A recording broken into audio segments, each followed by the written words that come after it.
appeals are dismissed. The appeal is dismissed. A3 to A5 are directed to surrender not later than 20th July, failing which the IIC of the concerned police station will take steps to have them arrested, taken into custody to serve out the remainder of their sentence.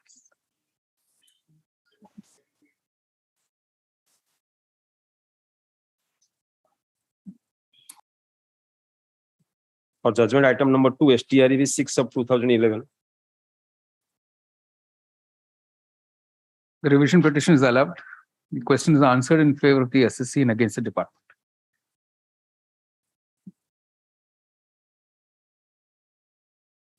For judgment item number 3, STREV 63 of 2011. The revision is allowed. Questions are answered in favor of the SSC and against the department.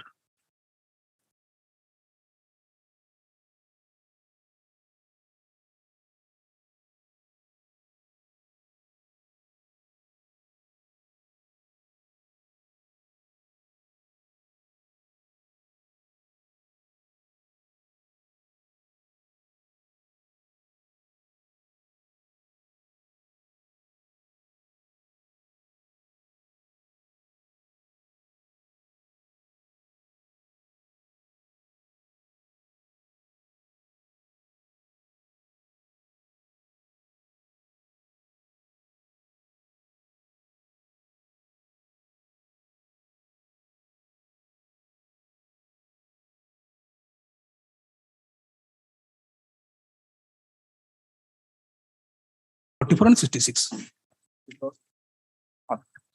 Right. Please, Lords. Item 1. Lordship.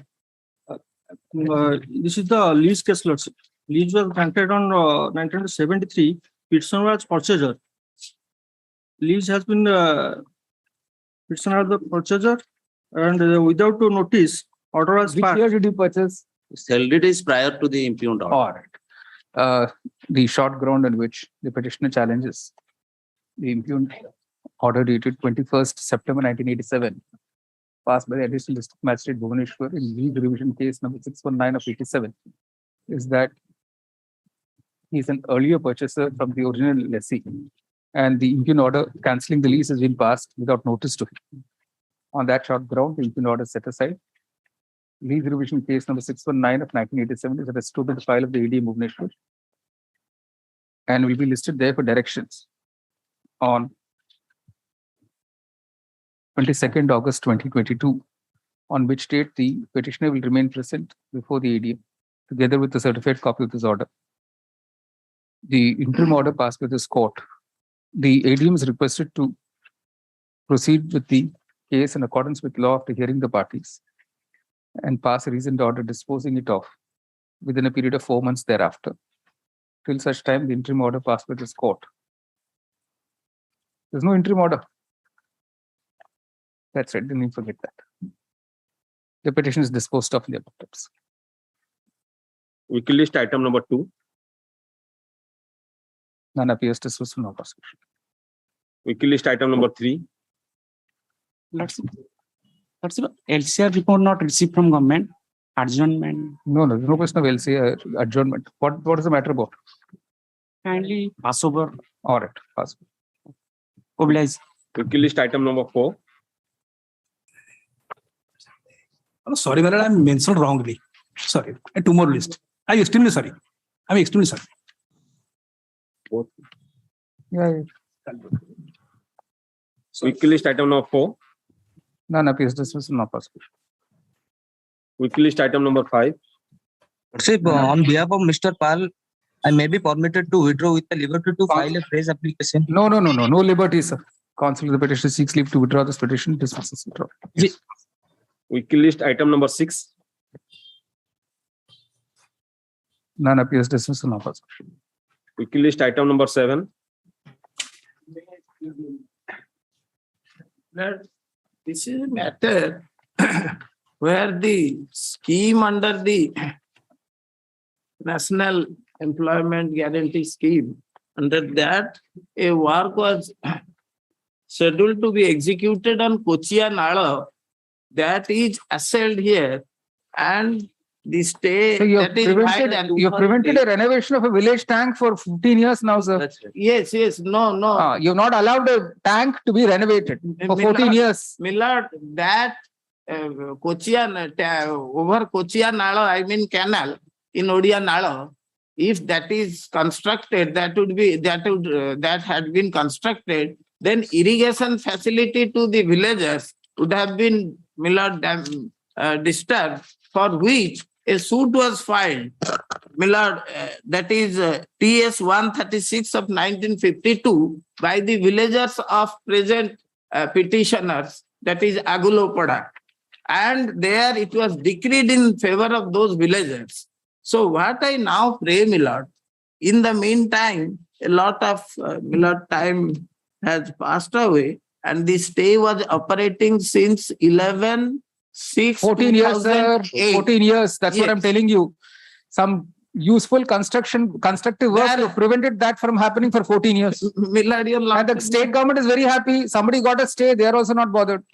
there is already existing a Anyway, this is how you think public interest is advanced.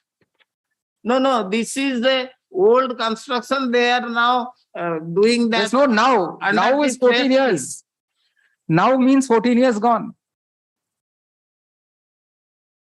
Lord, so what I pray, let this matter be disposed of with an observation that if further cause of action Counsel arises, the petitioner states that the stay order passed by this court on 11 June 2008 has served its purpose, and he does not wish to press the writ petition at this stage any longer, reserving the right to file a fresh petition to approach the authorities with a fresh representation if any cause of action survives. oblige, According to the Millard. above statement, the writ petition is disposed of, the interim order is vacated. All right. Millard, that is not 11/2, 11/6. Sir, you want me to ask him to repeat what I've dictated? I can ask that. Millard, oblige. Weekly list item number 8. The order in Annexure 9 at page 23 under challenge, I pray that petitioner may be permitted. There is a stay status quo order operating. I pray that petitioner may be permitted to avail the statutory remedy of appeal. Counsel, the petitioner seeks leave to withdraw this petition with liberty to avail the statutory remedy of an appeal in accordance with law. If such appeal is filed not later than 22nd August 2022, accompanied by an application for conditional delay, citing the pendency of the present petition as the reason for the delay, it will be considered in accordance with law by the appellate authority. The court clarifies it has not expressed any view on merits. If such appeal is filed within the time stipulated, accompanied by an application for interim relief, then till such time the appellate authority passes an order thereon, the interim order passed by this court on 11 June 2008 shall continue. The writ petition is disposed of, is withdrawn with liberty is prayed for in the above terms. Weekly list item number 9. Item number 9, not raised, my lord. What happened? 8 is what we passed the order on. Is it? 9, counsel the petitioner says she is not pressing for this. Pressing the petition, dismissed is not pressed. Weekly list item number 10. None appears, dismissed is not pressed. Weekly The list item, interim order is vacated. item number 11. My lords, item 11, I appear for the petitioner, my lords. I have filed an application bringing on records and an application for amendment bringing on records certain IBC grounds, my lords. In the meantime, what has happened is Tata Steel Limited has taken over this company and they have undergone a successful CIRP resolution. That will cover all this then. That will cover all of this, my lords. That batch So has we'll been just record the statement and we'll dispose it of, sir. Counsel for the petitioner points out that the petitioner has been taken over by Tata Steel Limited. And I have filed insolvency resolution plan concerning the petitioner has also been implemented. In that view of the matter, the issues raised in the present petition would stand covered by the said proceedings and the orders therein. Noting the above fact, the petition is disposed. My lords, may I just pray, my lords, if your lordships may observe that no demand It'll be covered by that, we're saying, sir. My lords, then may I pray, my lords, that entire batch has been fixed to 26th of August, my lords. We'll pass this order on that batch also, sir. Not to worry. Weekly list item number 12. 12, my lord, I am appearing for IDCO.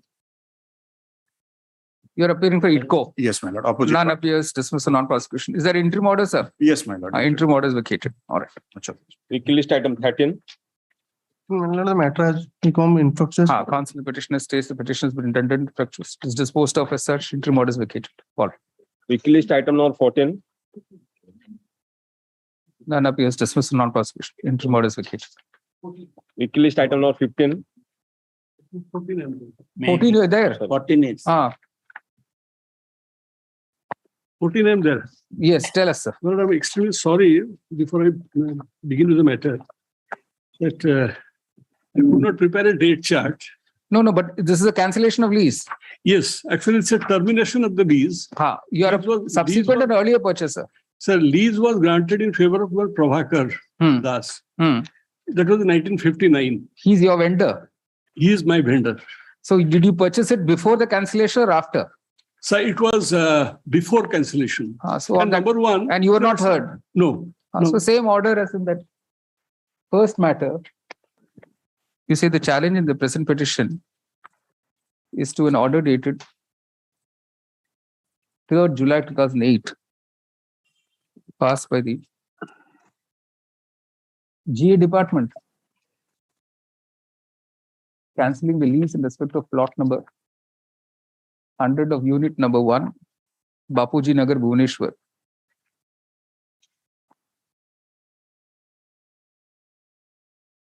On the ground that the petitioner is the purchaser of the said plot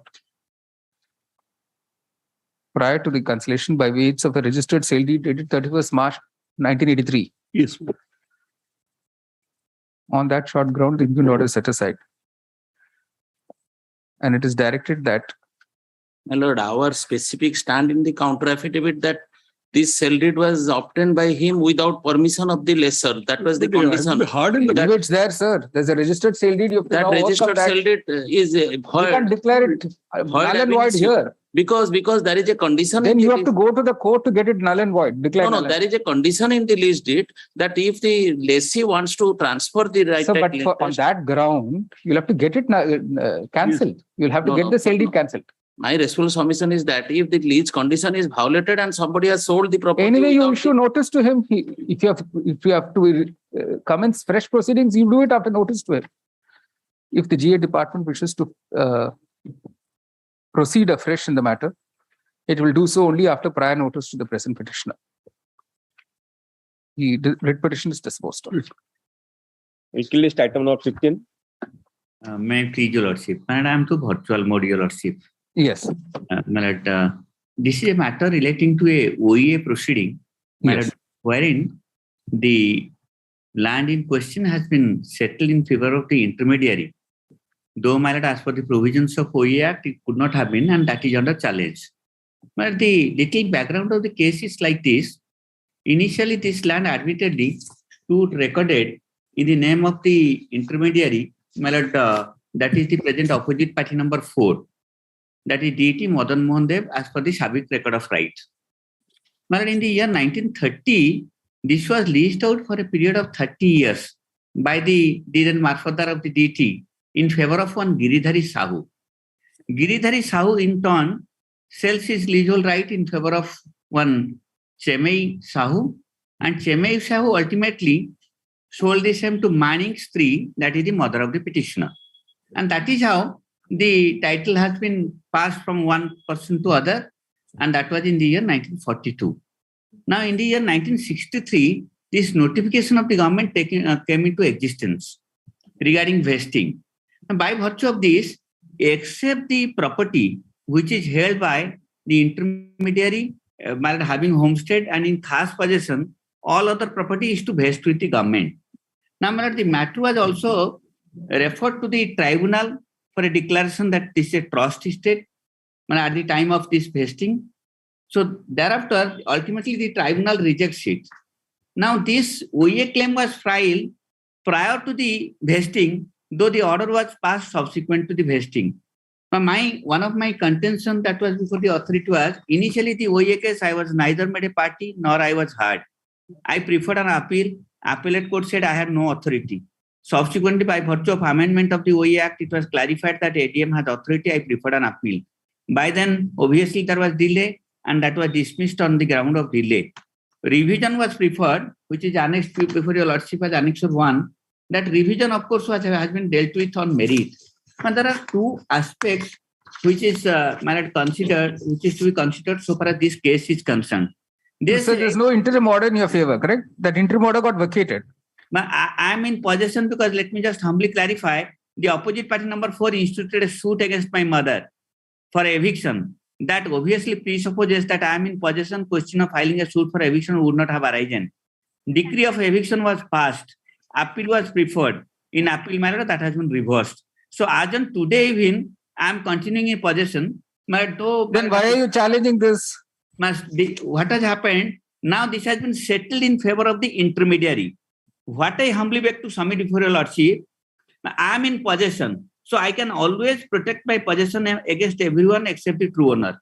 Now, so far as this settlement is concerned, in terms of Section 7 of the OA Act, unless the intermediary, it is a homestead and he is in possession, it cannot be settled in his favor. Everything has to go to the state. And if it goes to the state, I can always make a claim against the state, my lord, for settlement of the land in my favor and everything. Now, my lord, what has happened here, despite the admitted position that there was no house at the time of initial lease, which was, my lord, done in favor of my mother's vendor's vendor, my lord, the subsequent construction has been made by the persons in whose favor the lease was given. So therefore, he was not in khas possession of the property, having homestead at the time of vesting, so as to claim a right of settlement. So therefore, my humble submission would be this settlement in favor of opposite party number 4 on the face of it. Which is that order? 3rd August 2009. Annexure 1. Annexure 1, your lordship. So you say that order should be only after hearing you. No, this order on the basis of order has been passed. Now, on the basis of revision, this order has been passed. The initial OA case, I was not had. I was not made a party, against which I preferred an appeal. Appeal having failed on the ground of limitation, I preferred this revision. And revision, it has been decided on merit. But I beg to point out, these are the two fallacies so far as the revisional order is concerned. Namely, my lord, by the time the claim was filed for settlement by the intermediary, my lord, by that point of time, the proceeding for declaring at a trustee stage was pending. So my submission is, in terms of Chapter 213 Roman 1(2) of the OA Act, this. Let's get to the impugned order and see where they, according to you, where the impugned order has gone wrong. Para 16 is important. At page 13. Yes, your lordship may kindly turn to. That has answered the point raised by my learned friend. Yes. No, that has been answered, but that is not tenable. I'll just clarify. Yes, Your lordship kindly.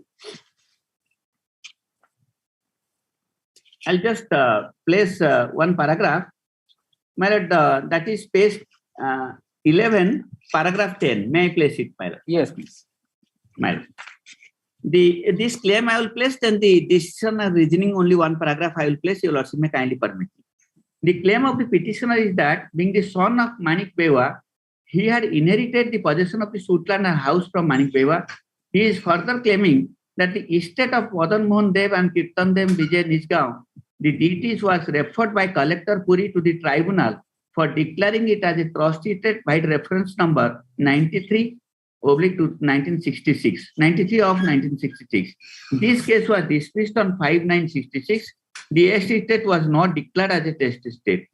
Petitioner is claiming that in view of the above, the estate had vested on 5/9/1966 and not on 29/4/1963, that is the date on which the government notification vesting was issued.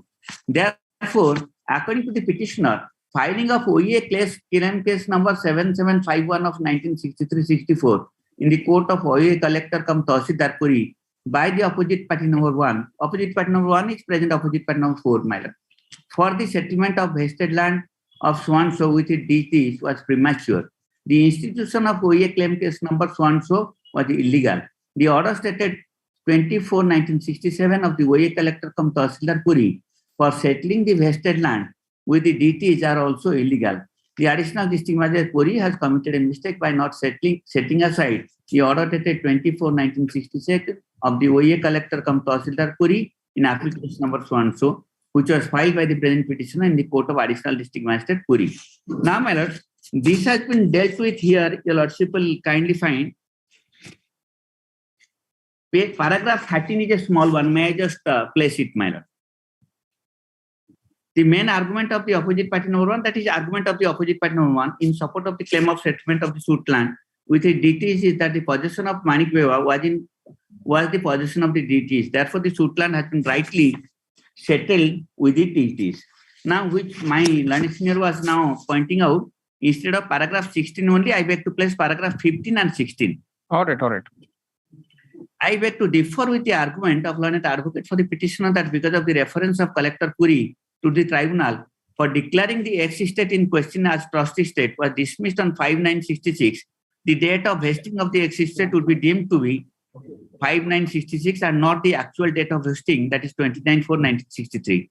Unless the government notification on vesting of the estate was set aside or quashed otherwise, it has to be held under the current circumstances that ex-estate had vested on 29/4/1963. The filing of reference and the dismissal thereof by the tribunal does not make any difference to the date of vesting of the ex-estate. Moreover, the orders of settlement vested land were passed on 24/1967, which is after 5/9/1966. That is the date on which the tribunal had rejected the reference of Collector Puri. Therefore, it is held that filing of OA claim case was neither premature nor illegal. Now, let us now come to the question of legality of settlement of the suit land with the DTs by the OA collector cum Tahsildar Puri under section 6 of the OA Act. The language of the section 6 of the OA Act is very clear that all homestead being in possession of the ex-intermediary on the date of vesting shall, notwithstanding anything contained in the OA Act, be deemed to be settled by the state government with such intermediary. In view of the ruling of the Honorable High Court quoted above, the possession of the suit land of Manik Beva on the date of vesting is deemed to be possession of the DTs. Therefore, I find no illegality, irregularity in the settlement of the suit land under section 6 of the OA Act with the DTs in its capacity as ex-intermediary. Here, I beg to point out two things. My lord, even assuming that the date of vesting is to be construed as my lord 29/4/1963, still then the filing of the case was premature. Number one, that your lordship will decide whether it is premature or not. No, how can it be premature? See, your lease came to an end in 1960. No, my lord, that I beg to point out. Yes, that I beg to point out. Yes. If my lease came to an end in 1960, that means I am in possession of the property. That would be evident from the No, so what? You're only in possession beyond the lease period, then your possession is the possession of the deities. No, I'll clarify that part only. But the point is whether de facto possession doesn't become de jure. Once the lease is expired in 1960, you're just continuing as a trespasser. But the question would be whether it could have been settled under the provisions of the OA Act, leaving aside the premature. No, then the question is, where is your locus standi? Once you cease to be a lessee, there's no question of your questioning the settlement in favor of the deities. Now, I beg to clarify one thing. Yes. My possession, I can always protect if a settlement that has been made is not in terms of the provisions of the OA Act. What I humbly beg, a little distinction. I am not pressing that, my lord, I have submitted. If your lordship is not accepting that premature part of it, I bow down, my lord. I am not disputing. Right. But what I humbly beg to submit, my lord, so far as the settlement on the face of it is concerned, unless the ex-intermediary is in khas possession of the property being a homestead. No, you cannot question it, sir. What is your locus is the question. My lord, is I continue to be in possession. No, merely being in possession. Under what capacity are you in possession? Nothing. You're a trespasser. Suppose hypothetically, it will be held that the property cannot be settled with the ex-intermediary because of the fact that he is not in khas possession. No. That anyway you cannot question. Now that is why first you overcome the hurdle of your own locus. Now, my locus is, my lord, I have pointed out to your lordship that I am in possession. I can always protect my. No, you are in possession as a trespasser. Beyond 1960, 1612, 1960, your right to be in possession ended. One more thing I want to point out. Then the question would be, who can throw me out? It is only the person who has the rightful ownership. Madam, what I humbly That's right. If they have settled in their favor, they are the rightful owners. It could not have been settled. That is what I beg to point out. No. Kindly see section 7. What exception it carves out? All right. Section 7. It carves out an exception. The consequence I beg. They are in possession. Because they are in possession, they are letting it out to you. If the lease ends, their possession continues. As simple as that, sir. I'll just point out that even if he is in possession, I proceed on the premises that the opposite party number 4. See, the word khas possession is actual possession, correct? Actual physical possession. Khas possession is not the only rider. My learned senior Mr. Mahanti defending the state will agree with me. It is khas possession, homestead and house, not any other property. All other properties has to go to the state government. That's all after vesting. And if there is a what is this property? This is homestead. Homestead. This is my lord, people see the sequence of event. And another thing I would like to just one more line. The sequence of event and the admitted position of the opposite party number 4 is that at the time of lease, it was not a homestead property. It is subsequently the second purchaser constructed a house. Not that the intermediary was having a house or a homestead. Your lordship will see. Because he himself filed the eviction and the lease, the nature of the lease reveals that it was not a house at the time of lease. So therefore, he cannot claim for settlement. What I humbly beg to submit, OP4 cannot claim for settlement, but at the relevant point of time when the vesting took place, he was not having, even assuming he was having khas possession, it was not homestead. So therefore, and house. So therefore, he cannot claim for settlement in terms of section 6 and 7 of the OE Act. This is the distinction I beg to make. And therefore, the settlement in his favor, in favor of the DT, is on the face of it illegal. That your lordship will kindly peruse the provision vis-a-vis his position. And he filed, even assuming that he is in de facto possession, so far as the property is concerned, by virtue of expiry of the lease. The settlement could not have been made. It could have gone to government. And if it goes to the government, then I can have a right to claim for a settlement. It will be settled or not, that will be a different thing. See, the title suit, the eviction decree being set aside, does not automatically extend your lease. No, I'll not say that. I'm so once there's no automatic extension of your lease, what is your status? What is your status in that property?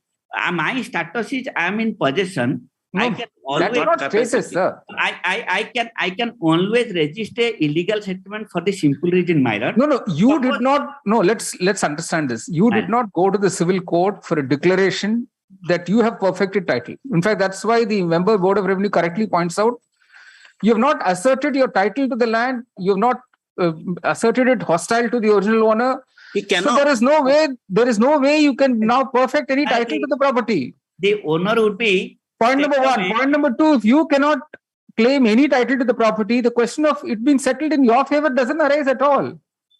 My lord, they cannot claim because their very induction is as a lessee. As a tenant. As a tenant. Your lordship may kindly imagine the owner is a DT. DT is a perpetual minor. We have to protect the interest of the DT. And his vendor was a lessee, a limited purpose. He was granted, he was a tenant. So the land will be settled in favor of the tenant. Even if it is a case where tenant in possession, it is inured to the benefit of the landlord. Correct. Because landlord is the owner. You are a mere tenant and your tenancy right has already been expired since last 60, 70, 40, 45 years and you are in unauthorized occupation. You will claim that my possession is lawful. You settle the land in my favor. No, I have. Oh, all right.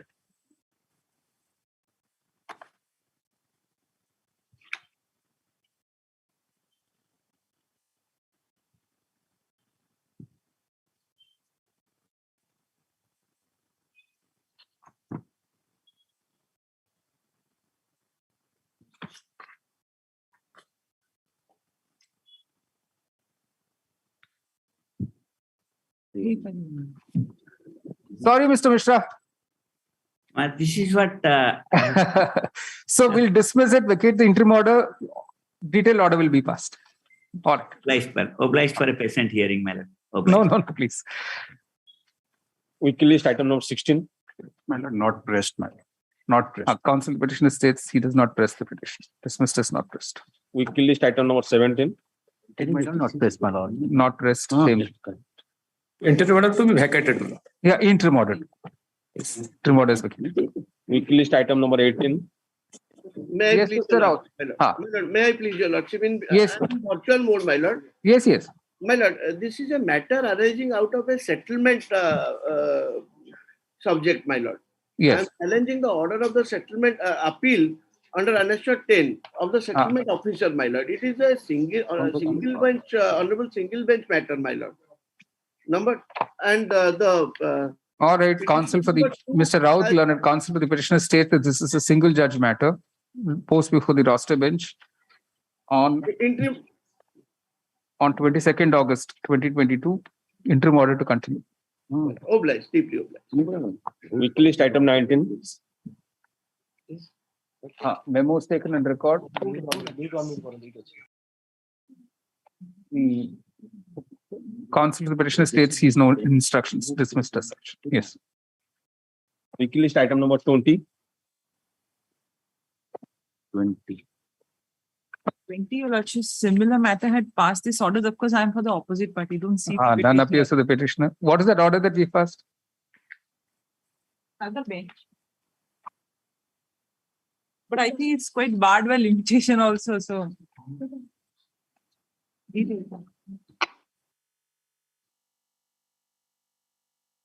Same parties, your lordship. So anyway, it's dismissed. Okay. None appears to the petitioner, dismissed for not passing. All right. The opposite party number 1, my lord. I'm on VC. All right. All right. Weekly list item number 21. None appears. This was not prosecution. The interim order is vacated. Weekly list item number 22. 22, my lord. There are 7A3 order passed by the ADM is under impugned. So you are purchaser of the property? I am the owner of the property and continue to remain there. I'm a landless person, a scheduled caste. 200 decimal of land has been settled for homestead and agriculture purpose. I'm continuing to be there from the date of its lease. I've given evidence to that effect. No. So you were heard by the ADM? The ADM has issued notice. I have made my reply challenging the maintainability of the proceeding. Thereafter, no notice was issued. Straightway the order has been passed. No, but ADM heard you, correct? Yes, my lord. Yeah, ADM has heard. It is ADM proceeding, yes, my lord. No. So the impugned order, he has set aside the Tahsildar's order. Yes, my lord. So you tell us what is wrong with the impugned order? My lord, the impugned order, they have noted down the reasons. Why did you come directly here? You could have gone to the Board of Revenue? No, my lord. That's 7A3 proceeding directly. There is no. Okay, there's no appeal. All right. What is wrong with the impugned order? Right, it has noted down certain provisions of law which was not existing then. My first point is that, my lord, this lease was granted on 30th November, September 1975. And at that, you're not even ascertained that you're a landless person, or if you have no other means of livelihood. Nothing has been ascertained, sir. There had to be an inquiry. Somebody had to say that you are a landless person. Somebody had to say that you have no other property. No such inquiry is made. My lord, in fact, thousands of cases have been like this just given. And the Honorable High Court interfered and directed for CBI inquiry, crime branch inquiry. Thereafter, the Tahsildar one by one. And first thing, your lordship may kindly imagine, all these leases were granted for agricultural purpose. Is it possible for any person to undertake any agricultural activities because they cannot change the activities? Yeah. In Bhubaneswar, these are all Bhubaneswar town property. These are when granted was much away from the Bhubaneswar. My lord, I have annexed now there's nothing away. I have annexed the photograph. I am still cultivating and still in the possession. Your lordship, kindly look at my rejoinder. I've given the photograph. There is no transfer, nothing has occurred. A 200 decimal of land, I am continuing to be a landless person, my lord.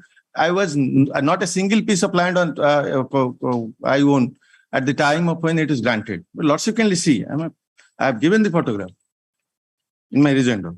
The only thing is, Paragraph 10 of my counter affidavit. no, that- only thing, Mr. Bonti, is if he's still cultivating, as he claims, then they can make an inquiry now. Let the No, status quo yes, continue till the inquiry is para over. 10 may kindly be seen. Para 10 of my counter affidavit at page 5. Proclamation was issued, but Para 5, every page process. para 10 of my counter affidavit. Not a homestead. Yes, we have given proof. He is not a homestead. By I playing fraud, they have. My lord, obtained his lease. I have reported And right your in my lordship will rejoinder. stand- My lord, I have reported it in my rejoinder. Your lordship kindly see the two sale deed which they are saying. I have procured obtained in 1981. The other one is 1989. The lease was granted in 1975. My lord, And I have procured a 3,000 rupees a small piece of land from a scheduled caste person from the That in we the have year already allocated 1989. to Ames. That is also Then there in para 89. 9. So this evidence is now being given that I am not a landless person in 1975. And my lord, the whole question is that whether the proclamation was made or not, they have themselves annexed the proclamation notice to the counter. Will lordship kindly see that the proclamation notice, so its desired period has been given at counter page 12. Sorry, my lord. Not counter, annex 3. A counter para 7 to 9 also important. My lord, counter at page 12, my lord, is in Odia. I beg apology for that. But the tenor is that the general public has been, so this lease has been is required to be granted in my favor. Therefore, if anybody, I have stated in the counter affidavit, pursuant to the order of cancellation, we have corrected the record of No, right that is there. and Rakhit Khata. Thereafter, we have allotted to the land to Ames for the purpose of construction of that medical Ames. That is annexure B by 3. We have already alienated to the property. Ames My lord, the question here is that No, so 1 minute. On 20th February 2013, the court only directed status quo. My lord.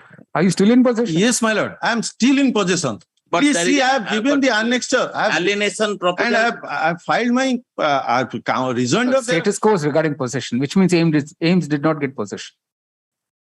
2017, I have stated in my rejoinder that I am still in possession and given proof to your lordship that I am continuing to cultivate it. Your lordship, kindly, these are all vacant land.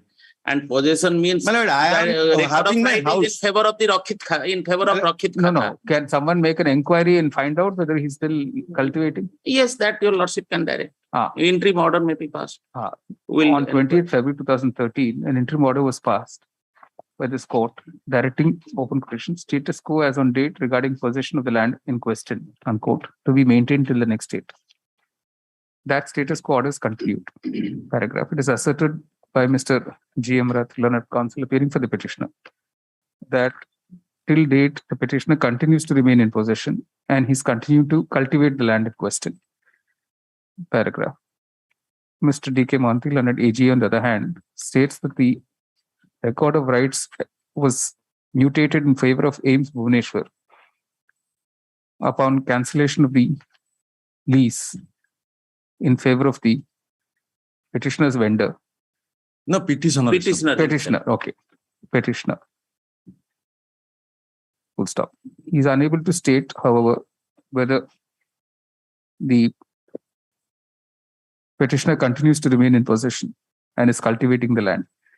Paragraph. The ADM is directed to depute. The Tahsildar may be directed. The Tahsildar is directed to either himself or through some other officer. My lord, Tahsildar himself will inquire. Okay, the Tahsildar himself will visit the site in question and ascertain whether in fact the petitioner continues to cultivate the I have a thatched house there and land in question. Person, sir. And what the current status is. A report be filed on the next date, by the next date. List on 29th August. Interim order to continue. 29th August. Week list item 23. May I pardon me? Item 21. Due to rain, we have not reached in time. Tell us, what is it? Mr. Pali, my lord, kindly pass over, Mr. Pali. Pass over, all right. Item 23. My lord, I may pardon, it may be taken up next week. My lord, I have received the file after death of It's all right. Let's read it together, sir. Tell us what the matter is about. government has not given the counter till yet. It's all right. What is the matter about? Matter, I am, this is the OE matter, my lord. I am challenging annexure 3, my lord. Yes. That is the ADM passed the order regarding the limitation. No. When did you purchase the property? My lord, I have gone through the record. I have received the file today morning, my lord. That's all right, sir. Just after the We received it last night. You received it this morning. No problem. We are prepared to read it. You also read it. Right. I can hand over the file. Let it pass over. Pass over. You read it. Weekly list item 24. In item 24, my lord, I am appearing for the opposite part number 5.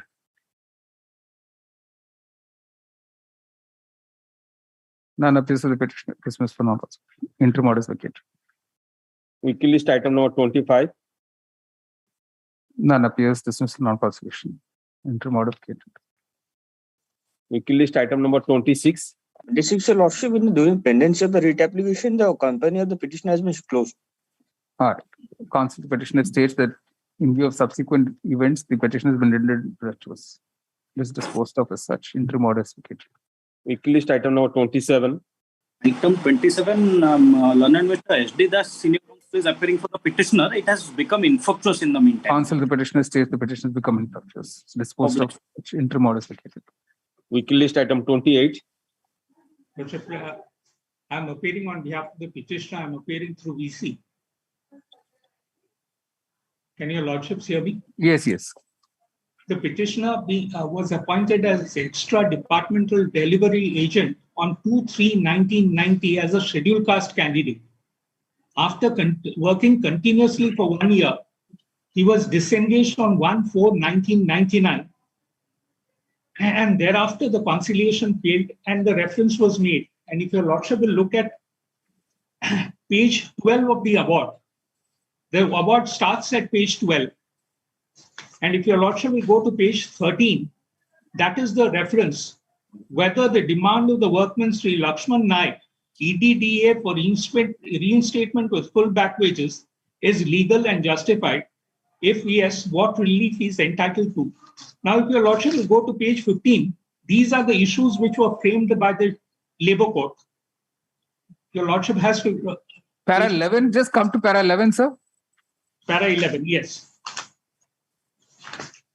Yes. Now, before that, your lordship will just look at the issues. The first issue was answered in favor of the workman. The second issue, whether the workman Sri Lakshman was retrenched with effect from 1/4, and if so, whether the management was justified in doing so. This was also answered in favor of the workman. The issue number 2. Now, if your lordship will go to issue number 3, the Labour Court, having found that there was a clear violation of the mandate of section 25, goes on. Why don't you read, sir, para 11? Yes, sir. Yes. From the photostat copy of the appointment letter of the second party workman marked as Exhibit 2, it appears that the appointment of the second party workman to the post of EDDA was provisional till the regular appointment is made.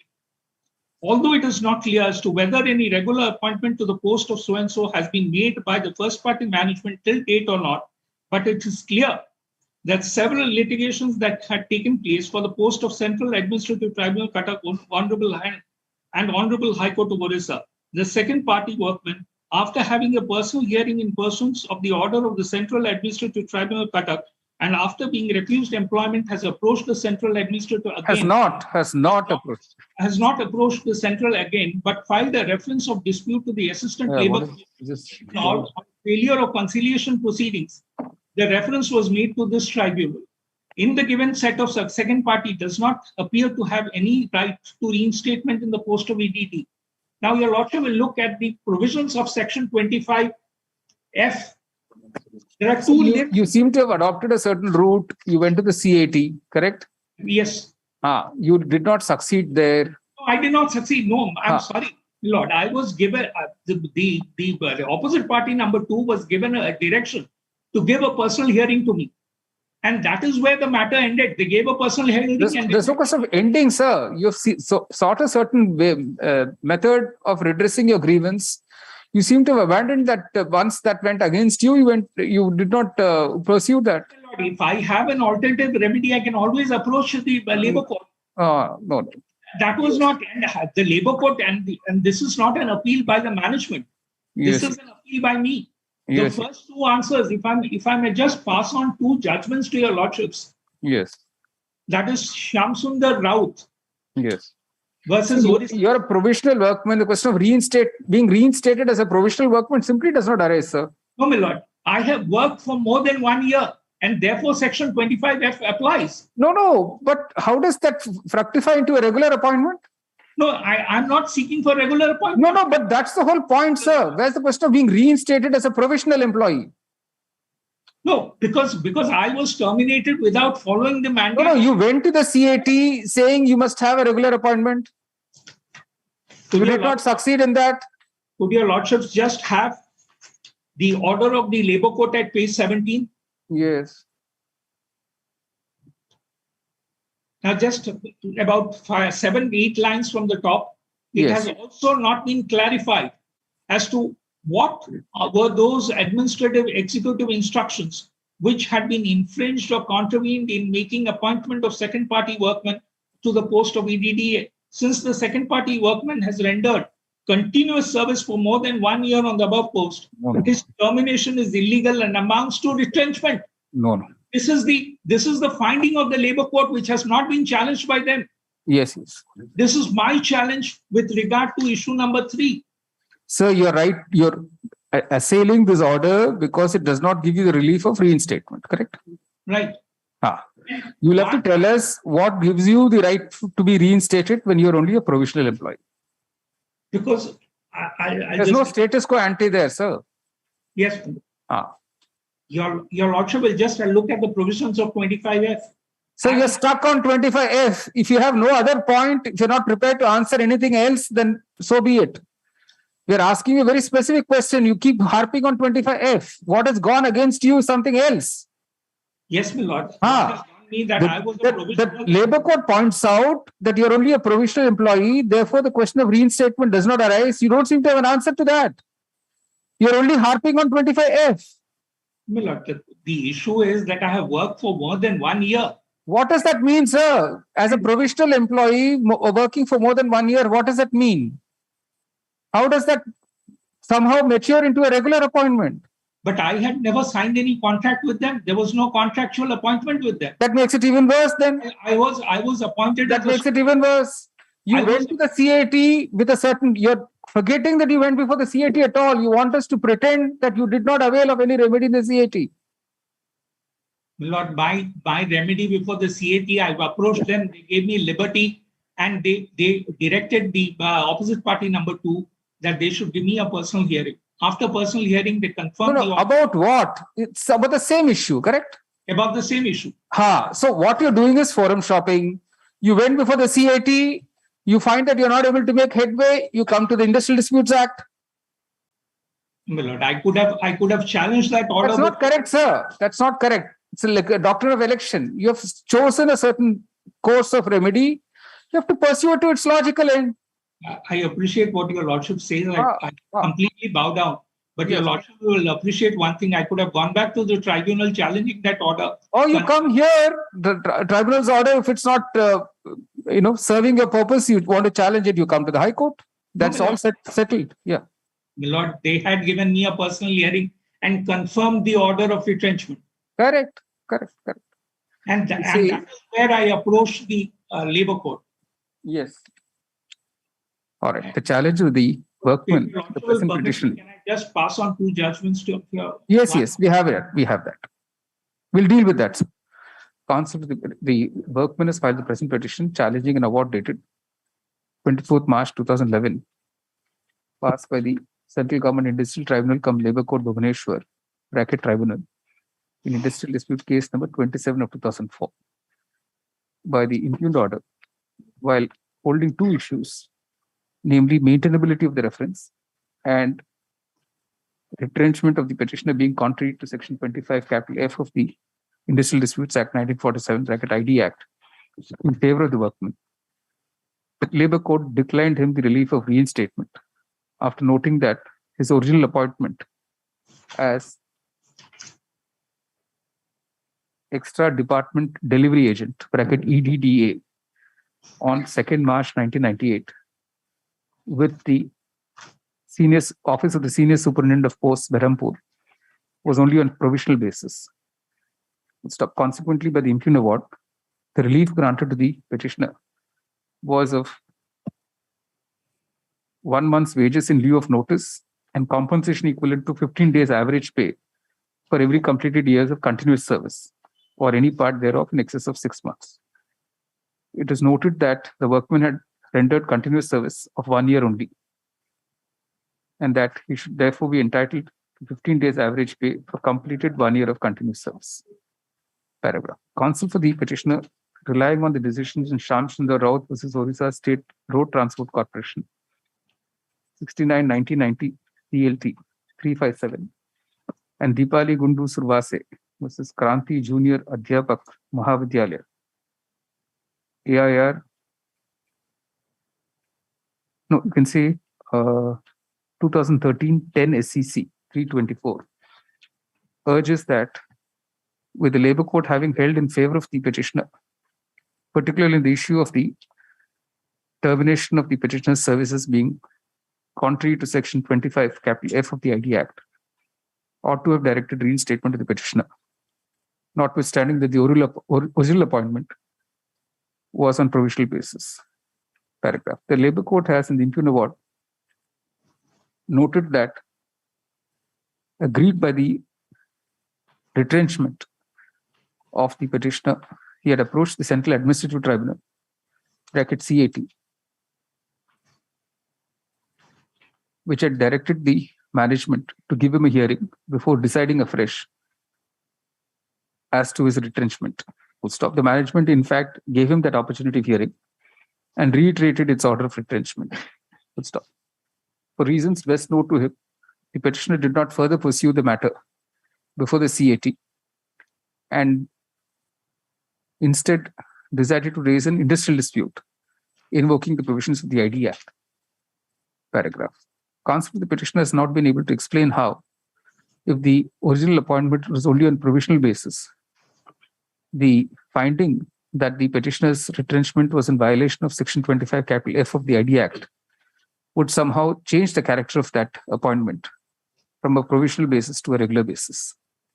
Secondly, the petitioner, having elected for a certain course of remedy by approaching the CAT, had to take that course of action to its logical end.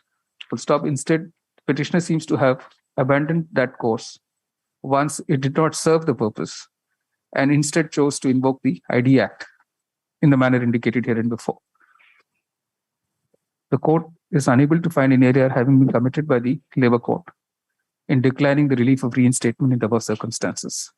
There is no merit in the writ petition. It is dismissed as such. Very good. Weekly list item 29. My lord, in this case, I have filed a bis case for amendment. That record may kindly call for. That IA number 8902. What's the matter about, sir? Matter relating to, my lord, the forfeiture of the EMD amount due to non-lifting of the coal, required coal amount. Sir, all these are disputed questions of fact, sir. No, that is there. You will kindly call for this.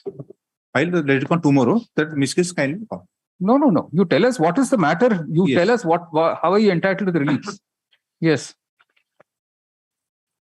My lord, there is a, my lord. Look, kindly see the original prayer. Please read your prayer. Yes. Make research please to admit this issue notice to opposite party after hearing the parties. Please to direct the opposite party to allow the petition to leave the total coal stock as per dispatch order number so dated and annexure 3 and is this relief capable of being granted in 2022, sir? No. During the pendence of this writ application, the amount has been forfeited. Correct. In spite of the order of this honorable court. Then what remains? What remains? Well, I have filed. Your lordship kindly see.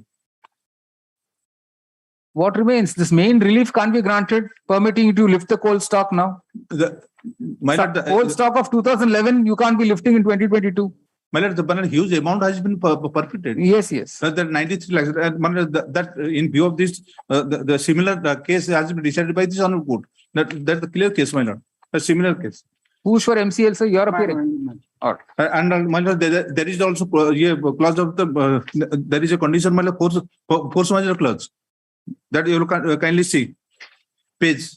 See, you want to rely on the judgment, Yes. or you don't rely on the judgment? How many copies do you have, sir?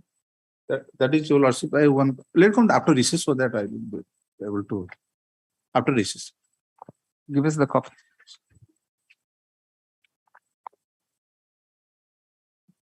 Only this. All right. We have to read it together. Thanks to you. All right. Which paragraph? What are you relying on? Your lordship, paragraph 10. Para 10. 10 also that is elaborated. There's a discussion in the previous paragraph. What is the force majeure you're pleading here?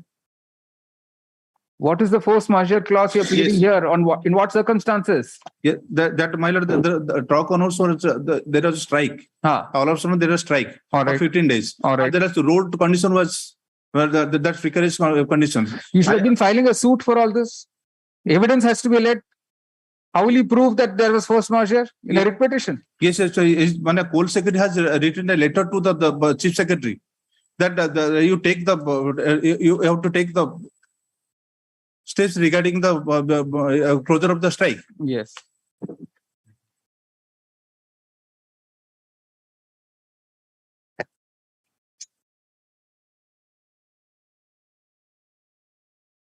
Yes, sir. What do you say? My lordship, only I want one paragraph, my lordship, kindly. Paragraph 11 of my counter affidavit, that is at page 41.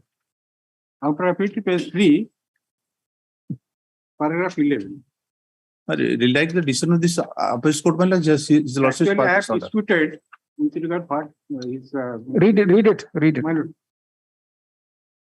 They have also admitted there is strike.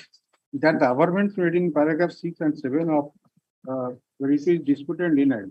It appears that there was some dispute with regard to the free trade, but the transport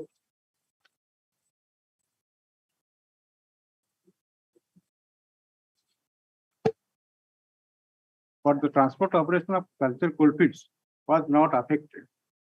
The allegation of the petitioner that due to strike, the petitioner could not lift the agreed quantity is incorrect.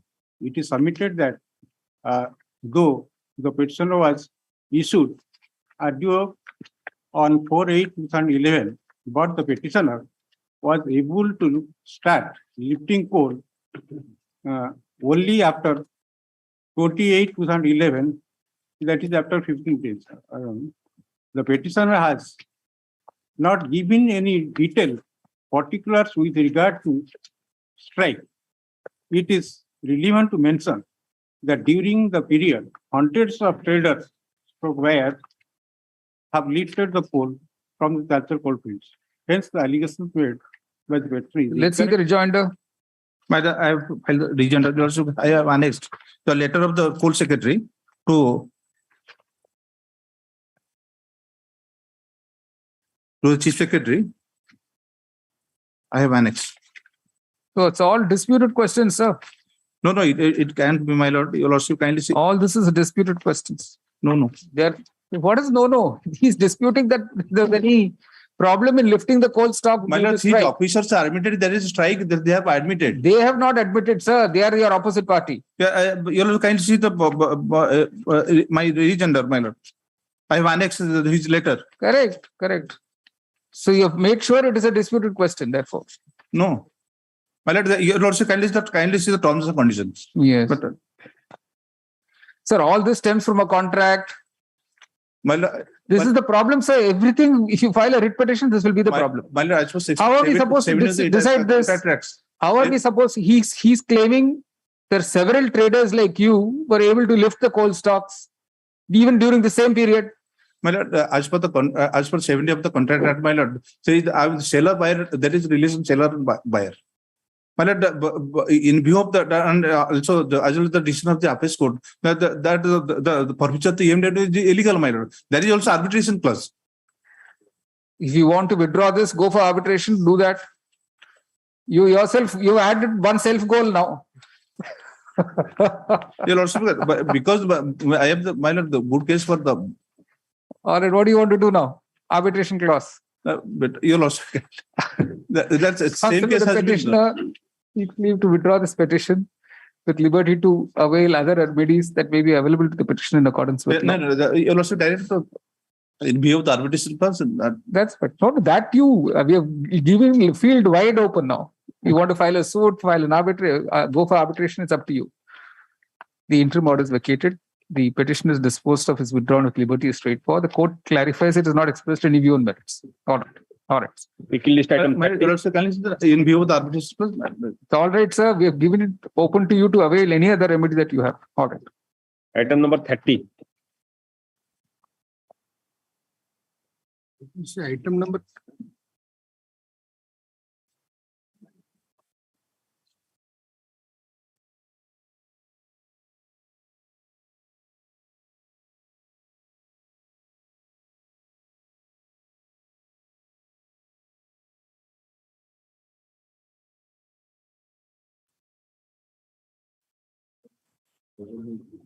Yes. May I please your lordship? The lordship, 4,113. 4,113, the tax effect.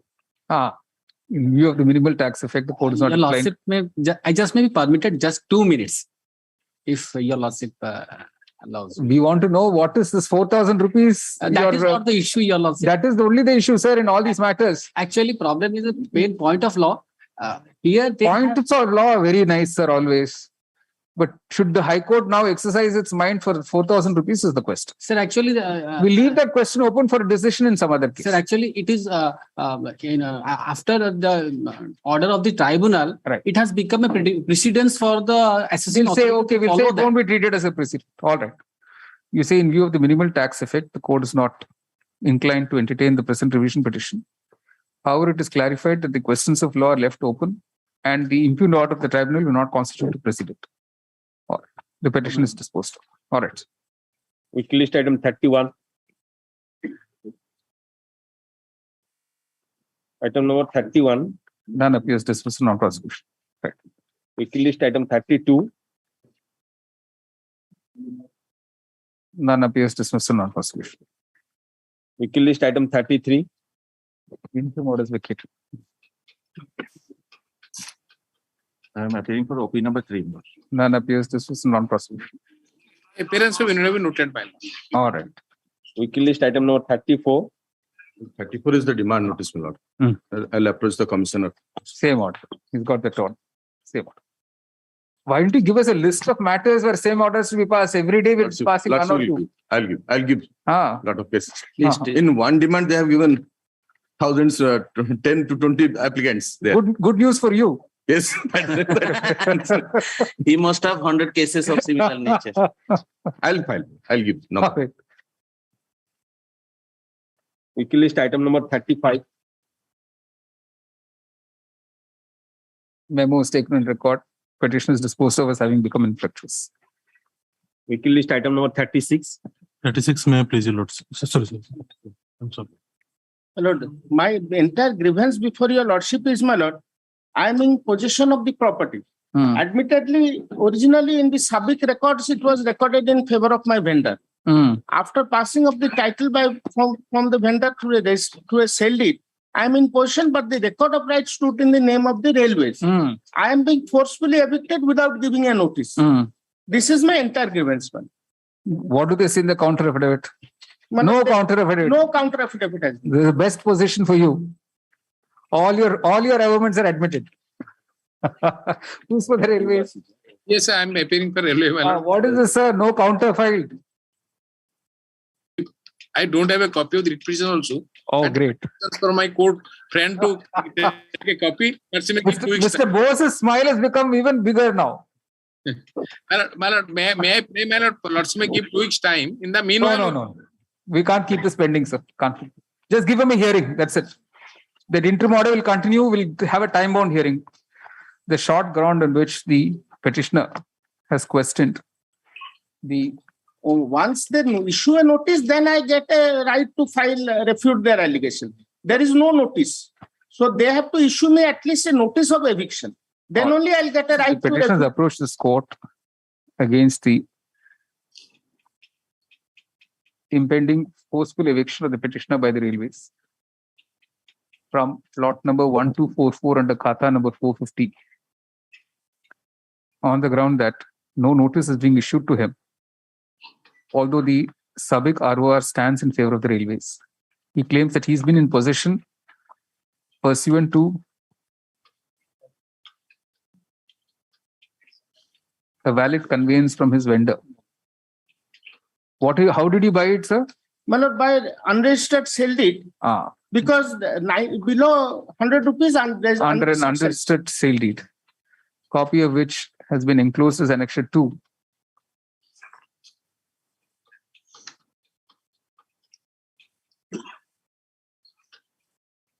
No, Annexure 3. Be that as it may, it is seen that while issuing notice in the present petition way back on 19 June 2012, this court had directed the railways not to evict the petitioner. That interim order has continued. Despite a decade having been passed, no counter-affidavit has been filed to contradict any of the arguments in the petition. Today, Mr. Padi, learned counsel for the railway, states that he does not even have the paper book with him. My lord, may I record also clause 18. It is also very important. Yes. Clause 18 of what? Clause 18 of what, sir? Clause 18 of?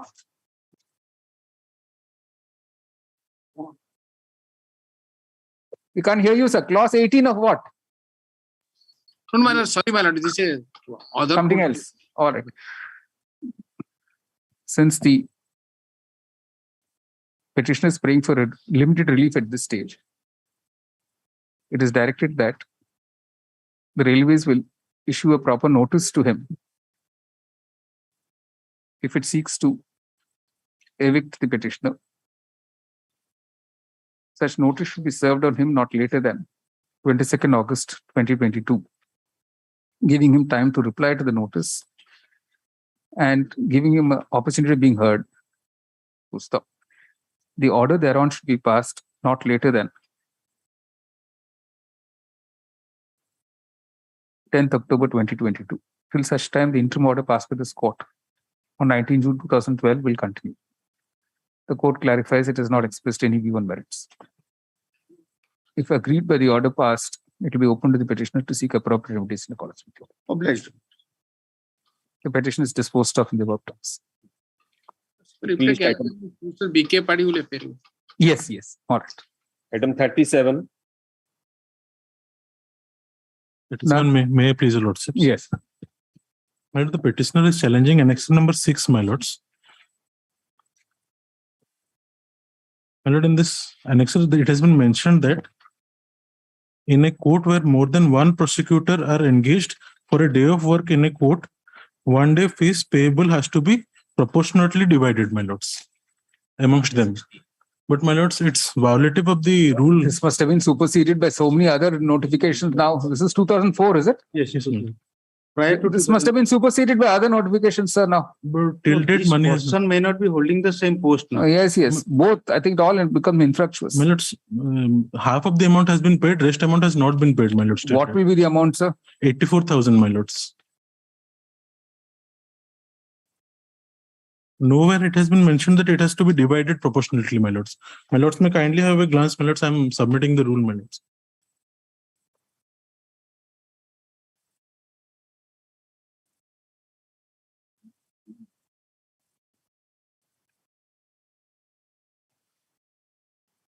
But you're challenging the validity of that notification, correct? 200 rupees must be given to a public prosecutor for 1 day, my lords. All right. But they're saying that it must, as 2 persons were allotted in that quote, my lords, then each one will get 100, but it is not mentioned in the rule, my lords. That's why they have given only half of the amount, my lords, of my claim. Which is What happened to the other PP? He's very happy with what he got. My lords,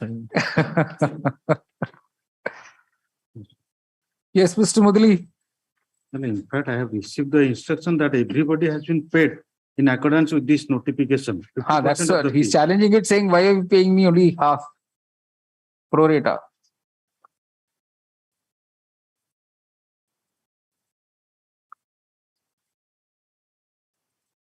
Once it says daily fees, that has to be per person.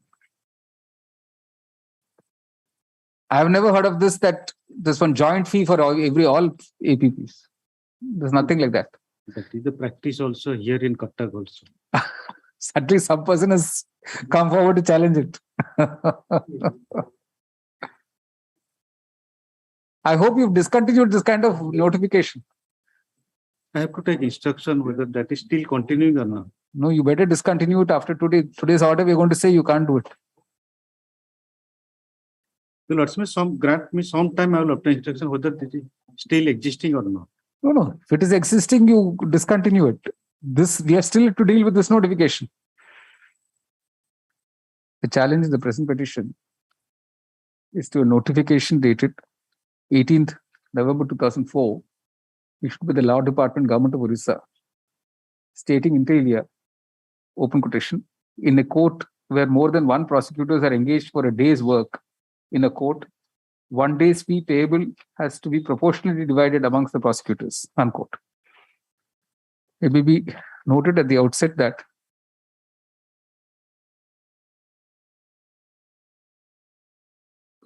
notice in the present petition was issued way back on 17th December 2012. An interim order was passed stating, open quotation, pending consideration of the missed case, the admitted fees of the petitioner may be paid to him, unquote. The petitioner was engaged as an assistant public prosecutor, bracket APP, under the Orissa Law Officers Rules, 1971, bracket rules, bracket.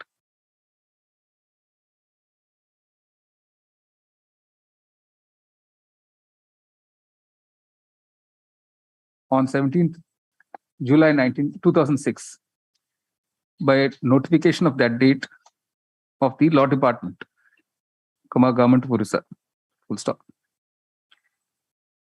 The appointment was for a period of 3 years. Paragraph.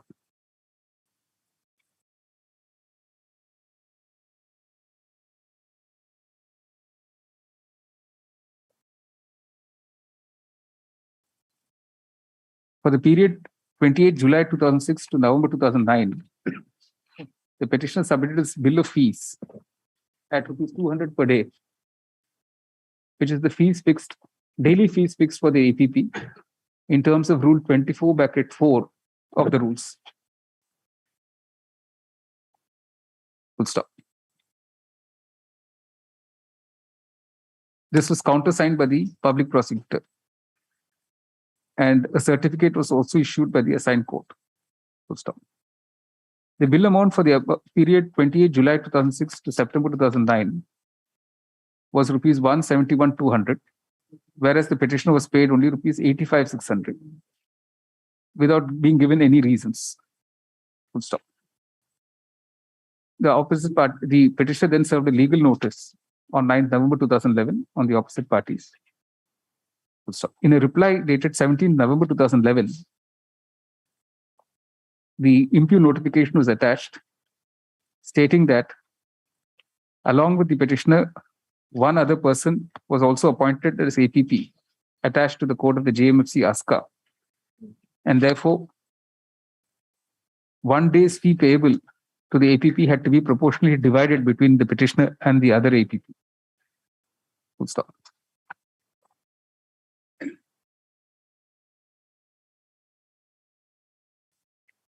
Counsel, the petitioner contends that the above notification runs counter to Rule 24, bracket 4 of the rules, which does not provide for any proportionate division of the fees, of the daily fees between two or more APPs who may be appointed. Full stop. His contention is the daily fees has to be per APP. Paragraph. Despite almost a decade after notice having been issued, till date, no counter affidavit has been filed to contradict any of the arguments in the petition. Full stop. Mr. P.K. Mudali, learned AGA, submitted that some time may be granted to ascertain if the above notification is continuing till date. Full stop. Paragraph. Irrespective of whether such a notification is continuing, the justification for such notification is nevertheless to be examined by the court. Rule 24 of the rules reads as under. Reproduce the whole of Rule 24. In fact, that has gone amendment in the year 2009. That is on 2/3/2009. Rule 24. It has been substituted.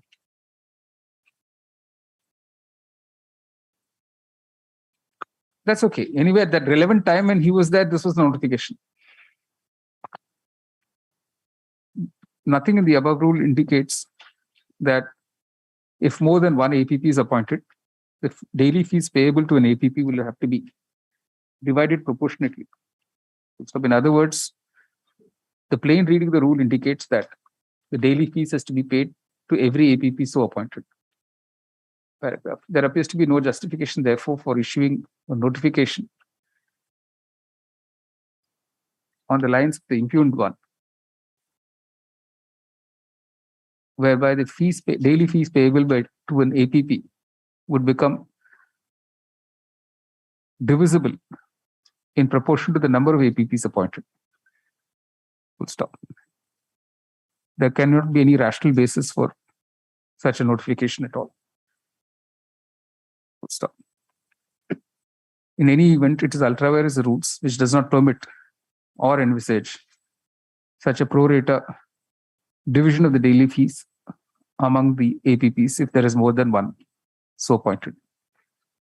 Full stop. On the above ground, the impugned notification, para 3 of the impugned notification, to the extent it directs that the daily fee would become divided proportionately amongst the prosecutors if more than one is appointed, is hereby struck down as being ultra vires the Rule 24(4) of the rules.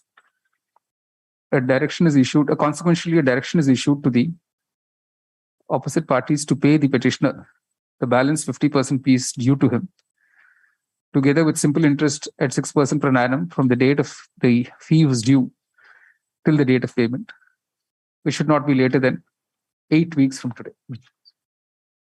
If the payment is delayed beyond that period, the simple interest would be payable at 9% per annum for the period of delay. The petition is disposed of in the above terms. Wiki list item 38. This matter has become infructuous. Counsel, the petitioner states that the petition has been rendered infructuous, it is disposed of as such. Wiki list item 39. May I please, members? The 39 will pray, you taken up along with WPC of 13760/2008. And the same cause of action it was filed. Sorry? WPC number 13760 of 2008 was filed in the same cause of action for which he had approached the labor court on 33C2, which are under challenge here. I pray that I would call that economy called for. And my friend has filed a counter, forwarded a copy of his mail. No, who has filed that other petition? You have filed. They have filed. He has not the advocate. Some other advocate filed. So I pray for that economy called for along with this. Are you aware?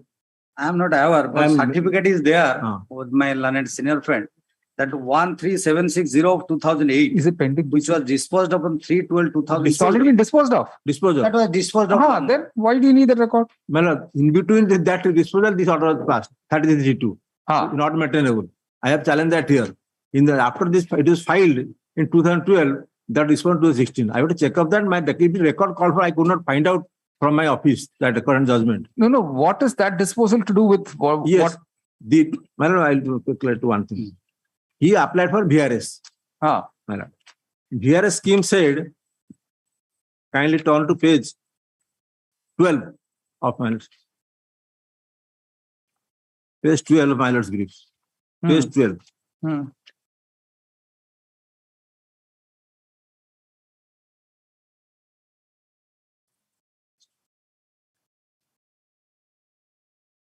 VR scheme 6.4 at page 12 of my lord's brief. So there was no stay passed by this court.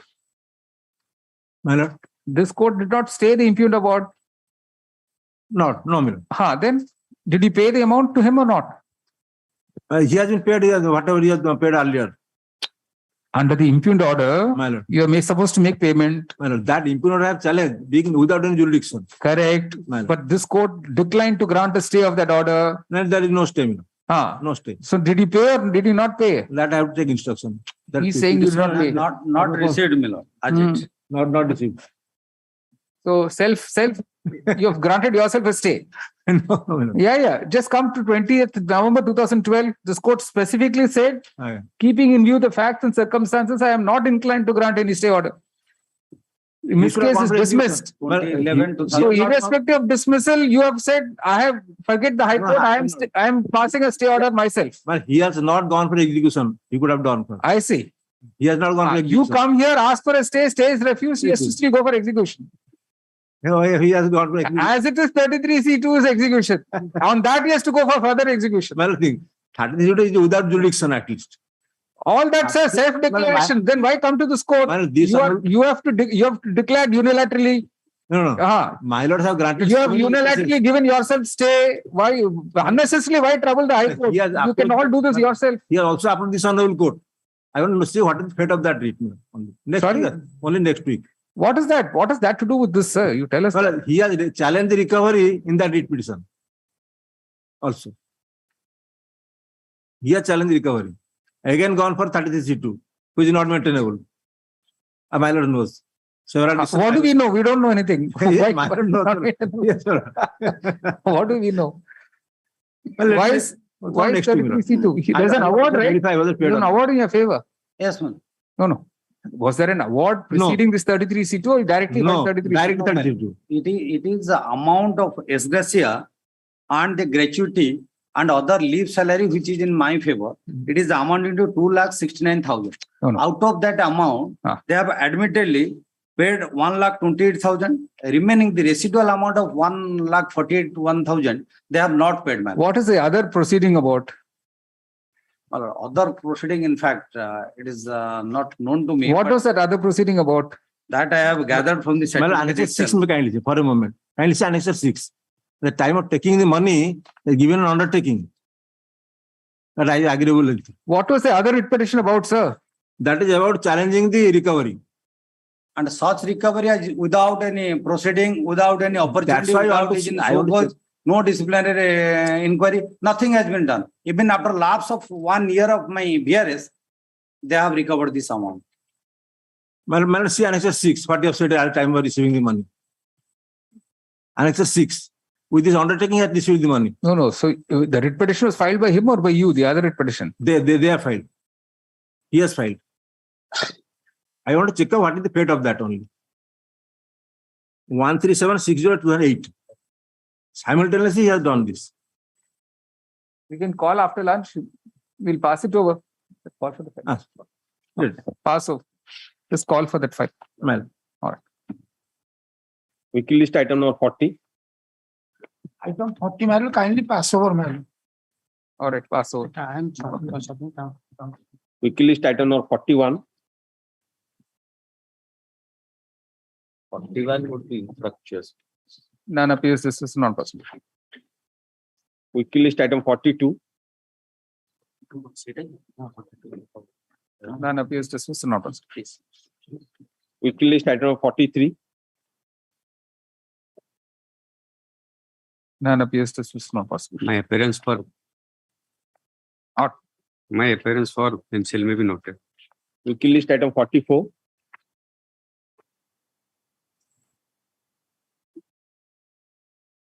Item number 44. None appears this is not possible. Weekly list item number 45. Alert, item 45. I am for the petitioner, man. Yes. My lord, in this case, what happens, my lord? I am challenging the award of the London Labour Court. London Labour Court, my lord, Annexure 1 is the London Labour Court, and in which the order of dismissal was challenged. Right. My lord, just a glance to Annexure 1, and the reference before the London Labour Court is, my lord, two things, domestic inquiries. My lord, there is a series of irregularities committed by the London Labour Court. Right. My lord, what happens, my lord? Kindly page 19. The reference before the London Labour Court, that is whether the action of the management, Mrs. Orissa Air Product Limited, Gunchapura, Venkana, in dismissing Sri Dibakar Sahu from service with effect from what relief he is entitled to. In that counter, regent, everything has filed. My lord, counter statement of claim and also written statement filed. Thereafter, issue was framed, and the issue reflected in page 22 of the hour. There are three number of issues. Yes. Whether the domestic inquiry conducted against the second party workman is fair and proper. That is also challenging in the another writ application before the Honorable High Court, and that is also still pending. And second issue, my lord, whether the action of the management in dismissing Sri Dibakar Sahu from service with effect from 21/1/19 legal or justified, what relief he is entitled to. And the answer is, so far the issue number 1 is concerned as reflected, my lord, in para 7, my lord, on the same page, that it is worthless to mention here that this court, by order dated 43, order number 43 dated 5/11/2022, passed a necessary order on the question of fairness and domestic administrative action of the dealing of the issue, whether the domestic inquiry is fair and proper, and same has not been violated the principle of natural justice, has already been decided in favor of the management. My respectful submission, my lord, so far as the Apex Court judgment in case of DVP Maheshwari case, all the issues will be had together. So far as the section 10(4) of the Industrial Dispute Act, all the issues will be adjudicated by the disciplinary authority. Under section 10(4) of the IDA Act, clearly stipulates that the London Labour Court, when that sort of issue will be placed, he will adjudicate all the issue, not a single issue. On the issue number 1, he gave a finding that the domestic inquiry conducted him is fair and proper. On that basis, he has disposed of the case, my lord, the judgment, the last para, my lord. Last para, my lord. May placing the page 24, but my lord. You read para 8, sir. That is, my lord, may I place this 10(4) of the Industrial Dispute Act? Please read para 8 of the award. Para 8, my lord, I am placing. Para 8, my lord. Issue number 2 and 3. Both the issue are taken up together on the sake of convenience. The plea taken by the workman is that he was not given opportunity to adduce evidence during inquiry. Again, no corroboration from any other independent source. The workman during course of hearing on merit has not altered a single word to that effect. On the other hand, the management has categorically stated that to the registered trade union, namely Orissa Air Product Employee Union, and the union has submitted a charter of demand to the management in the year 1993, and there is a series of discussion for settlement was effected on 5/6/1992 between the union and the management of the same was valid till 30/6/1996, was binding upon the union. He was further stated that the statement, it was clearly mentioned that during the period of validity of the settlement of what is the you finished reading it, sorry. My lord? Continue reading. Settlement, it was clearly mentioned that during the period of validity of settlement, neither the union will put forth any demand, nor it will resort to any strike or violation of any regions, whatever. But in spite of that, the present workmen, along with the others armed with a weapon, on 21/4/1994, forcibly trespasses into the factory and physically assaulted the worker on duty, causing serious injury to them. And also they caused damage to the propriety of the management, for which the FIR was registered and a criminal case was initiated. Investigation was taken up. Charge sheet was filed against the present workmen along with the others. Ultimately, the criminal case was ended with conviction and against some of the accused. Therefore, the present workmen are acquitted in the criminal case. At the same time, in view of the ultimately atmosphere and due to criminal activities of the employee, including the present workmen of the My lord, only it is a trade union activity. A strike was declared. You are sitting in the office of the management. So the management with the police force assaulted him seriously. So why should suddenly they bring police force? They suddenly brought police force and assaulted him. My lord, they suddenly brought the police force and assaulted him. Police assaulted to them in the criminal case, my lord. It was proved. So ultimately they were acquitted in the criminal case. Now, my lord, only they have become, they get trade union activity, they have been dismissed from service. And the so you're 59 years. You were 59 years in 2012. 12, my lord. Today you are 69 years. My lord, only my respectful submission. Meanwhile, they have already crossed their age of superannuation. So only the order of dismissal may be settled. There some compensation will be made. So the matter will solve forever, my lord. This is my ultimate suggestion, my lord. Because of my lord, only because of what is the other writ petition number?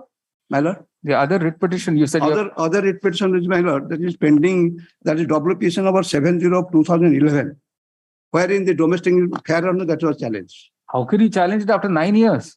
No, my lord, 70 of 11 immediately filed. That is pending. No, that order is 2002. It says. No, that is the final judgment. Final judgment. No. So that domestic inquiry being fair. Inquiry. That order is dated what? 5/11/2002. Or the domestic inquiry is a fair and proper. That finding challenge in WPC number 70 of 2011. That's right. The date of that order where it was held to be fair is 5/11/2002. 5/3/2, my lord. How are you challenging it 2011? What is that? It's already disposed of, sir, on 18th August 2011. My lord, the order dated, my lord, 8/12/2010 was challenged. 8/12/2010. What is that order? That is the order, my lord. That is not in. You're for the management. What do you say? Yes, sir, a challenge.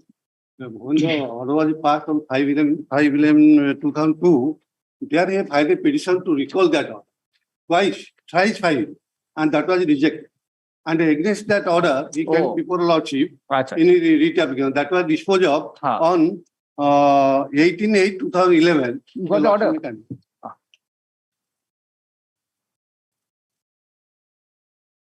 What do you say in this petition? Merits? On merit, they have challenged.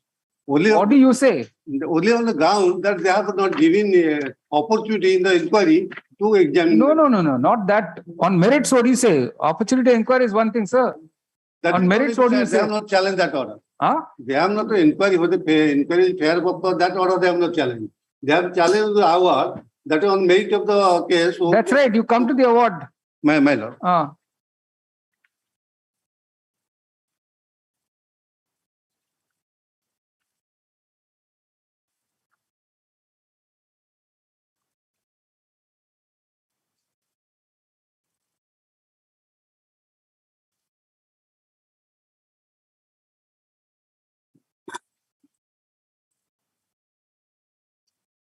Come to page 24, sir. My lord. The allegation of malafide intention management by the workman is heavily burden on him to prove the same in fact and circumstance of this case. But the workman has totally failed to do so. So on perusal of the case record and the inquiry report submitted by the inquiry official, after going through the evidence of both parties and on careful consideration for all materials available on record are discussed above, in my opinion, the action taken by management in dismissing the workman from service with effect from 21/95 is legal and justified. Why not entitled to review? Where is the reasoning? It's a non-speaking order, sir. My lord. What is this one omnibus sentence saying we have gone through the entire evidence and everything is fine? My lord, the workmen with the Gujali, Lathi and all these lethal weapons, they attack the management, the official. It has to be discussed, sir. The evidence has to be discussed. There's no discussion. My lord, that is in the 5/11/2000. That is only on fairness of the inquiry, sir. That has nothing to do with the merits of the dismissal. Merit of the case, only 11 they have to see. Whether 11 the punishment is proportional to the charges or not. Whether there was any justification for dismissal, you have to see, sir. Yes, that is 11 they have to exercise. Whether the dismissal is proportional to the punishment. Not for proportion. Proportion is different, sir. What is the misconduct? Misconduct, they have attacked the. Where is that evidence? Where is the discussion of all that? Well, that is the inquiry, fairness of inquiry. Inquiry only conducted. Sir, you are talking in circles. We are not on the fairness of the inquiry. We are on the evidence led to show that you attacked the management armed. Where is that evidence discussed? There in the fairness of inquiry that was discussed on 5/11/2002. Sir, you are confusing two issues. Yes. One is fairness of the inquiry, that is over, writ petition filed, dismissed. That is over now. Don't go back to fairness of inquiry. On merits of the dismissal, where is the discussion in the impugned award on the evidence led? Nothing. We're not on proportionality yet. Yes, but that whether it is proportionally or not. Sir, that is not the issue, sir. That is not discussed, but that is there. It has. Man refuses to understand.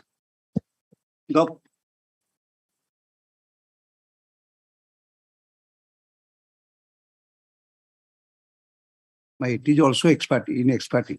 It is also in expertise. My lord, if one of the charges is grave and serious, so the Honorable Supreme Court. It has to be proved, sir. The charge has to be proved or not proved? Yes, proved. How is it proved? My lord. How is it proved? In the inquiry, my lord. By what means? In the inquiry, how did he prove it? My lord, the evidence on the basis. Where is that evidence discussed? But that is discussed in the 5/11/2002 order. No, sir. That is only on fairness of the inquiry. You are mixing up two things, sir. Fairness of the inquiry is what procedure? My lord. They are saying you followed the due procedure, so the inquiry was fair. Yes, ma'am. That issue is over. On the actual misconduct, the decision to terminate the services, there has to be a discussion of the evidence. That is your lordship makes a glance our evidence. You come to the page 22. No, that is. There are three issues. Yes, my lord. First issue is in fairness of inquiry. Yes, ma'am. That issue is over. That is. Now come to the second issue. My lord. Second is whether the action of management in dismissing the Divakar Saab from service with effect 21/195 legal and justified. Where is the discussion of the evidence on this issue?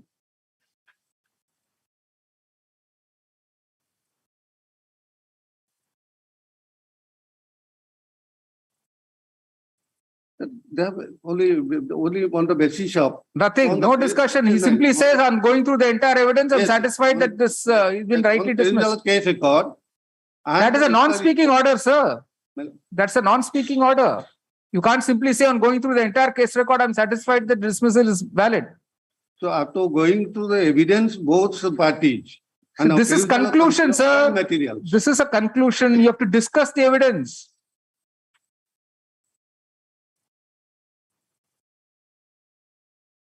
It's a non-speaking award.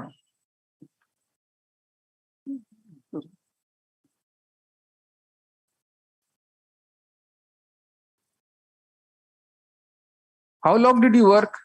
My lord, I worked, my lord, more than 15 years. 15 years? 82 to 95. What were you working as? What was your salary? The salary is, my lord, at that time. What were you working as? What was your designation? I'm working as, my lord, electricians. Electrician. Electrician. And I have also drafted in Para. This Air Products Limited is still there? No, my lord. This from 2016. It was lockdown and electrician there. Sorry, we were not able to hear you properly. So speak into the mic. My lord, 21 employees were there till 2016. From 1/8/2016 was lockdown due to some financially. All these 20 workers, they have gone to Law and Labor Court and there a settlement was area and it was they have taken the amount and it is closed. But now it is not functional, it is totally closed from 1/8/2016. The office is functioning while in the district Dhenkanal and the principal office is functioning in the Calcutta. And he is monitoring everything. The Calcutta office is monitoring everything now. Are you prepared to settle? My lord, he was working in the post of electrician. Why don't you give him a lump sum amount towards settlement? My lord, yes, there is no industry already dysfunctional from 2016, my lord. There is nobody. Only some one staff is there. The company is functioning at Calcutta. Here it is principal officer Calcutta. He is monitoring everything now. Where's the principal officer? What is that? This, where does it say this is a branch office? Because the company's name is Orissa Air Products Limited. That is the principal office at Calcutta and the branch office at Dhenkanal. The company is called Orissa Air Products Limited. Principal office is in Calcutta. Calcutta. What is that to show that? Howrah. That is the Orissa Air Product Limited, represented to the occupier director, Sri Southern Howrah Road, Howrah, Calcutta. That the address I have given. Opposite partner 1 mile. And the general manager is Air Product Private Limited, Kunchapada, Dhenkada.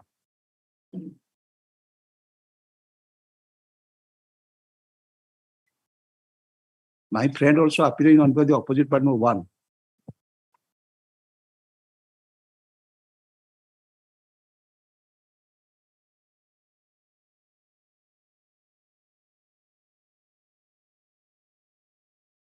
Salary matter 2600 like this matter. 2600 at that time.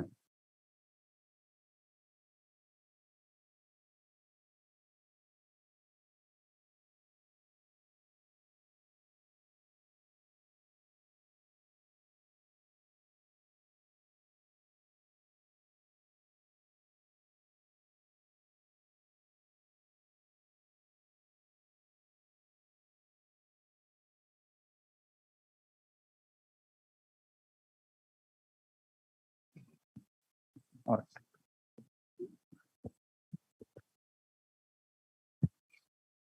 The challenge in the present petition by the workmen. Six workmen were charged. Joint inquiry, it was done. So there's no discussion, nothing in the impugned award. Absolutely no discussion. On the evidence of record they were going through, they have the passport.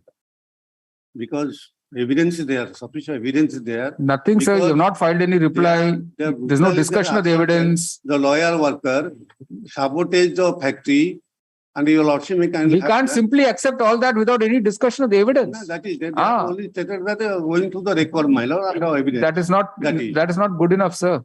That's not good because enough. on the inquiry that was everything is right. Because it is shocking. If it is shockingly disproportionate, because the charges are so grievous. Yes, my lord. Bhujali, Lakia, and iron rod, they have attacked the layer workers. The criminal case, they have been acquitted. That was in the inquiry, they have discussed everything, my lord. All right. We'll allow the operative portion use this because the detailed order will dictate. Or should we dictate it now only? All right. The challenge by the workmen in the present petition is to an award dated 4th February 2012 passed by the Labour Code Bhubaneswar in industrial dispute case number 42 of 1996.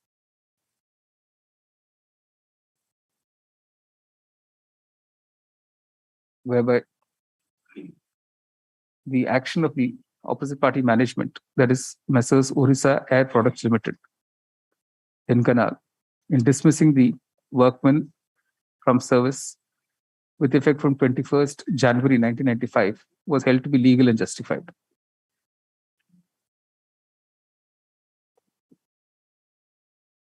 Notice in the present petition was issued way back on 21st November 2012. So, however, till date, no reply has been filed by the management. The dispute referred for adjudication to the Labour Court was as under, take from para 2, page 19, paragraph. On the basis of the above reference, the following issues were framed by the Labour Court. Take from para 5, page 22, paragraph. As far as issue number 1, concerning the fairness of the domestic inquiry, the Labour Court passed an order on 5th November 2002, holding the domestic inquiry to be fair and proper. Paragraph. It appears that the workmen belatedly filed repeated applications before the Labour Court thereafter for recall of the above order. Full stop. Against one such order dated 8th December 2010, rejecting the recall application of the workman, he filed writ petition civil 70 of 2011 in this court. Full stop. The said writ petition was dismissed by an order dated 18th August 2011. Full stop. In sum, therefore, the order dated 5th November 2002 passed by the Labour Court, holding the domestic inquiry to be fair, attained finality. Paragraph. Turning then to issues 2 and 3, which the Labour Court took up together, it was noticed that during the period of a settlement effected between the workers' union and the management on 5th June 1992, which was valid till 30th June 1996, the petitioner workmen along with certain others are alleged to have forcibly trespassed into the factory with weapons and physically assaulted the workers on duty, causing them serious injuries. Full stop. It is stated that an FIR was also registered and a criminal case was initiated. Paragraph. After noticing the above facts, the Labour Court has, in the impugned award, held that the workman failed to discharge the allegation the management acted with malified intention. Full stop. Thereafter, as far as the merits of the dismissal is concerned, the Labour Court observed as under. Take from page 24, the line beginning so on perusal of the case, up to both issues are answered accordingly. The last portion of para 8, page 24.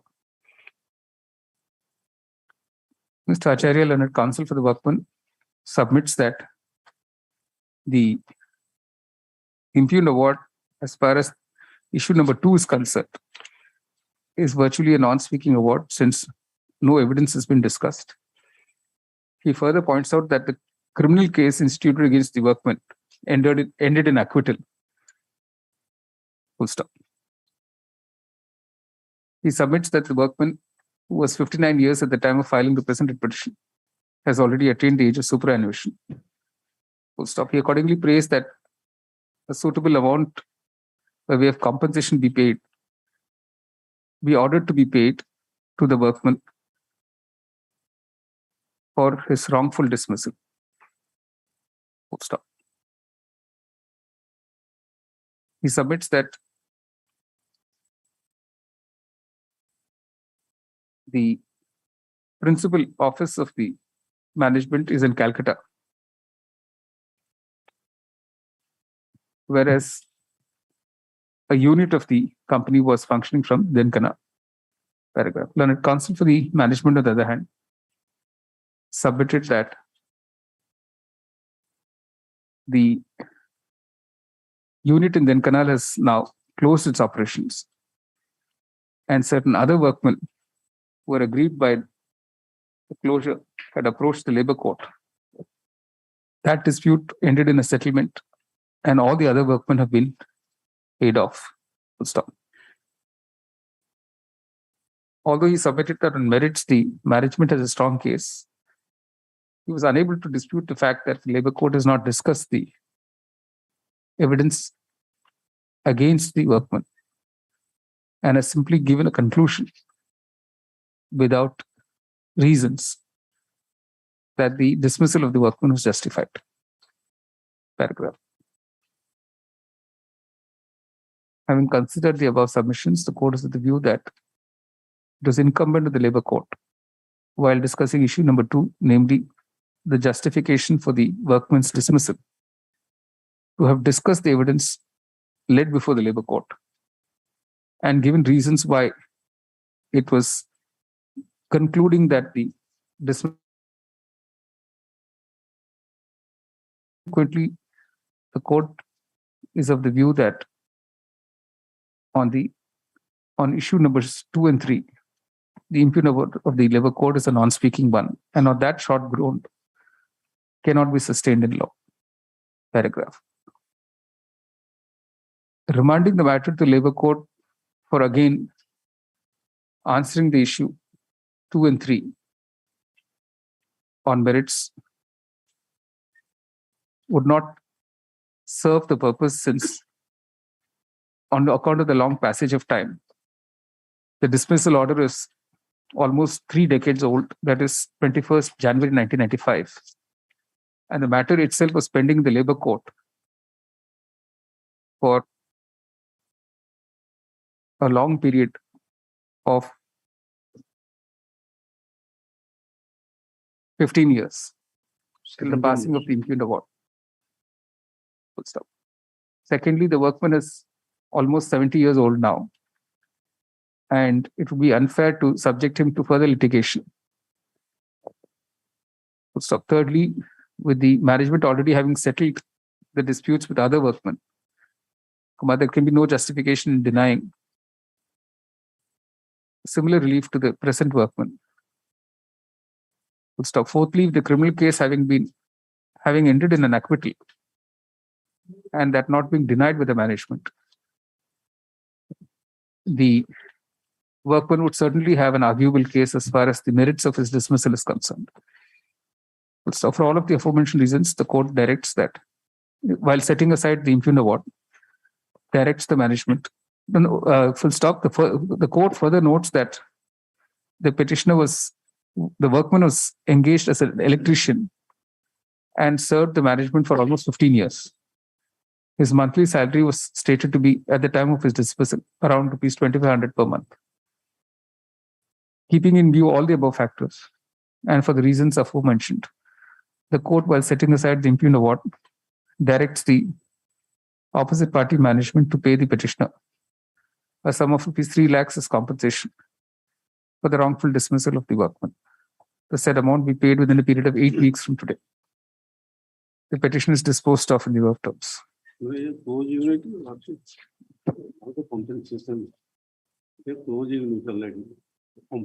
Can't hear you, sir. Close unit already. Sorry? 18, some lot of 3 lakhs. It's all right. It's all right. This man has worked for 15 years, sir, for you. Right. Equal list item number 46. It's 11 charges, so give us my lord. Yes. 46. Item number 46, there are two question of laws have been admitted, Your Lordship. Your Lordship may kindly turn to page 21. Question number 1 and 4, both have been admitted. So far as the question number have they been 1, served? Has the opposite party been served? Your Lordship. 1 minute.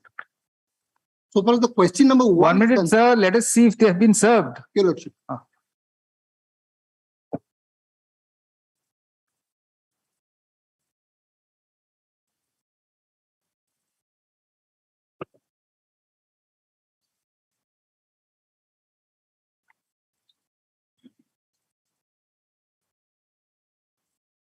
Nothing to indicate they've been served.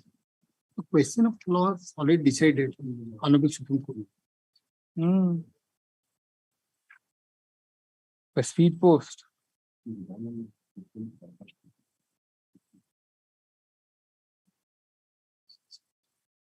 There's no report on sufficiency.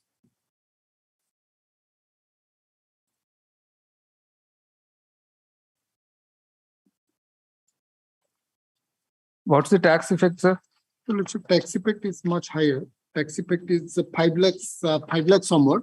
And the question of law has already been decided by Honorable Supreme Court, Your Lordship. Your Lordship, that is the anti-tax on imported goods, Your Lordship. Your Lordship, already decided that paragraph 123, Your Lordship, right. I'm sorry, one copy, Your Lordship. All right. Paragraph 123, Your Lordship, similar matter also. Yesterday there was a similar matter. At page 98, in view of the foregoing discussion, we conclude that goods imported after having released from custom barriers are not immune from. What about the second question? So far as the second question, Your Lordship, Your Lordship may kindly turn to that is question number 4. Whether on the facts and circumstances of the case, the Orissa Sales Tax Tribunal is correct in law that law as meteorological coke would not fall within the scope of entry 1 of Part 1 of schedule appended to the Orissa Anti-Tax Act 1999. Your Lordship, the operative portion of the tribunal's order, London Tribunal's order, Your Lordship, at page 46.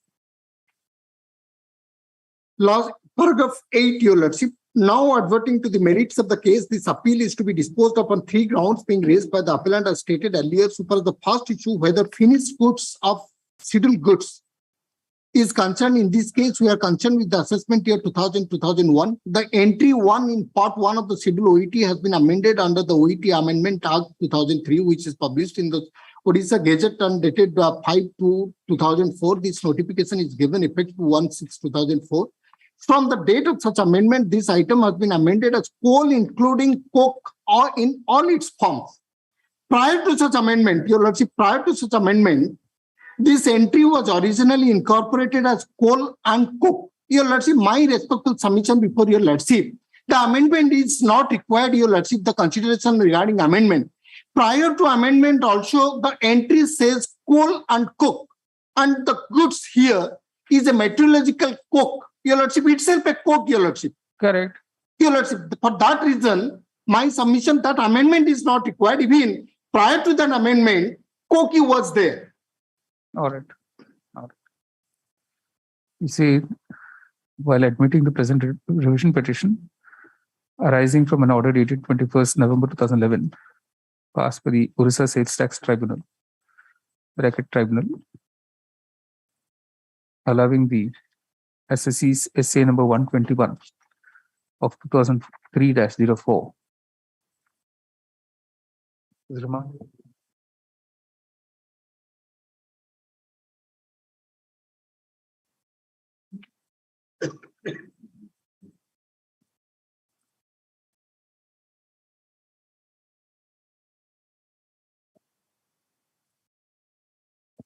Disposing of, instead of allowing, disposing of the SSC's appeal SA number 121 (ET) of 2003-04. The following questions were framed for consideration by this court by the order dated 5th August 2015. Reproduce those 2 questions. Paragraph. As far as question number 1 is concerned, it is covered in favor of the department and against the SSC by the judgment in State of Kerala of the Supreme Court of India in State of Kerala versus Father Williams Fernandez. 2017 SCC Online 1291. 2017 SCC Online 1291. Where in para 123 has been held as under. Reproduce para 123. As far as question number 2 is concerned, it is seen from the impugned order of the tribunal that prior to its amendment with effect from 5th February 2004, entry number 1 in part 1 of the schedule of the OET Act continued to read as open quotation, coal and coke, unquote. Therefore, irrespective of the amendment clarifying that entry as open quotation, coal including coke in all its forms, unquote, the product imported by the SSC, which is low ash metallurgical coke, still fell within the scope of entry 1 of part 1 of the schedule appended to the OET Act. Full stop. Consequently, the question framed is answered in the negative by holding that the tribunal erred in holding that low ash metallurgical coke would not fall within the scope of entry 1 part 1 of the OET Act during the year in question, that is 2000-2001. Paragraph. The revision petition is disposed of in the above terms. List item 47. Lordship, item number 47, Yeah. Lordship. It's a matter of old record, 2012, Lordship. Lordship, in the meantime, our chamber has been shifted. Anyway, Lordship. defects also not removed. So for more than 10 years now, defects have not been removed. The court does not propose to grant any further indulgence in the matter. Lordship, Lordship may give me 1 week, Lordship. I'll remove the defects. In the meantime, I'll Sorry, take- not at this stage, sir. Not at this stage. Sorry. Item 48. Fresh steps not taken, sir. Your Lordship, Steps for limitation were not taken. Item number 48, 28,200. All right. Tax effect is also minimal. Consequently, leaving the questions of law open, the petition is disposed of. Item number 49. Your Lordship, item number 49, Your Lordship, I kindly turn to the tribunal's order.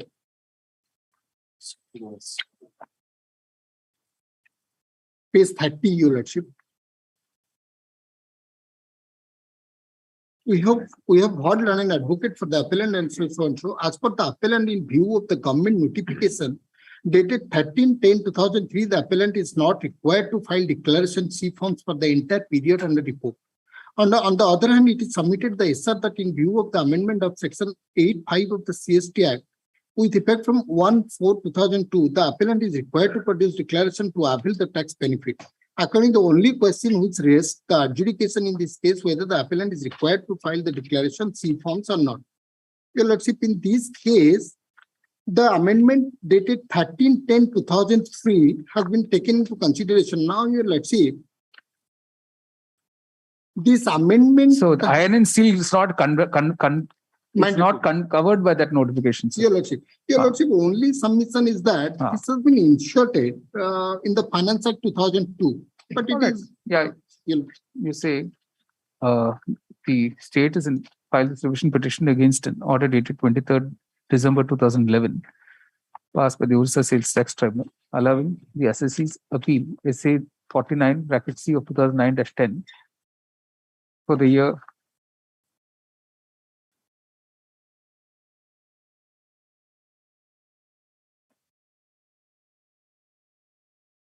2002-03, paragraph.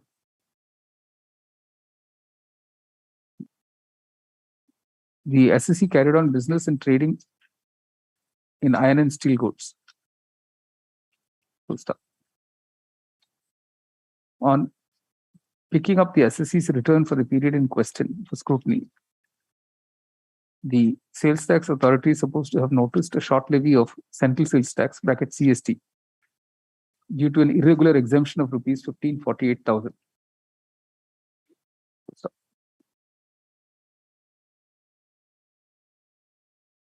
The dealer had been allowed exemption of tax on sale of iron and steel goods as first point tax paid goods.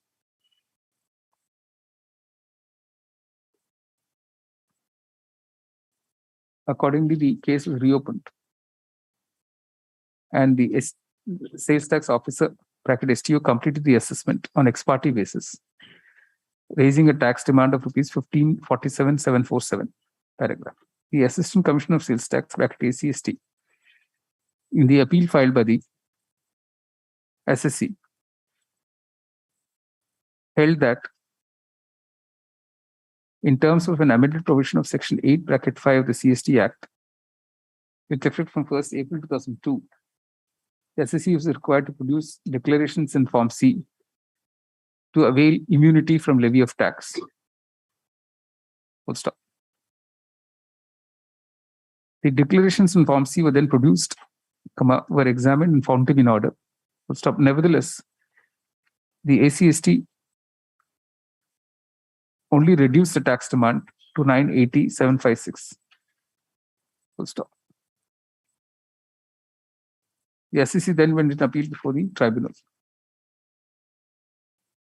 Full stop.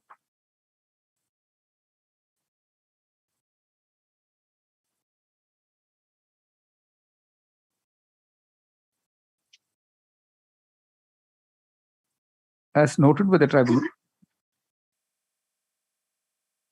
the Finance Department notification dated 6th April 1991 laid down certain conditions for excluding iron and steel from payment of tax.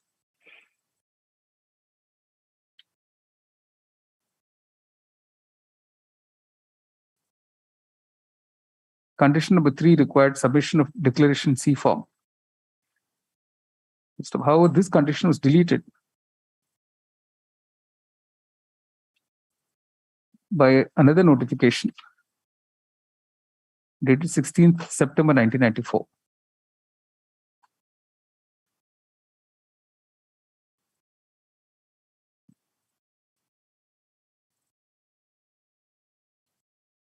this requirement was reintroduced by way of another amendment with effect from 13th October 2003.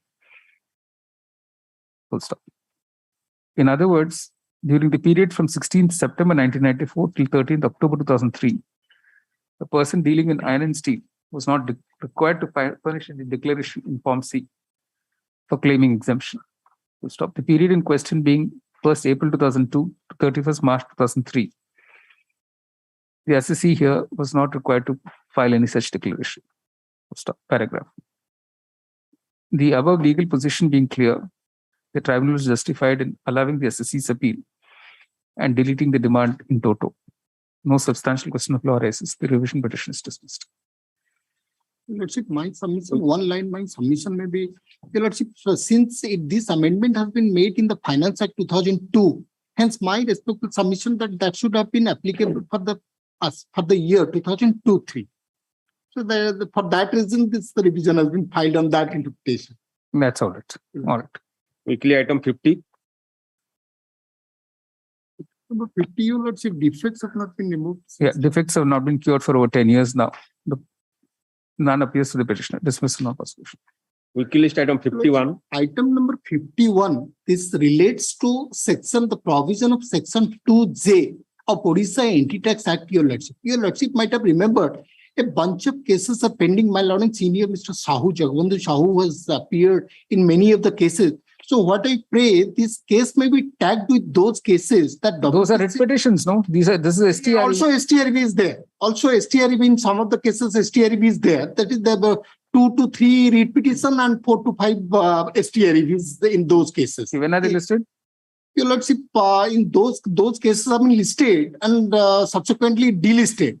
And again, date have not been fixed. All right. And list along with WPC number 14069 2012.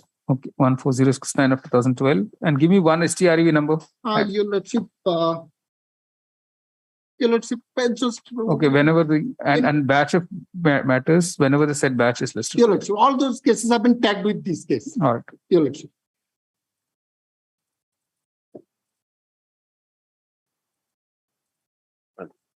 Item number 52. On behalf of Mr. Lal, Your Lordship, the amount involved is minimal. All right, with the tax effect being minimal. Questions may be the left question open. is left open and the petition is disposed of. Obliged. Item number 53.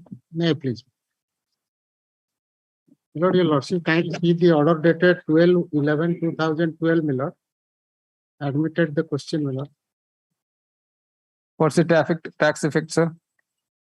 The tax effect is 39 lakhs, my Lord. Yes.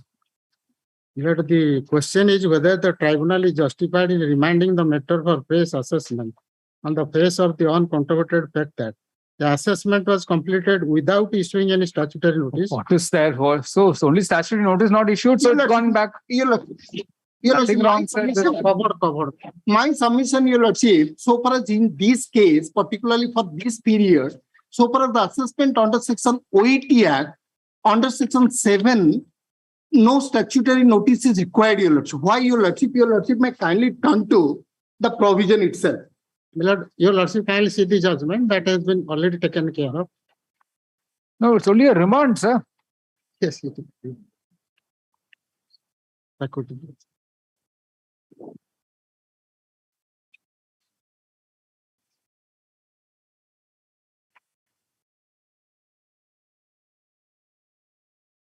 Kindly see paragraph 8, my Lord, page 3, after third line. The very provision has been interpreted and concluded.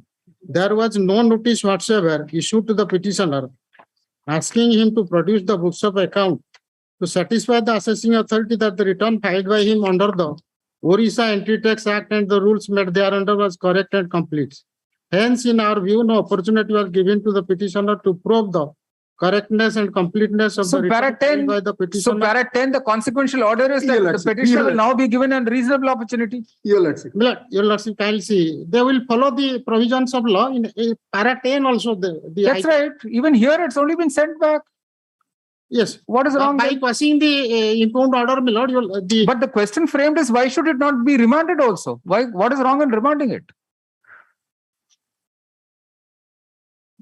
So far as the notice part is concerned, it has not been issued. That is the finding of the Sir, tribunal. you have come here saying that the tribunal should not have remanded it. Yes. That's the question frame. That's the question. Why should it not remand it?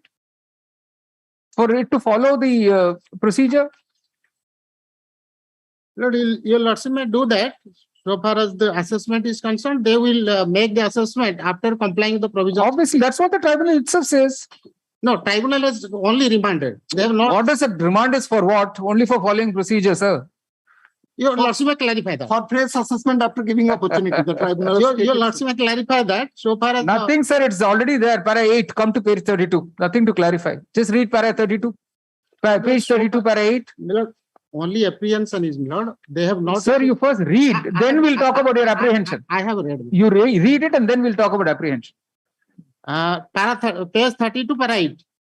Hence, we have got no hesitation in remanding back the case to the landed STO for a fresh assessment after giving opportunity being heard to the deal. So, what is the apprehension? That you will not be that heard? part your Lordship to clarify. What is that to clarify, sir? When the tribunal says you should be heard, we should clarify it, you should be heard. No, here, my lord. Clarifying is only if there is nothing said by the tribunal. The tribunal says you should be heard.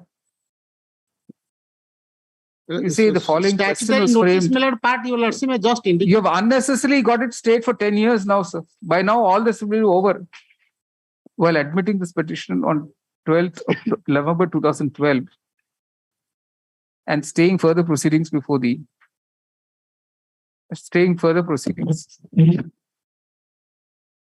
The following question was framed by this court for consideration, reproduced from that order. Paragraph, operative portion of the order of the tribunal reads as under. Reproduced para 8, page 32. Learned counsel petitioner relied on the decision of this court in Ram Kishan Rajkumar versus Assessing Authority, Cuttack 1, West Circle, 2005, 139 STC 450, to urge that prior notice to the SSC under the OET Act before finalizing the assessment was mandatory. Paragraph. It is seen that the tribunal has, in the impugned order, acknowledged the above legal position and has accordingly remanded the matter to the STO for passing a fresh assessment order, open quotation, after giving opportunity of being heard to the dealer. Unquote. This is the relief granted even in Ram Kishan Rajkumar versus Assessing Authority, Supra. Consequently, the court is unable to find that unable to agree that the tribunal has committed any legal error in setting aside the assessment order and remanding the matter to the STO for a fresh assessment order after giving the petitioner an opportunity being heard. Consequently, the question framed is answered in favor of the department and against the SSC. In other words, the impugned order of the tribunal calls for no interference.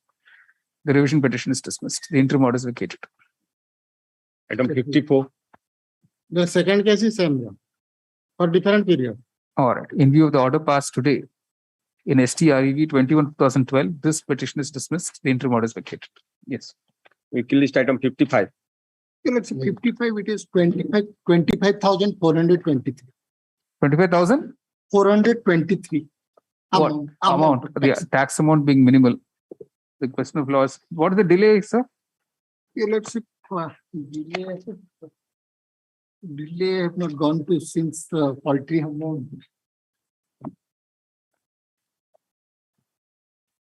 Delay, let's see.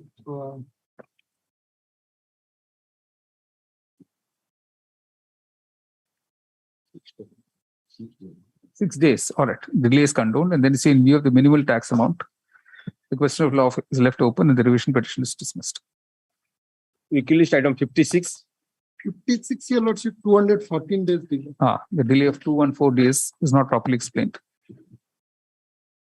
Delay is not condoned, the petition is dismissed. We kill list item 57. May I please? My lord, being agreed by the order of this Celsius Tribunal, my lord, this revision has been filed. And if questions of law have been, my lord, admitted by the order dated 26/7/2012. And the questions of law are at page 9 of the brief, my lord. Question number 2, 2A, 4 and 5 have been admitted.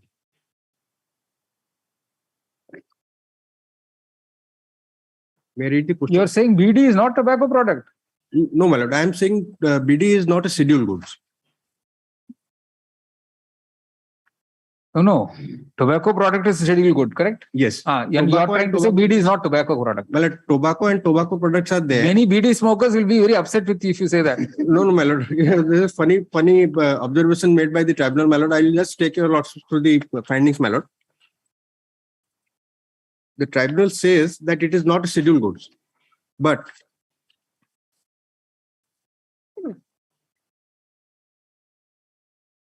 my lord, paragraph 6. Heard the learned counsel for the dealer as well as the learned SR of the revenue, and also gone through the impugned orders of both the lower forums.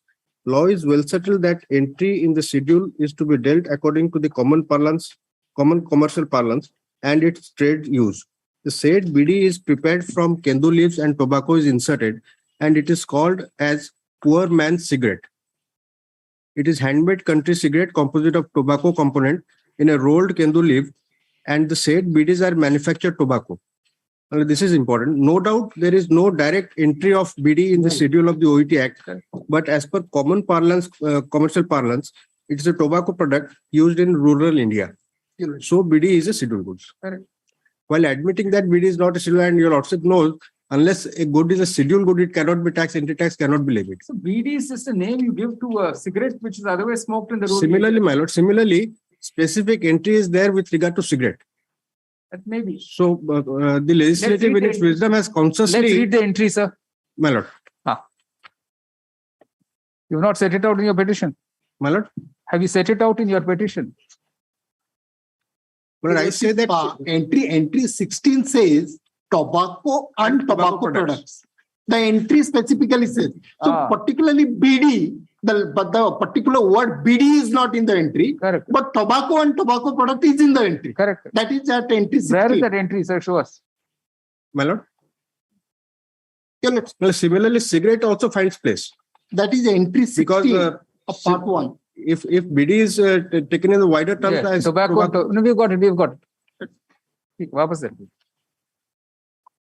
Clearly, sir.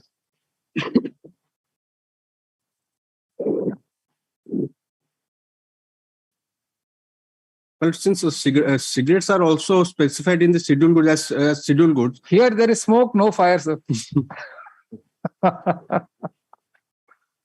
Nothing. My lord, let the questions remain open, my lord. No. Why let's not leave the BD smokers in doubt. They should know they're smoking tobacco. Just because the tribunal held that is they're paying all that money thinking they're smoking tobacco, sir. All right. While admitting the present petition by the SSC against the order dated 30th April 2012 passed by the Essex Tribunal, bracket Tribunal, in essay number 80, bracket ET of 2010-11, the following questions were framed with this court for consideration. Paragraph. Admittedly, the petitioner, SSC, is a manufacturer of BDs. The short question is whether it is included within the entry, open quotation, tobacco and tobacco products in item 16 in the schedule under the OET Act. Paragraph. While discussing this issue, the tribunal has in para 6 of the impugned order held as under reproduce. Learned counsel, the petitioner sought to contend that since the entry does not specifically mention single quotes BD, unquote, it would not fall within the scope of the above entry. We'll stop. Mr. Mishra, on the other hand, Sunil Mishra, learned AG, on the other hand, points out that the expression single quotes tobacco products is wide enough to include single quotes BD, which is nothing but tobacco inserted in a kendu leaf and smoked in the rural countryside. Full stop. Although counsel for the petitioner sought to contend that where do you find cigarette? My lord, entry 33, madam.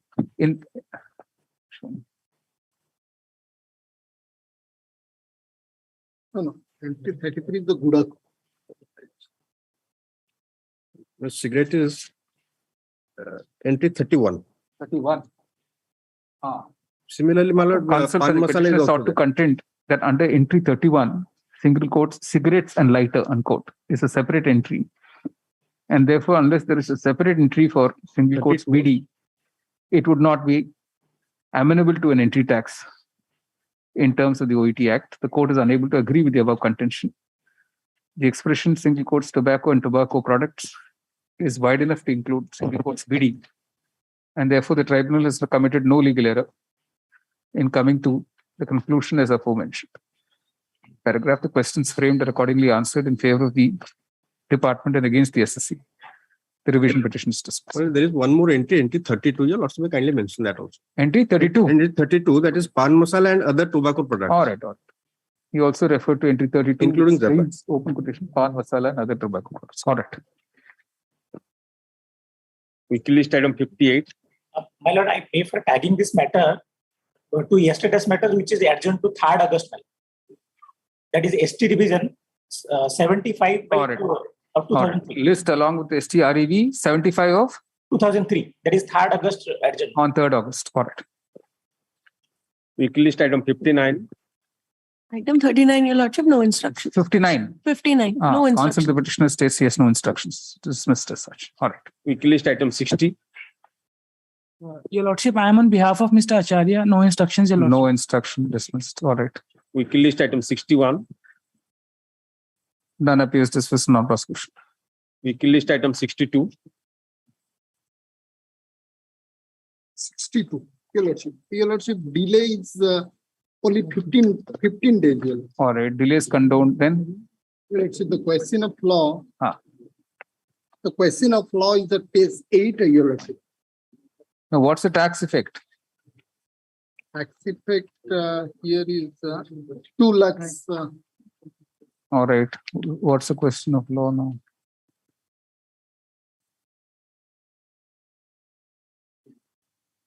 Your Lordship, may kindly turn to the tribunal's order.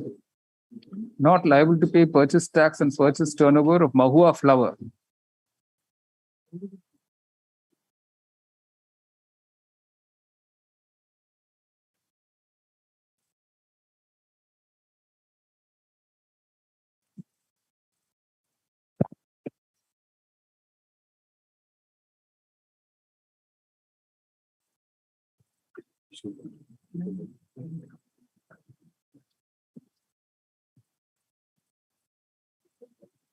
Outstill liquor out of mahua flowers.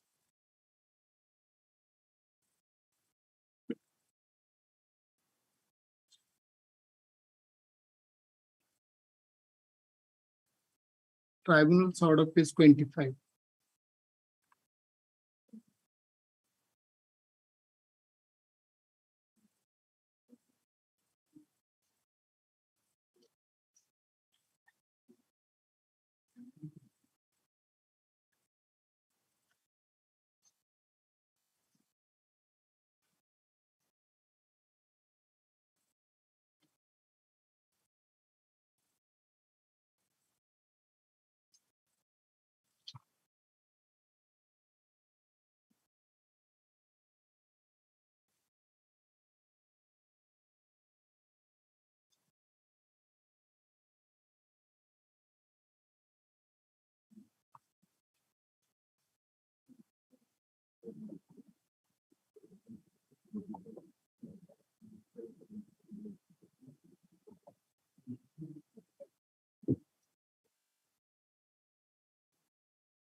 So it's simple. The question is very simple. Once you go for compounding tax and you invoke rule 90AA, can you still be asked to pay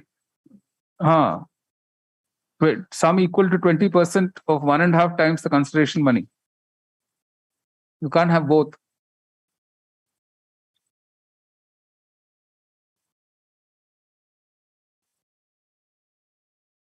Once you're paying 1.5 times the consideration money, to say you also pay purchase tax on purchase turnover, that seems unfair. Let the question of law be kept open. All right. No, why open? You'll agree with the tribunal, sir. Because it is very small amount, your lordship, because there are, so in appropriate case, I may be permitted. All right. So Counsel for the department states since the amount of tax involved is not substantial, the present revision petition is not pressed, with liberty to urge the questions of law in some other appropriate case. The questions of law are accordingly left open for decision in some other appropriate case. The petition is disposed of. Weekly list item 63. Your lordship, item number 63, I may be permitted to argue this case because there are several, this question of law is very important, your lordship. Section 42(5), the penalty under section 42(5), your lordship might have remembered in that NALCO matter, in that review matter, your lordship, while interpreting the penalty under section 43(5), along with 42(5), along with 43(2), your lordship. So your lordship in that has clarified that so far as the penalty under section 43(2), there is a discretion on the assessing officer so that he can levy the penalty or reduce the penalty accordingly. But so far as the 42(5) of Orissa Value-Added Tax Act, the language is very clear, and that cannot be reduced until unless the amount of tax determined has been reduced. And also, so far as this issue, penalty 42(5), the virus has been challenged. And in this honorable court, in case of Jindal, has already decided that it is intra-virus, your lordship, and that judgment is also there. And the Learning Tribunal has decided that so far as there is no mens rea, so the penalty cannot be levied, your lordship. Your lordship may kindly turn to the language of the 42(5) of VAT Act. Yes.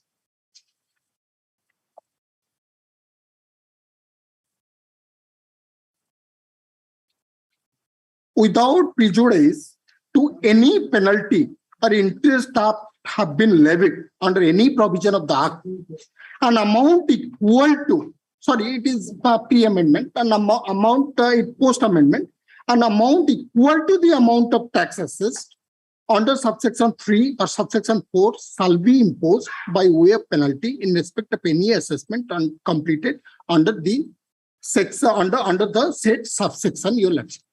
So whatever tax amount has been determined under subsection 3 or 4, the tax is to be levied after 1/10/2015, that is one time, before 1/10/2015, that is twice of the amount levied. So and the language is very an amount equal to. So there cannot be any discretion so far as the deletion or reduction or anything, your lordship. Now your lordship may kindly turn to page 33, the tribunal's order, the finding.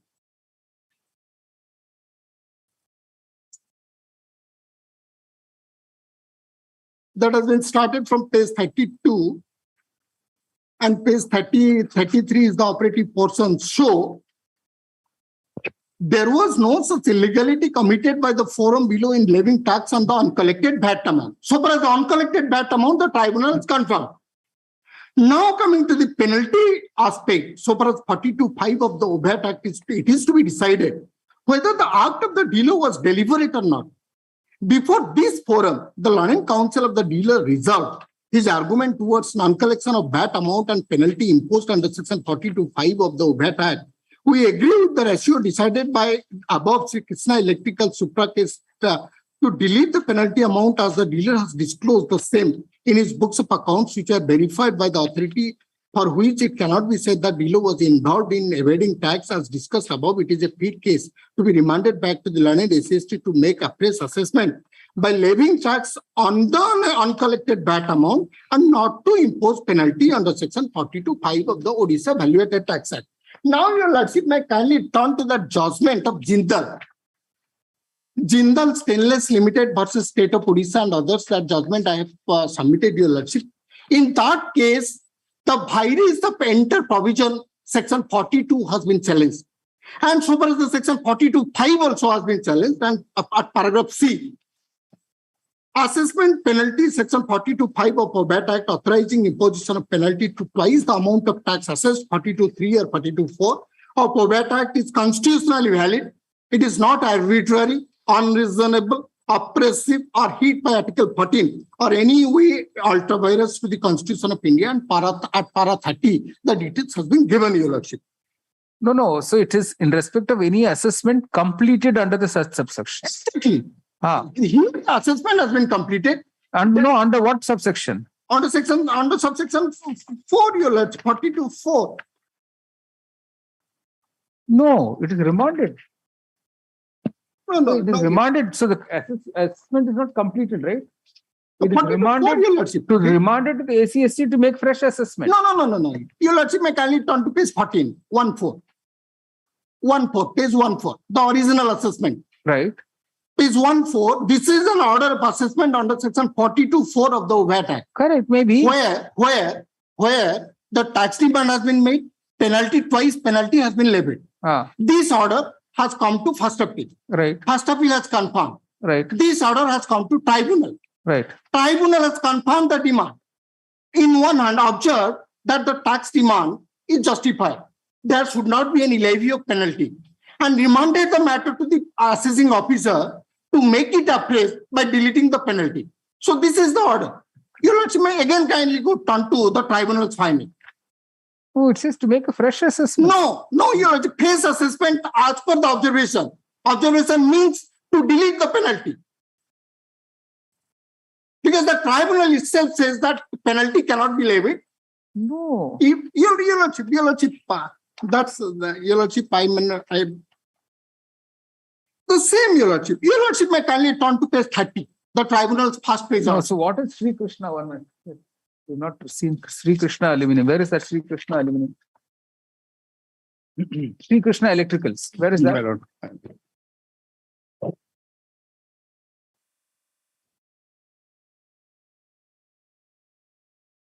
So page 30. So this is against that same 42(4) order.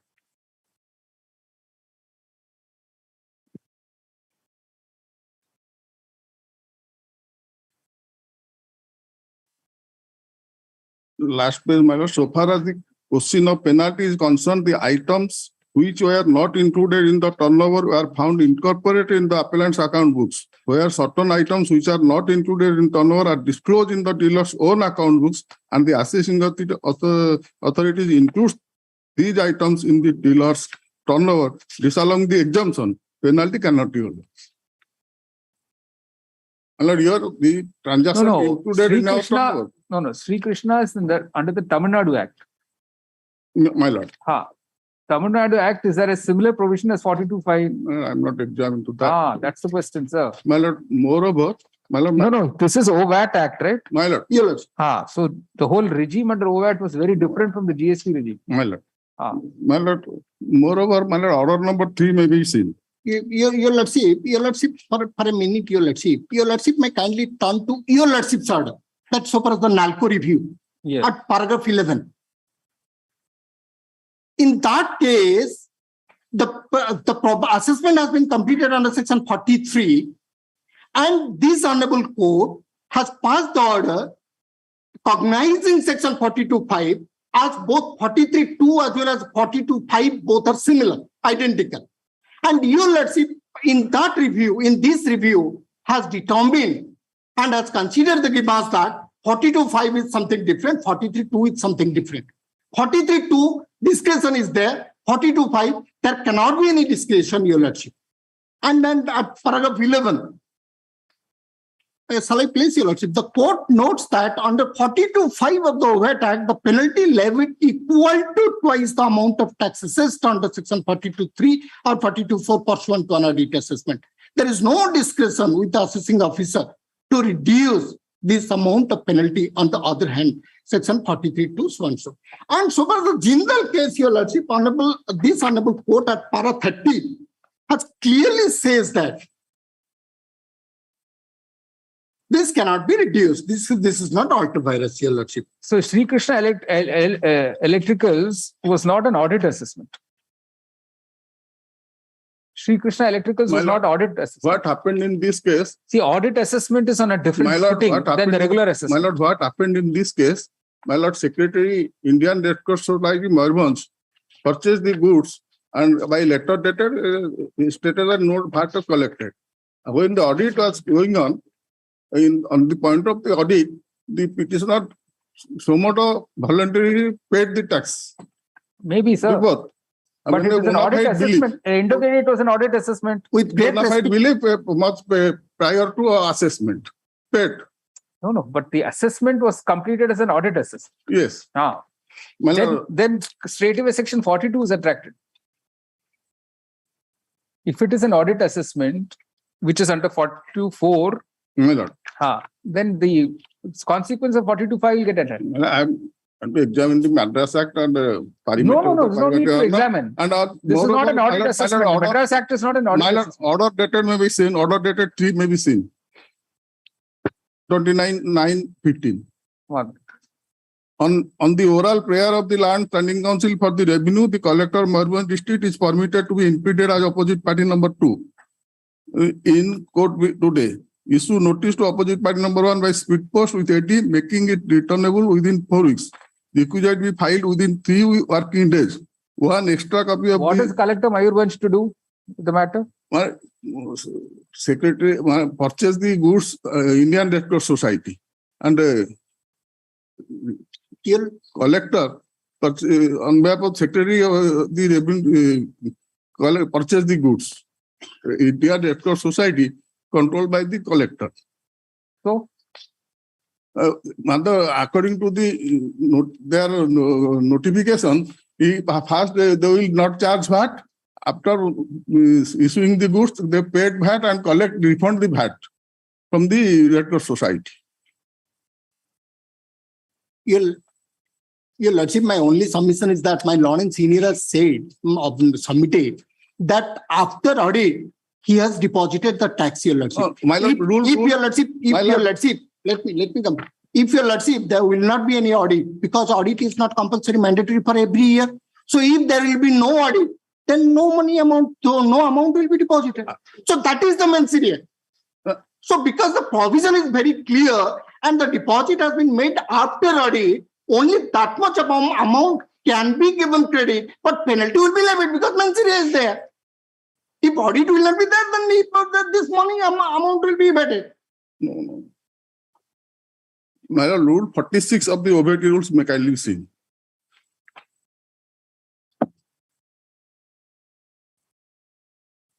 Audit to facilitate voluntary tax compliance. The audit team during any audit visit shall explain the provisions of the Act and these rules so that the dealer does not face any difficulty in maintenance of books and due discharge of tax liability. When the audit pointed out that it is payable, voluntarily the assessor paid the tax. A bona fide belief by the letter of the Secretary, Indian Red Cross Society, Morbans, he has not collected the tax. Basing on the letter of the Secretary, Indian Red Cross Society, has not collected the tax. And that has been dealt in the assessment order. Let's see that.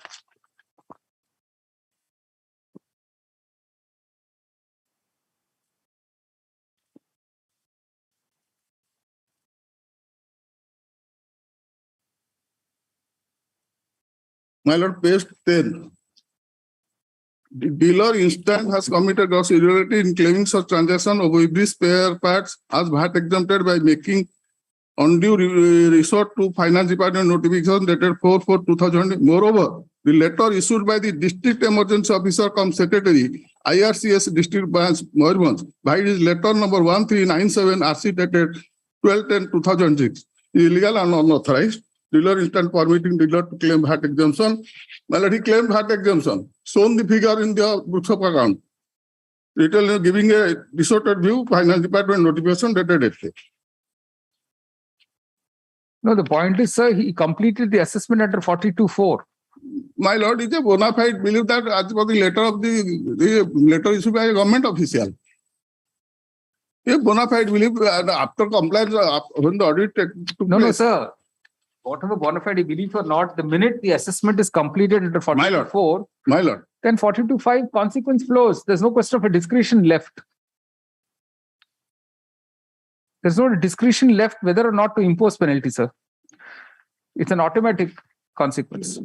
My lord, the intention is not to evade tax. No, but that's neither here nor there. Because the wording of this 42.5, without prejudice to any penalty or interest that may have been levied, an amount equivalent to so-and-so shall be imposed. There is no option in the assessing officer. He has to impose that penalty.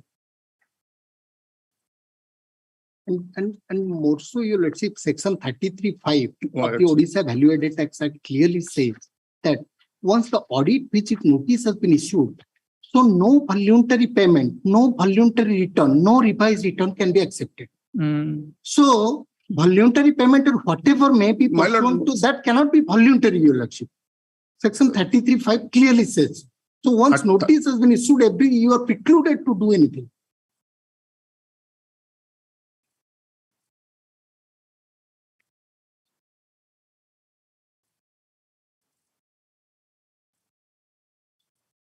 What do you say to that Rule 46 of the audit rules? Your Lordship, Rule 46 is to facilitate. Rule 46, Your Lordship, the purpose. Rule 45, the scope of tax audit. And Rule 46, audit to facilitate voluntary tax compliance. So voluntary tax compliance means the compliance has been properly made or not. It is to be seen, Your Lordship. So the tax audit, Your Lordship, section 45, along with section 46 can be read. 44, 45, 46. So the tax 45, the tax audit shall comprise verification of all records, document, books of accounts, electronic record relating to incidental to the business of the dealer, computation, input tax credit, and admissible calculation of output tax, so and so as may be required to determine the actual tax liability of the dealers.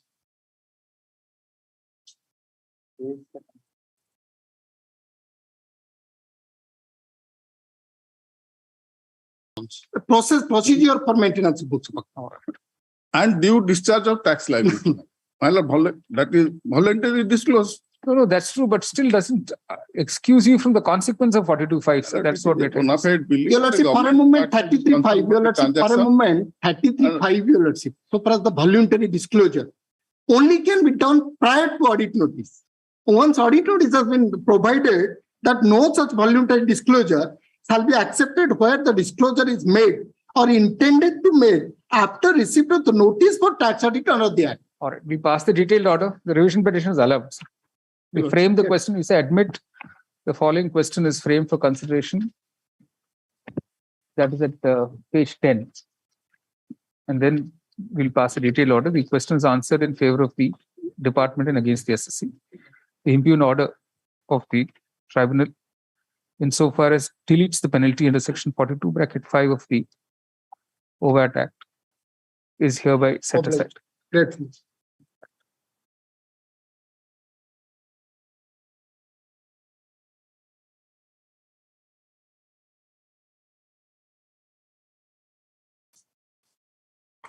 Weekly list item number 64. Item 64. 64, my lord.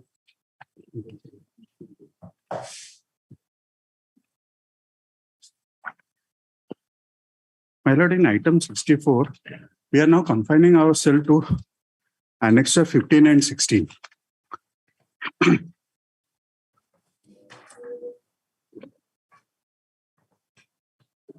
submitting to the check.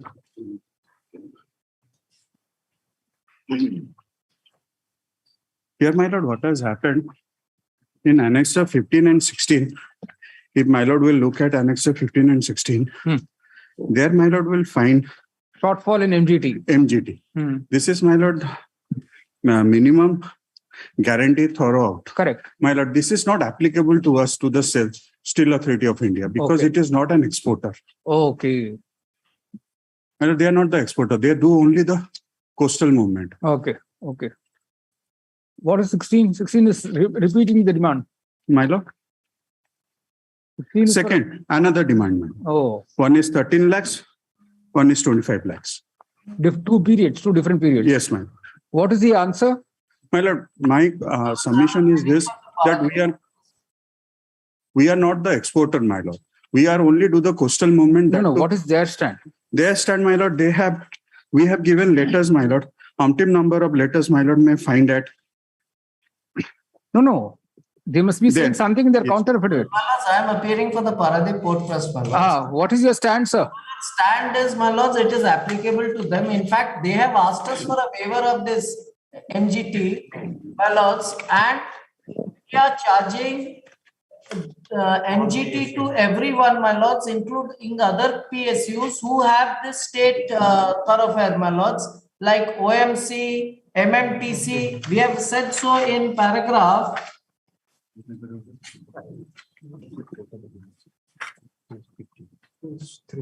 page 3, and this is one of the terms of allotment, my lords. They cannot, and they have asked us for waiver of this. Now they are saying we are not eligible because we are not exporters. My lords, it is not related to, nothing is related to exporter only. Even if you have a state export, my lords, when it goes to some other, my lords, port in the country of India, my lords, then also, my lords, we are charging. If your lordship sees the conditions of allotment, that is at running page 44 of the brief and page 15 of the counter affidavit, clause 3 reads, my lord, prior to that, my lords, the minimum guaranteed throughput, MGT, or other related conditions introduced by the port for optimal utilization of allotted space will have to be complied with, adhered to. Renewal of plot for a further period will, however, depend on actual imports, exports, but not merely on payment towards MGT. So, my lords, here we say that minimum guarantee is applicable to you. They also understand it, my lords, and they ask for waiver of the minimum guaranteed quantity. If your lordship sees Annexure 4 at their running page 15, my lords. They say the MGT for the siding plots and mechanized plots may be waived in favor of sale. So they understand that this is applicable to them. They ask us for waiver, and suddenly they come up with a stand that because we are not an exporter, it is not applicable to us. We have stated in our counter affidavit at page 32, my lords, running page 3 of our internal, running page 3 of our counter, at paragraph 6, that it is pertinent to mention here that the port has also allotted mechanical iron ore storage plots to two public sector undertakings, namely MMTC Limited and MS Orissa Mining Limited, for more than a decade back. And both the government undertakings have been involved in exports of iron ore and have been compliant to the MGT conditions. However, the iron ore plot allotted in favor of MMTC and OMC were also cancelled along with others on 21/8/12 in compliance to the orders of the Honorable High Court of Orissa, my lords. The High Court had directed that all the plots should be cancelled and again put to tender. Now, my lords, we also say MGT fixed by the port is applicable to all the iron ore plot holders, irrespective of the status, either as public sector undertaking or as merchant exporters, and the nature of exports made by them, either foreign export or as coastal export for self-consumption. We have said so categorically, my lords, and they admit to this fact. It is a term of condition of allotment of plot. and they ask us for waiver. So they're stopped from raising such a stand. Yes, what is My lord, my submission is this. My lord, first of all, we are not an exporter. We are not exporting anything. No, but Those this two is not public. hinged on that. My lord, Their stand is this. Does not. their hinge- stand is that other two public sector. No. Come to page My lord, first let me para place. 7. No, come to para 7 of their counter affidavit. My lord, That is subpara 7. my lord. 7, my lord. The MGT fixed by the port is applicable to all iron ore holders, irrespective of their status, either public sector undertaking or a merchant exporters. The nature of export made by the either foreign export or a coastal export. My lord, we don't fall within this criteria, my lord. No. Absolutely not. No, We no, don't they are fall saying within this all criteria. self-consumption. My lord, this is a consumption where any public sector undertaking, my lord, they are exporting to another country. No, My where lord, does- here we no, are no. not exporting anything. No, where does their allotment letter says this will apply only to exporters? My lord, kindly see what they have done. My lord, kindly see in the read that what I was saying, page 19, my lord, for a moment may see. They say annexure 8, and thereafter also we have written to all iron ore exporters, renewal of iron ore storage plots, my lord. Here, the competent authority has been pleased to approve the extension of license period of manual iron ore or storage plots in respect of 32 manual iron ore When you holders. sought waiver, My lord, I have thereafter, my lord, I submit that at my lord may see page 21, my lord may see for a moment. There I have clear, it is conveyed to the traffic manager that the sale is not an exporter of iron ore. My lord, it is annexure 9, my lord. Page number 21, my lord. I have clearly mentioned that the sale is not an exporter.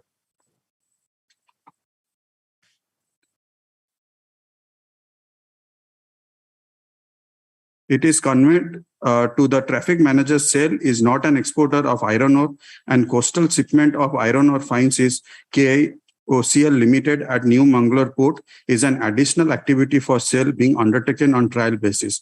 It was hence conveyed that sale could not give MGT for iron ore fines. Thereafter, again, my lord,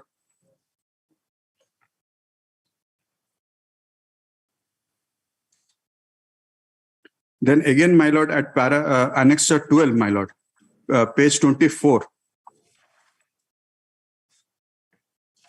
third paragraph.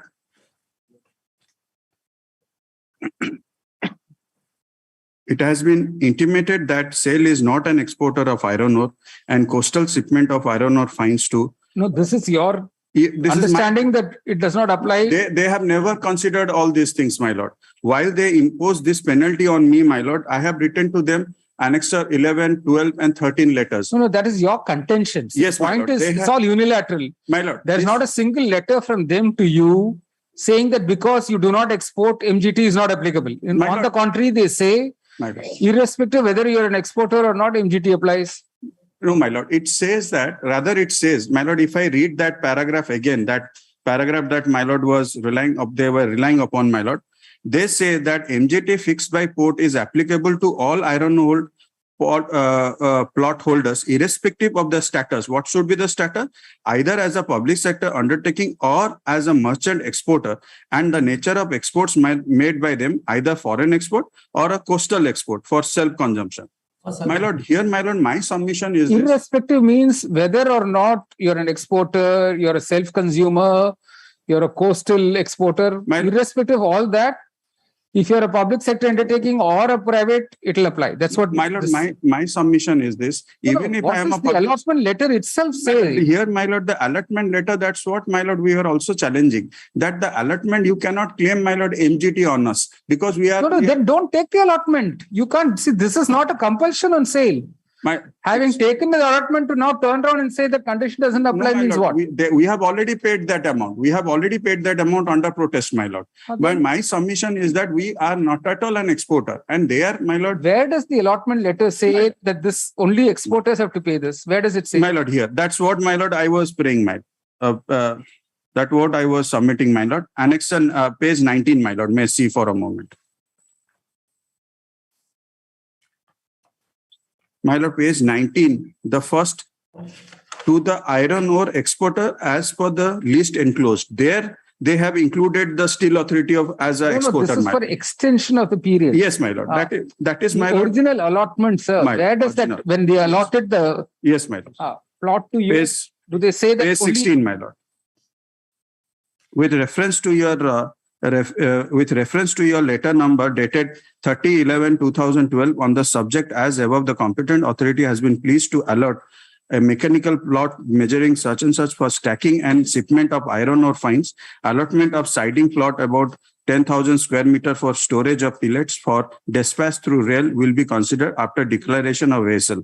However, formal allotment letter will be issued after ratification by the land allotment committee. This issue is approval of chairman PPT. Here, my lord, they never say about the MJT. Next letter, Yes, my lord. you yourself ask for waiver. Yes, my lord. Prior to that, my lord, at Annexure 4, why we prayed for waiver, my lord? Because which means otherwise, it applies to you.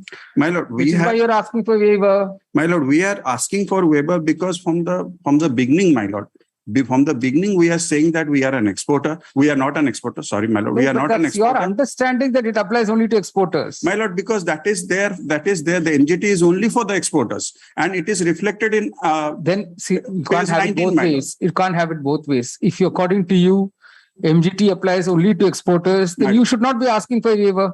My lord, we are not only, that is the word, my lord. Since you understand it to apply even for non-exporters, you're asking for waiver. Because, my lord, they were trying to impose that MGT on us. My lord, that is the reason, my lord, why we say that we are not the exporters, my lord. Because, my lord, Annexure 15 and 16, they have imposed those MGT, my lord, without taking into consideration my averments, my lord. No. They never say that you are not, even though you are not an exporter, but still the MGT is applicable to you as being a public sector undertaking. Which is your first allotment letter? My lord, first, my lord, is here.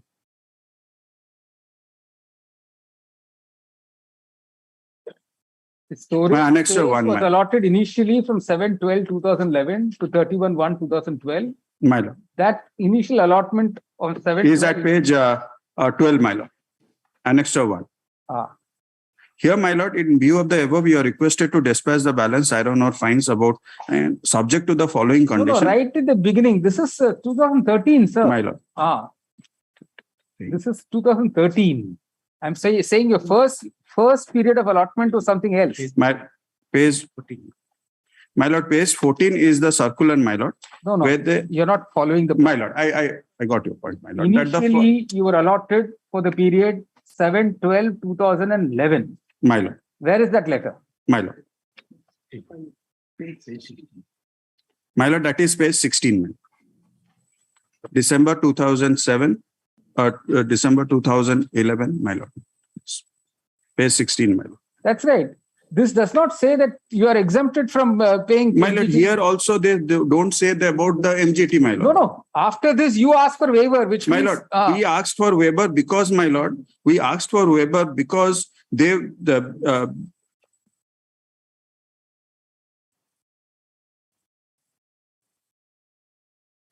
my lord may see the next page, page 11, page 70. Leave it. They never agreed to your request for waiver. My lord, kindly see why this. One minute.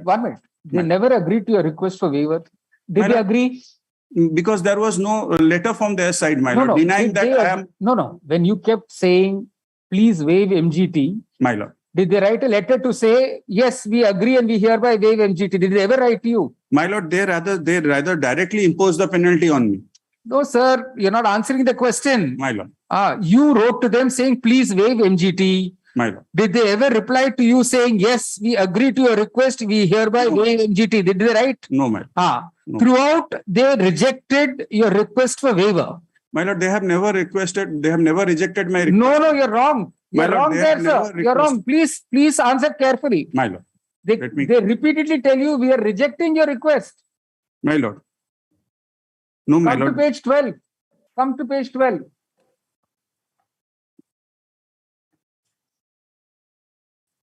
How do you say this? First line, read that first line, page 12. With reference to your letter dated on subject above, we inform the request for waiver. You're not reading it carefully, sir. You're not reading it carefully. Read it carefully. My lord.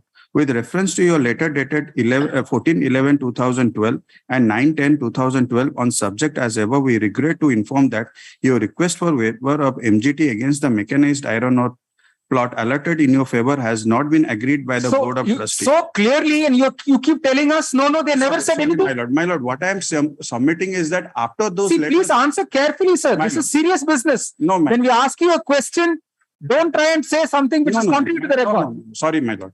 My lord, what I am submitting is that nobody compelled you. So if they did not agree to your request, you should simply say, I'm surrendering my plot. I do not want it. My lord, I have. There's no compulsion on you. My lord, you should simply say, I hereby do not take this allotment because you have not agreed to my request. Because I'm surrendering my plot. Because my iron fines were lying in the plot. No, it is. There's nobody compelling you. If you do not want to use this plot on these conditions, just surrender it. My lord, in 2013, my lord, when they wrote this letter to me, my lord, to all the exporters, my lord, that is where, my lord, we wrote them back that we are not the exporters. Sir, if they had agreed to your request, your argument you can understand. They've repeatedly refused your request. My lord, that is, my lord, what I am. So where's the question? Once they refuse the request, they don't agree to your interpretation. As simple as that. My lord, we have. This is simply a contract, sir. This is not some statutory function they're performing. It's simply a contract. It's a license. At the highest, it's a license. You take it on the conditions of license, or if you don't want, they have withdrawn. Surrender it. They have cancelled. Surrender it, my lord. Sir. If you find this onerous, if you find this is cumbersome, surrender it. Nobody is compelling you to do it.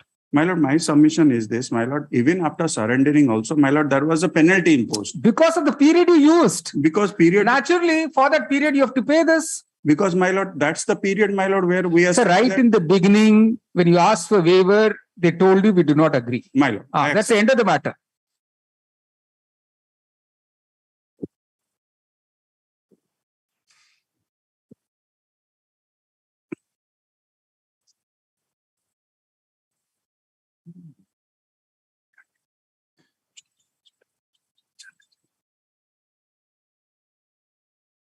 Steel Authority of India Limited has filed this petition challenging a letter dated 7th January 2013 issued to it by the Paradip Port Trust (PPT)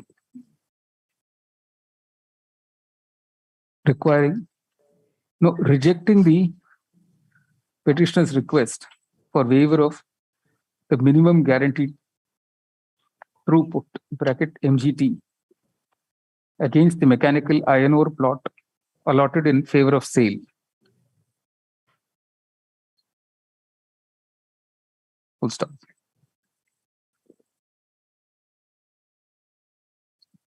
While directing notice to issue in the present petition on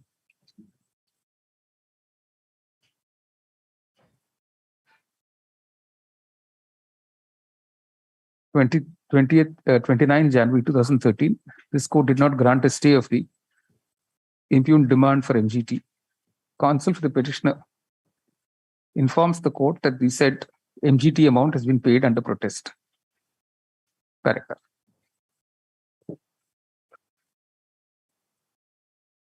The background facts are that the aforementioned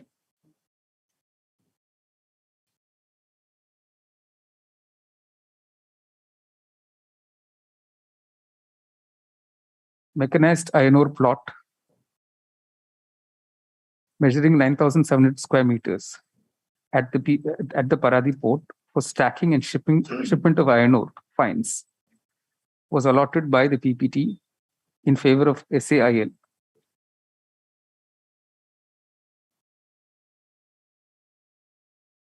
By a letter dated 7th December 2011.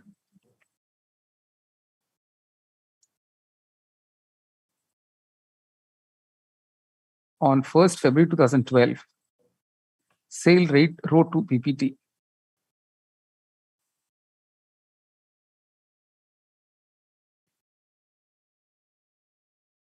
No, you say the said allotment was for the period up to 31st January 2012. So on 1st February 2012, SAIL wrote to PPT stating that the allotment should be extended for a further period of 11 months. And that open quotation, the MGT for the mechanized plots may be waived in favor of SAIL. Stop unquote.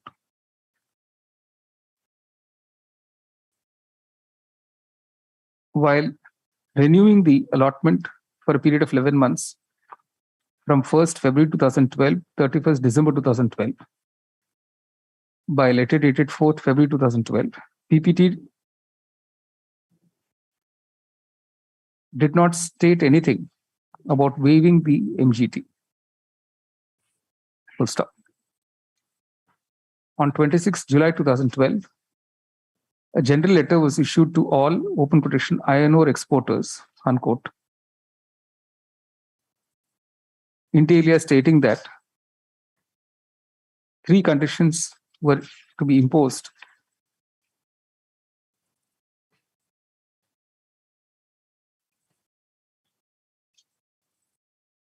for extension of license period for the 32 manual and 8 mechanical plot holders,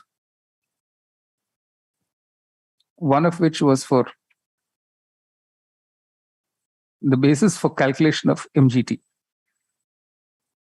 Full stop. SAIL again wrote to PPT on 31st July 2012, stating that since open quotation, SAIL is not the exporter of iron ore, unquote, and that the coastal shipment of iron ore fines to KIOCL Limited at Mangalore was an additional activity for SAIL being undertaken on trial basis.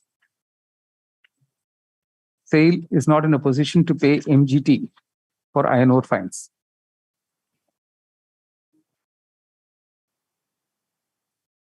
Paragraph. On 21st August 2012,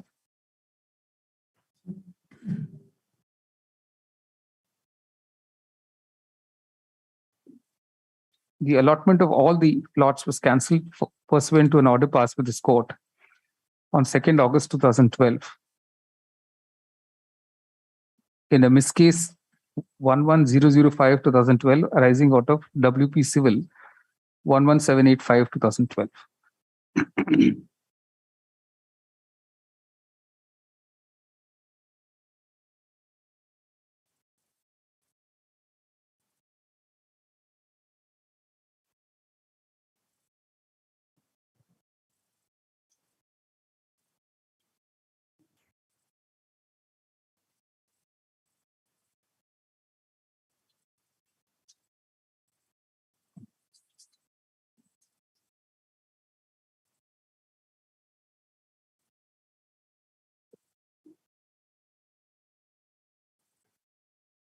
On 2nd January 2013, you see, SAIL kept writing to PPT for reconsidering the decision to cancel the allotment and also for waiving the MGT for the period during which the plot was being utilized by SAIL.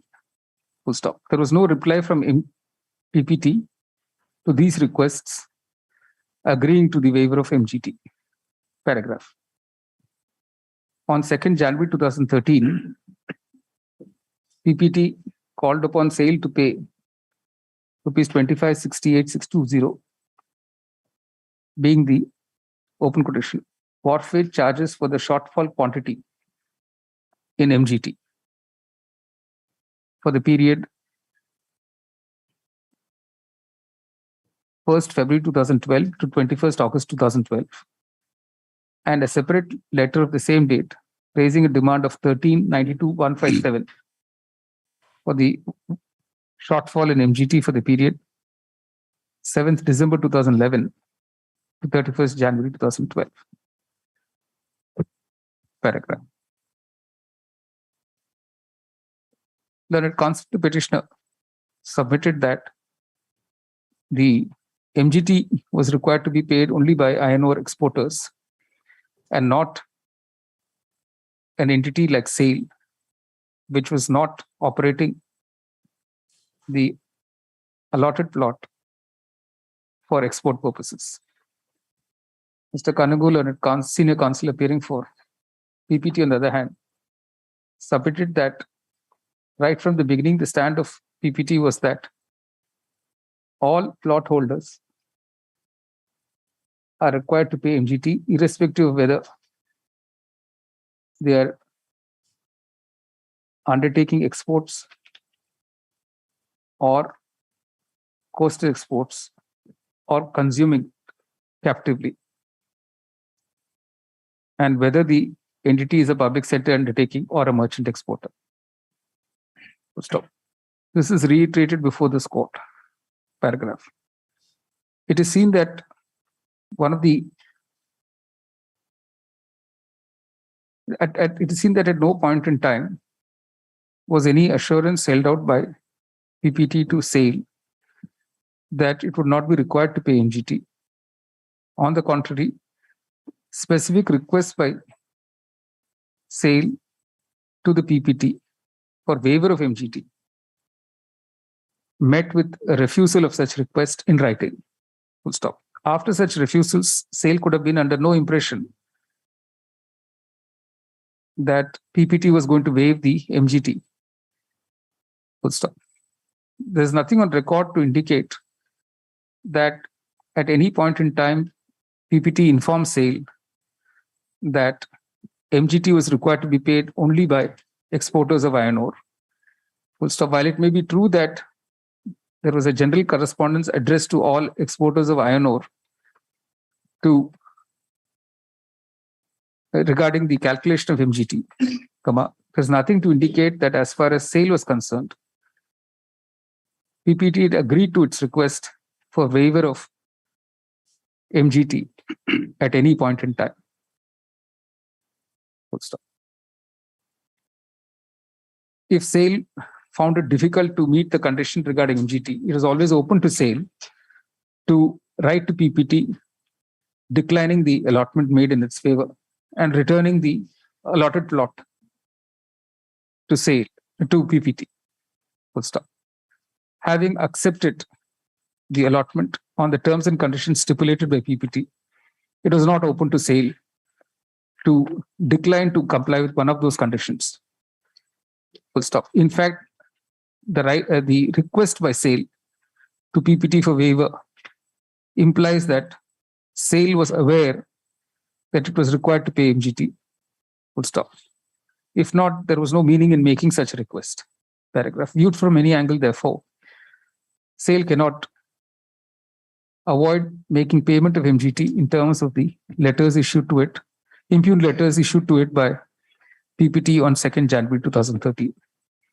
The court accordingly finds no merit in this writ petition and it is dismissed as such. Deeply obliged. Weekly list item 65. Item number 65. None appears. This was an order section. Weekly list item 66. The interim order is vacated. 65. I am for the opposite part number 2. None appears for the petitioner. Dismissal non-prosecution. Weekly list item 67. May I please, my lord? My lord, only my limited prayer, my lord. Lord says by dispose of the representation, the light of this judgment of this honorable court. Only limited prayer, my lord. Okay. That OJS already been decided. In light of this judgment, representation may be disposed of. This issue, in fact, had come up last week before 3-judge bench. My lords have remanded the matter before. Yeah, division bench. That's all. Counsel, the petitioner states that his limited prayer at this stage is that his representation dated, the petitioner's representation dated 18/2/2013 should be considered by the opposite parties in light of the order passed with this court on 19th September 2011 in writ petition civil 2114 of 2010 bracket Messrs. Nilgiri Engineering Cooperative Society Limited versus State of Orissa bracket without expressing any view on the merits of the above claim of the petitioner, the court directs the opposite parties to dispose of the petitioner's representation dated 18/2/2013 by passing a reasoned order after hearing the petitioner within a period of 8 weeks from today. The petition is disposed of in the above terms. Weekly list item 68. I don't, my lord, annexed 3 series, my lord. What was Item 68. My lord, item 68 infectious, my lord. Counsel, petitioner states this is the petition has been rendered infractuous, it is disposed of. Weekly list item 69. The opposite. None appears, dismissed, non Weekly list item 70. The order is vacated. Item number 70. None Mr. appears. Lordship, I am from opposite party. None appears for the petitioner. Dismissed for non-prosecution. Published. The interim order is vacated. Weekly list item 71. My lord, in this case, my lord, the petitioner challenges the demand notice under Annex 8, my lord, towards payment of duty charges on the short lifting of MGQ, my lord, for the year 2011 and 12. No, my lord, regarding the payment of duty charges for the year 2010 and 11, he has already paid under Annex that has been, I have annexed at Annex 7, my lord. Duty charges has already been paid. Demand notice is under Annex. So you're withdrawing this. 32. So you're withdrawing this. My lord? You're withdrawing the writ petition. No, my lord. Then you're saying it's already paid? No, for the particular year, they have charged for 2 years for the year 2010-11. That's all appealable. I think that's. I have part of the dues for the year 2010 and 11 has already paid. I have annexed the same as the Annex 7, man. That I have no instruction. I have already annexed the same, man, at Annex 7. What is it that you want, sir? My lord, regarding payment duty demand notice has been raised for the year 2010-11 and 11-12, my lord. Now, the petitioner has already paid the duty charges, short-run duty charges for the year 2010 and 11. That has been annexed at Annex 7, my lord. Regarding payment of the duty charges for the short-run duty charges for the year 10 and 11, I have deposit slip has been made at Annex 7, my lord. And regarding 10 and 11 and 12, my lord, against that, I have preferred another writ application and that matter has been remitted before the authority for consideration. Then nothing remains. Then nothing is there to support. Counsel, the petitioner states that nothing survives for consideration as far as the present petition is concerned. It is disposed of as such. She has already 72. She has already paid for the 10 and 11. That is, if you have paid, Yes. then Item number 72. None appears, dismissal, non-prosecution. Weekly list item 73. 73, Lordship, in both the public interest litigation, my lord, in fact, the prayers. the same prayer that my learned friend is urging that PIL. PL, Lordship, is taking up this pattern, PL, Lordship, the Chilika PL. All right. Counsel, the petitioner states since the court is already considering the issues it raised here in another PIL, no orders need be passed as far as the present petition is concerned. It is disposed of as such. All right. Weekly list item 74. 74 on behalf of Mr. Bose, my lord, today he has instructed that the petition has expired. Therefore, All right. Counsel, the petitioner informs the court that the petition has expired. The petition is disposed of as having abated. My lord, with that substitution, we can go for such. Anyway. Weekly list item 75. The memo is taken on record. The petition is dismissed as not pressed. Weekly list item 76. Okay. 76, my lords.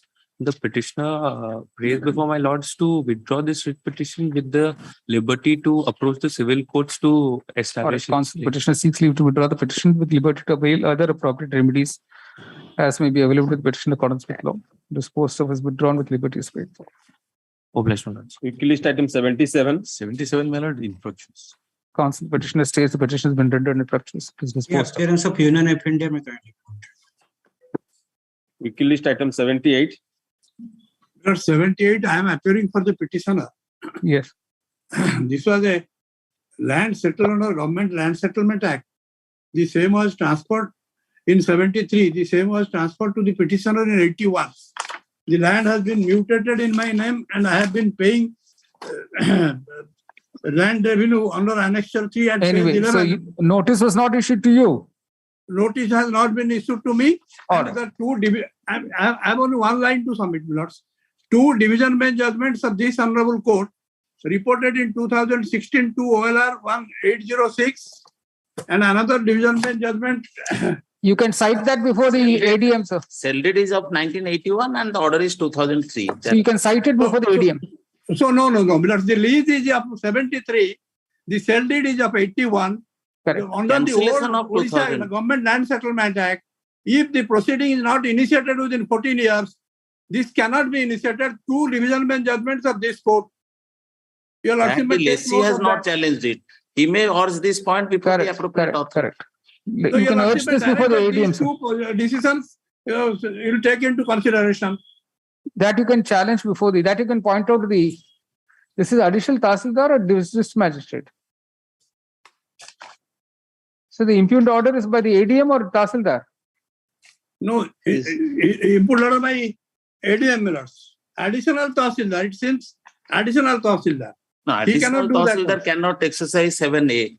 No, he cannot do that also. No, it He must cannot be. do that also. Let him Tahsildar is appear and himself, file cannot his do so that. cause, whatever he wants, let him file the so cause report. No, but this man has jurisdiction or not?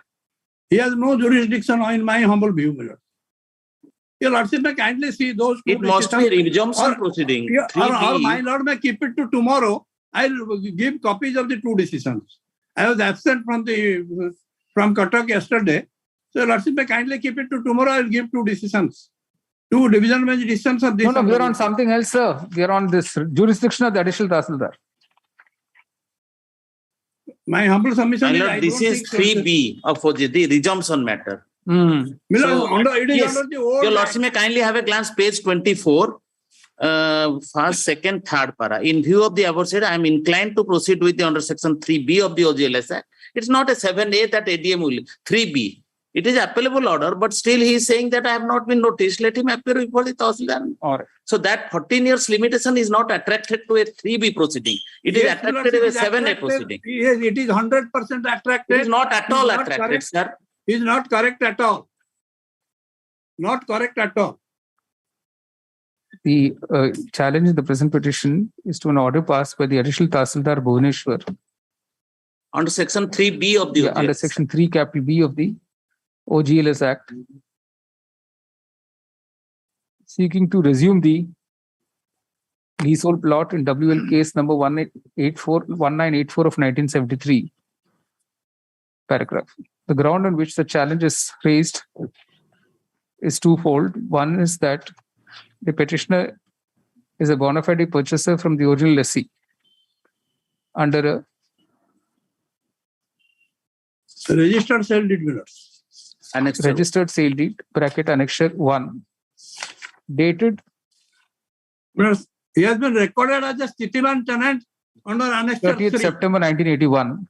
That is long before the impugned order, and no notice has been issued to the petitioner prior to exercising the power under section 3 capital B of the OGLS Act.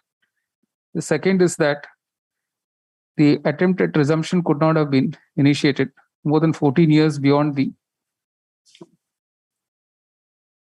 more than 14 years After the lease is granted. That is his. after the conclusion, after the date of the lease. My lord, my submission that it is not applicable to resumption proceeding may kindly. All right. While Mr. Mohanty joins issue on the second ground, he is unable to dispute the fact that no notice has been issued to the petitioner when the sale deed under which the petitioner is claiming title was executed long before the impugned order. Consequently, the impugned order is hereby set aside, and WL case number 1984 of 1973 is directed to resume before the additional Tahsildar Bhubaneswar, leaving it open to both parties, to the petitioner to urge all the other points concerning the tenability of the proceedings, as well as the response thereto of the opposite parties, to be considered in accordance with law by the additional Tahsildar. My lords may fix the date of appearance. Yes, yes. The WL case number 1984 of 1973 will be listed now before the Additional Tahsildar on 29th August 2022, on which date the petitioner will appear along with a downloaded copy of this order. The Additional Tahsildar will then proceed in accordance with law and, after hearing the parties, dispose of the said WL case number 1984 of 1973 within a period of 4 months thereafter. Till such time, the status quo order passed by this court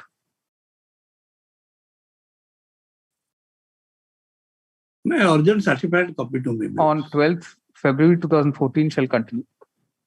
Urgent certified copy issued as per the rules. The petition is disposed of. All right. Vehicle list item 79. Pass over. Pass over. All right. Vehicle list item number 80. Here, my lord, the petitioner is a lady. Sir, are you a designated senior advocate? You're a designated senior advocate. No, my lord. Mr. Mohanty, it has not changed at all.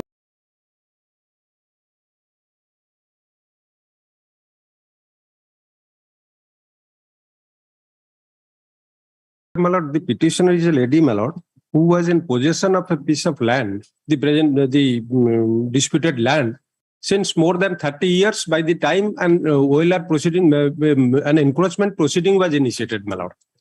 My lord, there the petitioner appeared and filed an application for settlement of the land, and the land was settled in favor of the petitioner, my lord.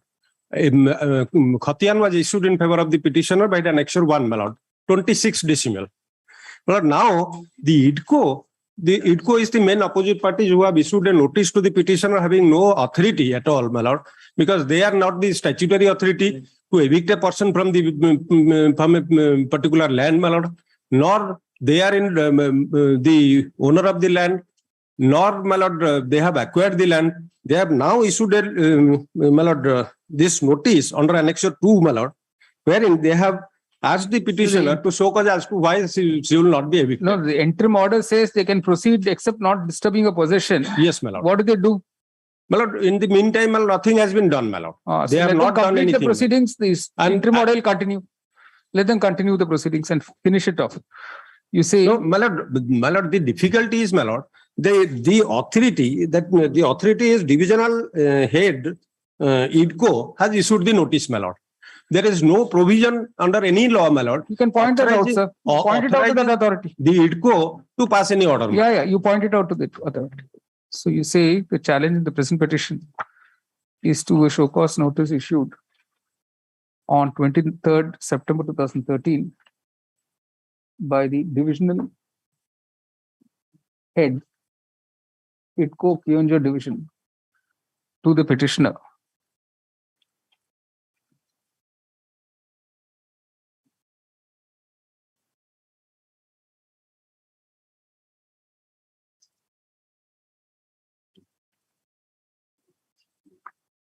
Requiring her to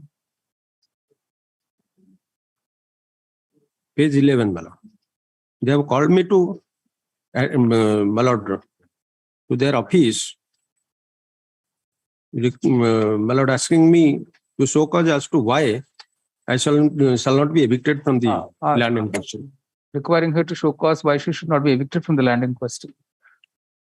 Paragraph, while directing notice to issue in the present petition on 29th November 2013, this court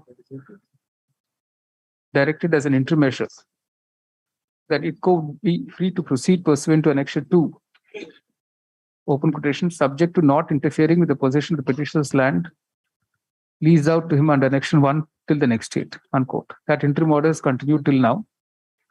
Paragraph, in the last 9 years, the IDCO has not filed its counter affidavit. In other words, the arguments of the petitioner remain uncontroverted. Accordingly, the following directions are issued. Today also none appears for IDCO, although at one point in time, certain lawyers had entered appearance on its behalf.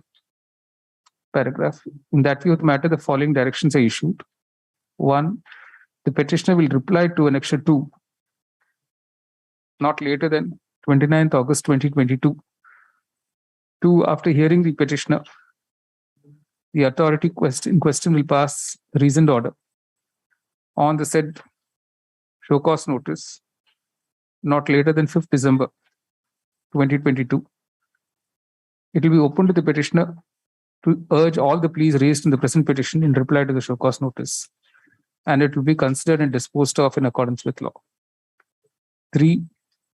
The interim order passed by this court protecting the petitioner's possession will continue till the above order is passed by ITCO. Paragraph.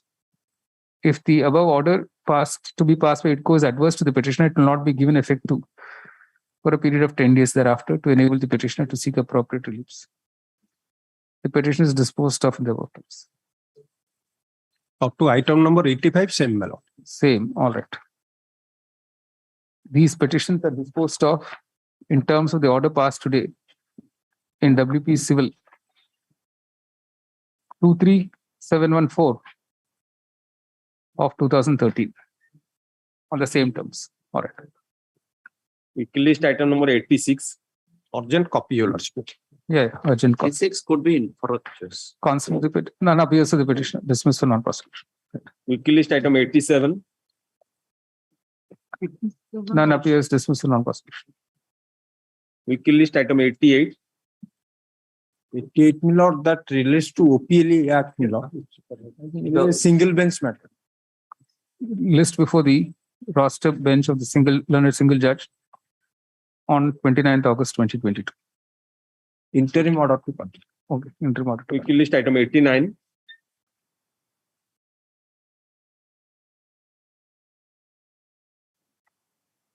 None appears. Dismissed for non-prosecution. Weekly list item number 90. May appear, your lordship. I prepared a short notes of argument, your lordship.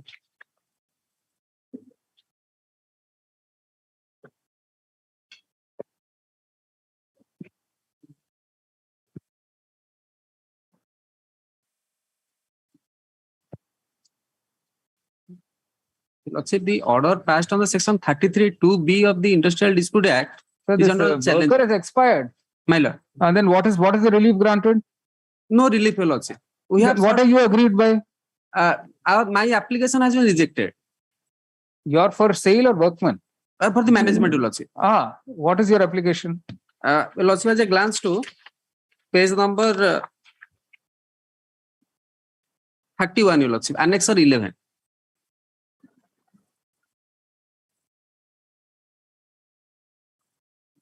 In terms of the section 33(2)(b) of the ID Act, so that is a pre-requirement that if during a pendency of a reference or the ID case before the competent authority, I have to seek approval, your lordship. Correct. That's correct, sir. Lordship, the learned tribunal had rejected my application on the ground that the gap between the receipt of the charge sheet and initiation of the domestic inquiry. The charge sheet was issued, your lordship, regarding habitual absence for more than a year. So the man is dead. Why are you pursuing these things? You say the worker in question has already died long ago. Consequently, leaving the questions of law arising from the impugned orders open for consideration, some other appropriate case, the petition is disposed of. The interim order is vacated. Weekly list passed or matter item number 3. Item 3, my lord, regarding cancellation of lease, my lord. On 11/10/2012, direction was made to produce the record of the revision case in which order was the lease was cancelled. Because I have taken the plea that there is no report of the sub-collector on which basis the lease was cancelled, and the petitioner has not appeared in the revision case. For that reason, direction was made to produce the case record, my lord, on 11/10/2012.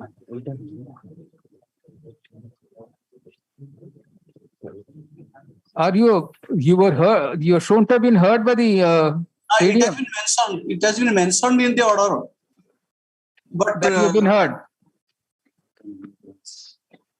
Oh, the records are there.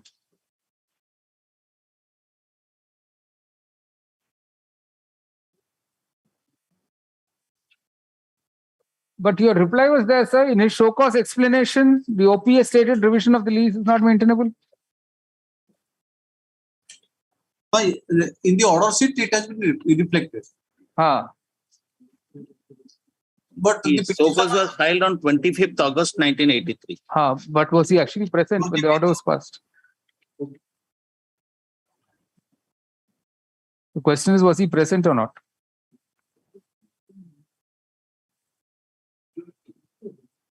Lord, it is meant for landless person. He is a bank employee. Petitioner is a bank employee. So what? Even a bank employee can be landless, sir. No. Landless means income must be less than 3,000 per year. Landless and income is also, there is a parameter. Actually, he is not a bank employee. He is a bank service holder, so he is profitable. No, it has been mentioned. In the order, it has been mentioned. And his land, homestead land at his own village as Tendikula district Cuttack is not encouraged. Hence, section 3.3 of the Act is defeated. All the findings are against him and everything has been taken care of. He is not a landlord person. He is a service holder. He is having homestead land at a particular place. Denying all that, the question is, was he heard or not? The only question is whether he is heard or not, sir.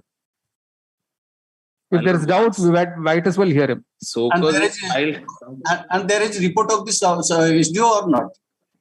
Mr. D.K. Monti, looking into the record, is unable to inform the court whether in fact the petitioner was present and heard when the impugned order was passed by the ADM on 10th January 1985 in lease revision case number 267 of 1982. Although the impugned order states that the present petitioner had submitted an explanation, show cause explanation, it does not specifically state that he was present and was heard. It is for this reason that this court had required by its order dated 11th December 2012. The order sheet reveals that the state should produce the record of the aforementioned lease revision case. First of the record has now been produced, and it does not indicate that the petitioner was in fact heard by the ADM before the order was passed. On that short ground, the impugned order is hereby set aside. Lease revision case number 267 of 1982 is restored to the file of the ADM Bhubaneswar. Will be listed there on 29th August 2022, on which date the petitioner will remain present before the ADM with a copy of this order. My lord, since the show cause is already filed by him, he may not be permitted to file any further show cause because he has already filed. He will develop the case again. He has already filed the show cause. The case will resume from the stage at which it was, namely final arguments. Obliged. And after hearing the petitioner, a fresh order shall be passed, uninfluenced by the earlier order, not later than 4 months thereafter. Till such time, the interim order passed by this court on 24th October 2007 shall continue. The petition is disposed of the above terms. Obliged. Vehicle list passed or matter. Item number 21. May it please, may be permitted to appear on VC. In this matter, my lord, I have instruction to appear on behalf of opposite party number 4. Yes. In the morning, I have received instruction, my lord. I'm only praying for a week's time to constitute the file, my lord. Only a week's time. I have taken consent of my learned senior, Mr. Palik, my lord.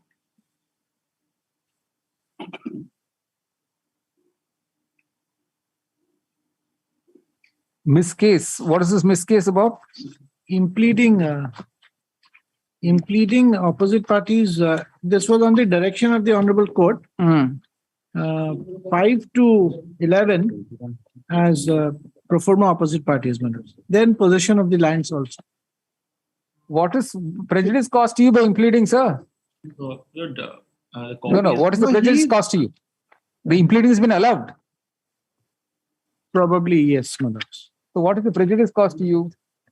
No, it fell from your lordships, the then division bench that you implead them. No. Tell us about the impugned order. What does the impugned order do, which brings you here? The impugned order is, my lords, 20 out of your lordship may kindly turn. 4. Yes. My Petition, my lords, paragraph 8. 51 plots, OP number 2 had applied under 19 for permission to sell 51 plots. Right. Including the 4 plots of the petitioner. Out of 73 plots, that was for the DT upkeep of the DT temple. So you wanted preferential first offer to be made to you. My lords. So they've said there's nothing like that to give you special preferential. No, there was the prayer was for preferential. Since long possession and anyway, you can, if you have the power to purchase, you do it, sir. You probably participate in the auction. If this, there has to be an auction. There has to be an auction. So you can participate in that. We know that.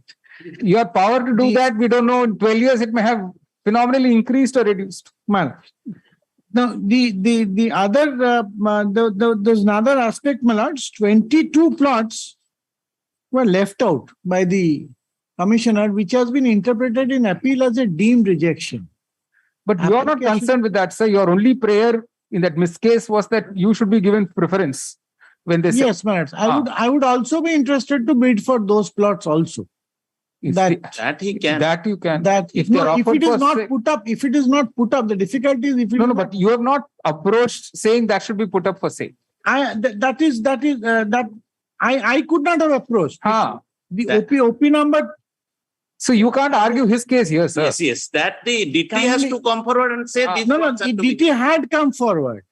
DT had come forward. That is opposite party number 3. No. Here they have not agreed. They are not agreed by the refusal. Here they have not. Here they have not. So then we can't pass an order. They support the order. Here. Okay. The present petition has been filed, questioning an order dated 30th January 2010, passed by the Principal Secretary to the Government Law Department, disposing of miscase number 2 of 2009, arising out of appeal number 6 of 2003, which in turn arose out of OA number 32 of 1994, declining the prayer of the petitioner that the Commissioner of Endowments should give him preference to purchase plots of land belonging to the deity. 7 plots of, 22 were under Khata 22 minutes. 7 plots of land which were permitted to be of the deity, which were permitted to be sold. Paragraph. The impugned order 51 notes that the permission was to sell 51. Okay, 51 plots. Okay. Out of 73. The impugned order notes that, open quotation, simply because the petitioner is in possession of some plots of land, and that even if accepted for a moment, law does not permit him to dictate that those be permitted to be sold, and that too giving him the right as preferential purchaser. Unquote. Having heard learned counsel for the parties, the court is unable to find any legal error committed by the authority in passing the above order. Consequently, the court is not inclined to interfere with the impugned order. The petition is dismissed. No order is dismissed. Pastoral matter item 23. 23. 3. None appears dismissed non-persuasion. Pastoral matter item number 39. None appears dismissed. Well, I am there. You saw that record? Well, where is that? I have also taken instruction. As per the judgment of the Honorable Court in that matters brief, the new brief has come. My lord directed to remedy the matter by demand of the amount of the deducted from the BRS dues, and that demand was challenged by this Honorable before the Honorable Court in this person. My lord said remedy the matter back to the authority to reconsider. On reconsideration, it has been recalculated. 1,30,000 has been paid to the petitioner as per the demand. Then nothing survives, sir. So let him take his table. I have given the. All right. In view of the order passed on 3rd December 2016 by the learned single judge in WP Civil number 13760 of 2008, and in view of the fact that the said order has already been implemented, the counsel of the petitioner does not press the present petition. It is disposed of as such. All right. Good. I have filed the memo given. Check number, etc. I have given. Item number 40. Item 40, in this case, I have entered by appearance today, Milords. Because counter has been filed by opposite partner 1 and 2 and also by 3 and 4. Rejoinder responding to counter has also been filed for OP 1 and 2. Nalco is the necessary party. May I pray for short date? Any? For what, sir? What is the matter about? So, matter little I have seen. Petitioner's family should be declared as SAP. SAP.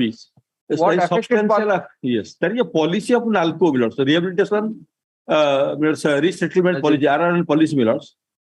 The issue is whether I am covered under Milords substantially affected or less. They say you are less affected person. My claim is substantially affected person.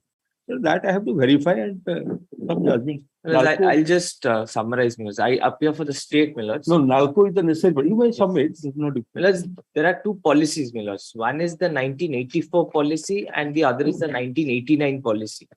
The issue is in the 1989 policy, there is an equivalence given to irrigated land and unirrigated land. So for becoming an SAP, one has to lose more than 1/3 of the land, which is 33%.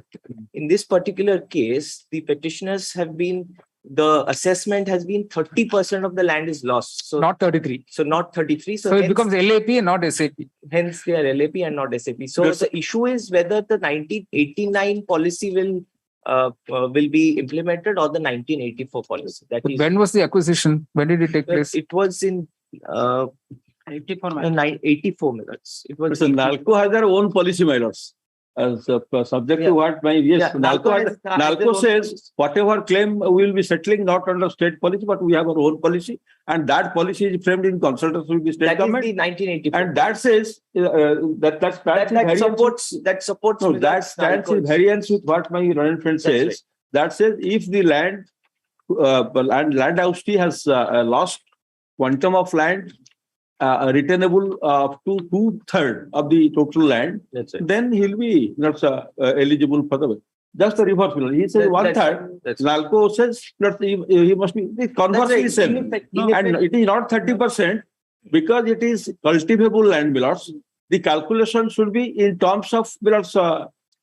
Those who are not cultivable, it will be 46%. That is a calculation also given. It will be 46%. If it's 30%, these are matter of calculation. It is given. So I think better I will be able to apprise your lordship Milords in detail along with the distance I referred to. I am appearing for opinion for Nalco, where police has been attached matter. Police has been unnecessary 1, unnecessary 2 matter, where it is mentioned more than 1/3. Left out, left 2/3 person, left out person. Left that is more than 1/3. Left out 2/3. Those are similar. More than 1/3 or left out person must be 2/3.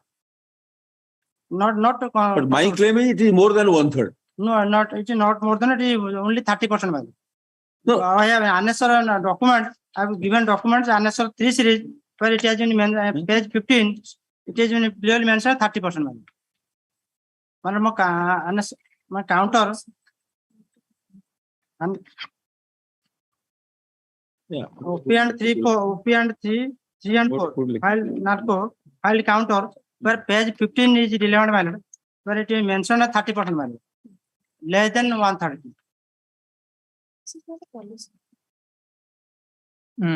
30%. So this is factual, Mr. Sahu. What can one do? All this is factual. You can't change the facts. Let's say in terms of policy that has to be seen, Milords. And the calculation, Milords, which I have given, Milords, it achieved.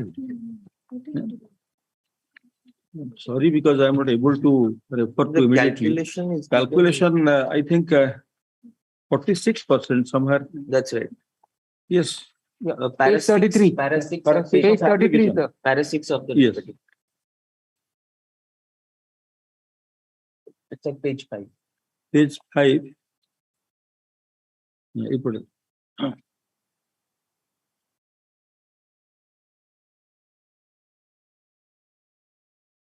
No, there is here. It is 39.39 para 6. And somewhere I have given a chart also. There is a chart. Yeah, page 33, sir. Page 33, my lord. Page 33. My lord, yes. Here, your lordship may kindly see the calculation I have given in 4 columns, 1.65. This is 30.275. And RR policy of NALCO is silent regarding irrigated and non-irrigated land. And 1.65 acres, these are all irrigated lands, minutes. And in terms of the secretary, revenue secretary letter, if calculation is made, this will be 39.39. And in terms of Millard's marginal farmer means cultivator with an irrigated land holding up to 1 hectare on irrigated land holding up to half hectare as per national RR policy, rehabilitation resettlement policy, Millards, 2007, it is 46.47. That is what I am committing. And as per RR policy 2006, under the heading type C, assistance for agricultural land, each displaced family belongs to ST category shall be provide 2.5 acres of irrigated agricultural land, 5 acres of non-irrigated agricultural land. Each displaced family belongs to other categories shall be provided 2 acres of irrigated agricultural land. Across non-irrigated agricultural land, in case of availability of land, each equivalent will be provided 1 lakh acres irrigated land for 50,000 acres. So this is 46 point. So this is this has to be answered by NALCO Millards. No, they have, sir. They filed a detailed counter. And they have their policy, which they say our policy is different than the policy of the state government for the purpose of giving benefit, Millards, under the RR policy, Millards. And I have represented also before the authority, Millards. And series of representation, you also will find page 33 onwards, 5 series. And that is to be considered. And so also, Millards, NALCO has to take a call on this also. And benefit under Millards, SAP is substantially more than of LAP, Millards, less affected. Because employment opportunity is available under SAP, not under LAP, Millards. No, they are maintaining in the reply that you come under LAP. They say LAP, Millards, but as per my claim and the policy, no, Millards, the para 8 of their reply. Millards, NALCO's reply. Yes. Only 1 acre 1.65 decimal has been acquired for construction of NALCO project out of total land of 5.45. Petitioner's share of land comes to acre 0.55 decimal out of the total share of acre 1.816. And comes to 0.5 decimal. This is Millards, something vague in this sense, Millards. Millards, they cannot reapportion among the family members, Millards. This stands always, Millards, and my name is replaced in name of my father, Millards. As against my father, this land house's name has already been figured as the claimant, Millards, for availing the benefit under RR policy, Millards. So therefore, now here they are again subdividing. So this has no end. Had it been so, Millards, this RR benefit cannot be made available to anyone.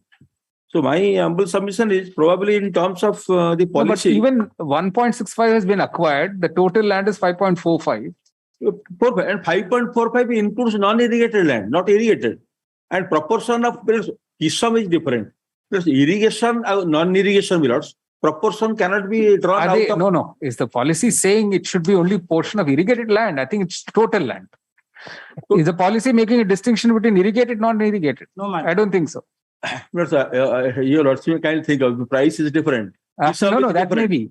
No, for the rehabilitation policy purposes, they're taking the entire land. They're not subdividing it further into irrigated. That is why state government, Millards, has provided that for the purpose of calculation, Millards, cultivable lands shall be more than, Millards, in quantity to be considered in terms of non-irrigated land.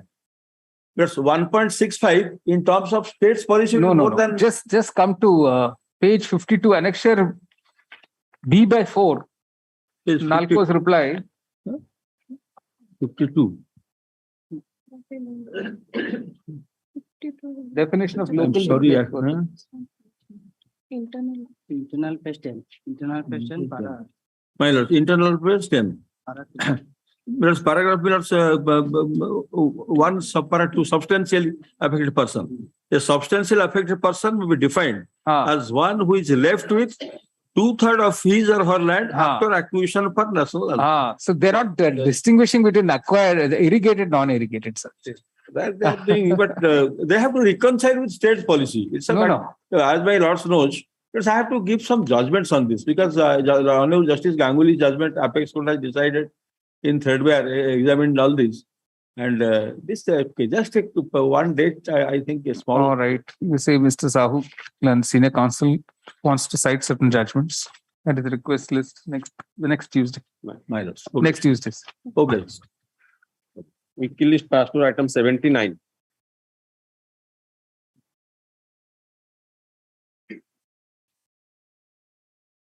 Made, 79. made, please. And an OPLE proceeding has been started against the petitioner, and in revision it was allowed. And you will also find in Annexure 2, while allowing the revision, the RDC, and Revenue Divisional Commissioner, has directed the Tahsildar to initiate a fresh proceeding. And that was not done. Therefore, I have filed a miscase saying that as per the order of the Revenue Divisional Commissioner, the same should be implemented. The Tahsildar comes up with an explanation that it will take some more time to initiate the proceeding because of the survey settlement, new record of rights and other things. If some target is fixed, my purpose is served, because I am also claiming that it should be settled in my name. What do you say, sir? Target means fixed. All right. You say the petitioner had approached the additional Tahsildar. Yes, Mr. Soroda. Tahsildar Soroda. Tahsildar Soroda. Tahsildar Soroda for implementation of an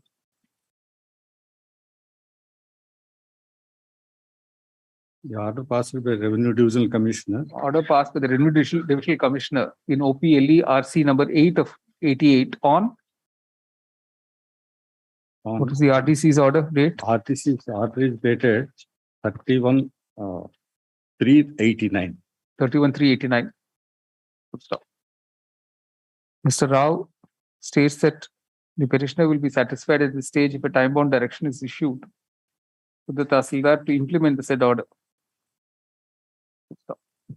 Since there is no objection to this prayer, the direction is issued to the Let me observe that if there is no other legal impediment, because Soroda Tehsil to implement the orders of the RDC SD Berhampur, dated whatever the date in OPLE RC number 8 of 88,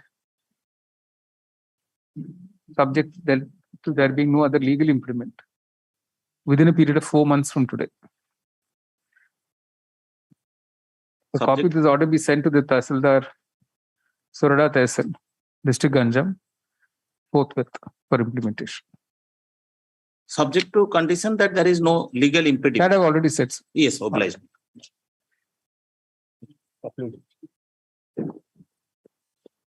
Supplementary list. Supplementary list for orders item number 1.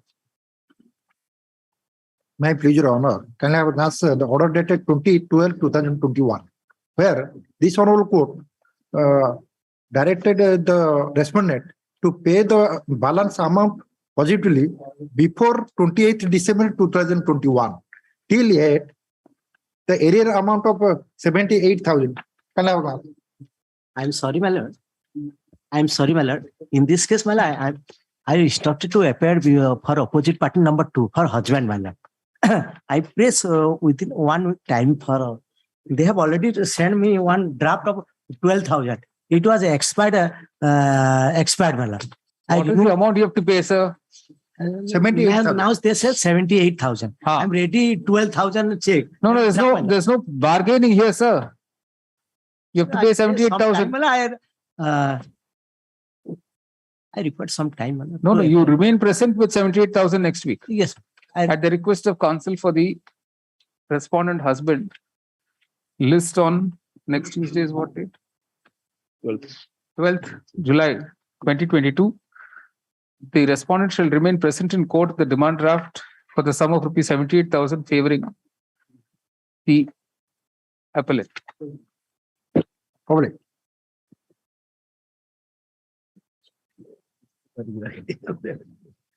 Supplementary list item number 2. Your Lordship, in item number 2, I'm appearing on behalf of the petitioner, Your Lordship. Your Lordship, at page 7, the question of law. Your Lordship, I have narrated the question of law, Your Lordship. Page 7. Whether in the facts and circumstances of the case, the Law and Tribunal is justified in confirming the addition of rupees 5,18,500 under section 68 towards unsecured loan when the appellant has discharged its statutory obligation by providing the identity, genuineness, and creditworthiness of loan creditor, and more so, the loan creditors admitted the transaction in the statement recorded by an oath by the loan before the loan by the loan and assessing officer. Your Lordship, the fact of the case is that there is a loan. Your Lordship may kindly turn to page 13, Your Lordship. Page 13. Your Lordship, all the name, addresses, identity, genuineness, creditworthiness, everything has been given. The identity has been given. Confine it only to this one question, sir. Yeah. As Your Lordship, 1 and 2, or A and B. All right. Admit the following questions are framed for consideration. A and B, take from pages 7 and 8. Mr. Chamanka, yes, accepts notice of admission for the department. List for final hearing on 5th December. Your Lordship, interim. There's nothing in terms of no. Right. Supplementary list item number 3. Nothing will happen, sir. This is a 2017 matter. Right. Yes. Obliged. Item 3. May I please alert? Yes. Your my lord, the grievance of the petitioners are pending before OP number 3, my lord, dated 24/11/2021 under Annexure 5 regarding the unauthorized encroachment by the my lord encroachers 4 acres of land, Gochori land, my lord. And that petitioners have ventilated their grievance under Annexure 5 before the OP number 3, my lord, collector. All right. The petitioner's representation dated 24th November 2021 shall be examined by the collector for the, my lord, for the opposite party number 3, and after notice to the petitioners as well as opposite party number 7, and after hearing them, the reasoned order shall be passed thereon not later than 10th October 2022. And a copy of the order shall be made available to the parties within a week thereafter. The court clarifies that it has not expressed any view on merits. Petition is disposed of. Supplementary item number 4.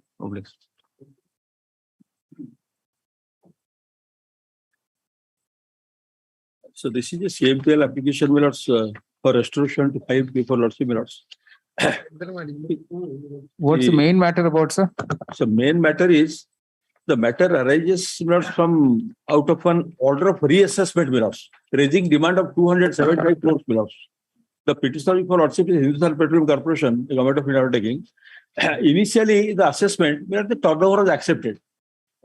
If your Lordship will see, I have annexed the order of assessment, but basically the claim was under section 6 of the Central Sales Tax Act against stock transfer. But what the petitioner does, my lords, it has its in Paradip, it receives stock, my lords, from outside, my lords. And the voice that comes to Paradip Port, my lords, because Paradip is a deep water port, so there big voids can come with heavy tankers.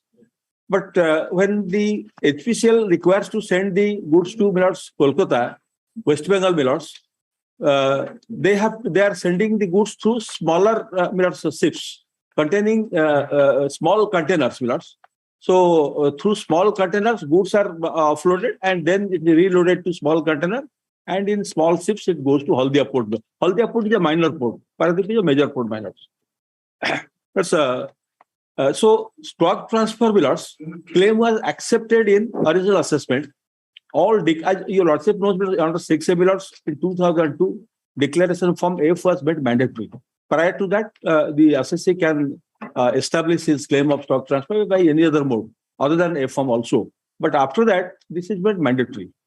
And we don't see the Ashok Leland's judgment of Honorable Apex Court, my lords. It said that when a declaration from F is submitted in respect of claim of stock transfer, my lords, it requires an inquiry under section 6A2. And after an inquiry being made, in terms of the particular furnished in 6A form, if the assessing authority finds that it's true and correct and accepts the same, let's say curtain is drawn. Let's say the language, let's say curtain is drawn. Because there is no power to file appeal as against the order under section 6A. That's after Apex Court judgment of Ashok Leland's case, versus State of Karnataka, 2004 Supreme Court. That's State Central Sales Tax Act was amended. And by virtue of amendment, now appeal will lie directly against the order of assessing authority for the appellate tribunal, Milos. Under section 18A. That's a come by amendment, Milos. That's what I'm humbly submitting, Milos. That so you can avail of the appeal. Because everything is factual aspect. Whether the forms have been verified, forms has to be verified, corroborative evidences are to be verified. So since the extended forum of assessment, he has to file appeal. The forms have been verified, accepted, and Honorable Apex Court said only very limited area is available. Only in case of fraud or all this. Otherwise, once it is accepted, it cannot be reopened, not amenable for reopen. Anyway, sir, now it can go before the tribunal. Minor. All right. Learned Senior Counsel for the petitioner seeks leave to withdraw this petition with liberty to challenge the impugned assessment order dated 15 February 2007, passed by opposite party number 2 and the consequential demand notice before the appellate tribunal in accordance with law. If such appeal is filed not later than 22nd August 2022, accompanied by an application for condonation of delay, explaining the delay on account of the pendency of the present petition, it shall be considered on merits by the tribunal. If the appeal filed within the stipulated time is accompanied by an application for interim relief, then till such time the tribunal passes an order thereon. The interim order passed by this court on 23rd March 2007 in the present petition shall continue. The originals be returned subject to being substituted by attested photocopies thereof.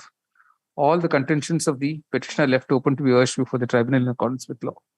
The court clarifies it has not expressed any view on merits. The petition is disposed of as withdrawn with liberty is prayed for in the above terms. Petitioner has deposited already 4 crores.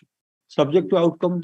The deposit of 4 crores by the petitioner during the pendency of the present proceedings will be subject to the outcome of the appeal in the tribunal. Subject to verification. Supplementary item number 5.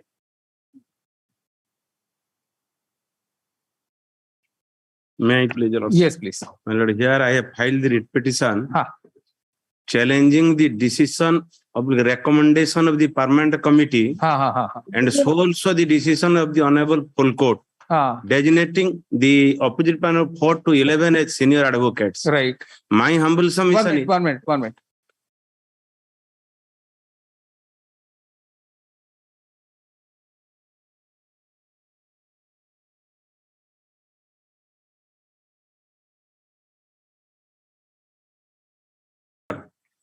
My humble submission is, since I am challenging the decision and recommendation of the permanent committee, which is headed by your lordship, my Lord Some Chief other bench Justice, should hear it. and further, my Lord Justice R.K. Patnaik. So you will find that somebody or the other, we have no problem. We'll transfer it to some other bench. You are going to find the same answer from every bench.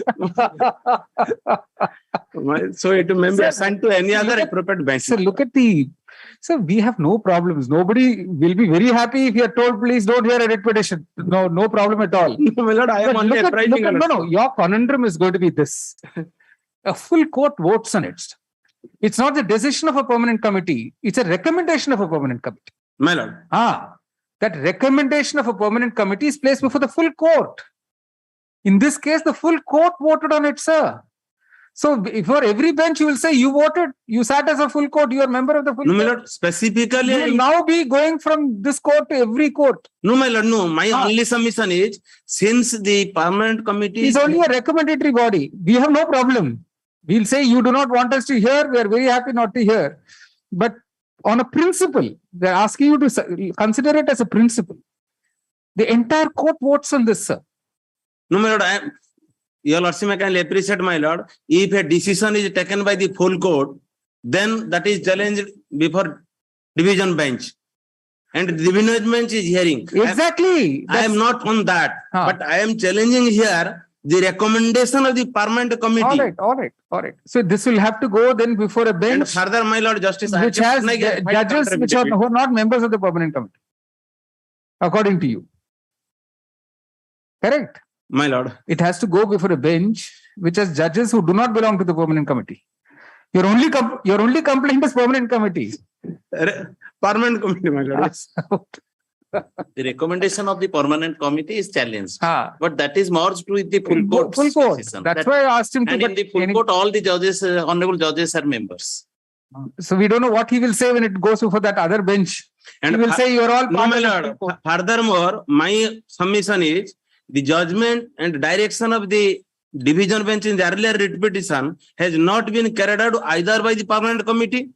Yeah, those are grounds. Those are all your grounds. My lord, those are grounds. All right. The petitioner who appears in person states that since one of us, put down my name, is part of the permanent committee which made a recommendation in the matter of designation of senior advocates, which he is challenging. This writ petition should be heard by some other bench, which does not have the participation of any of the members of the permanent committee, correct? My lord, besides my lord Justice R.K. Patnaik has filed the counter affidavit as Registrar General of this Honorable Court representing the High Court in the earlier writ petition. Please, this is all just, we talk about the present designation, sir, not about some previous designation. There's no limit to this. You are going to find now every bench will have some problem. No, my lord, I have no problem, my lord. Anyway, you will be going around in circles here. All right, you say list before a bench. List before the appropriate bench. Yes. On when do you want it, sir? Next week, anytime. All right, next Tuesday? All right, next Tuesday. All right. Right. Supplementary list item number 6. May I please, Manor? I'm on VC, Yes. Manor. Well, Yes. I have submitted some documents, Manor, in related to research work. So far, elephant corridor and elephant issues are concerned, Manor.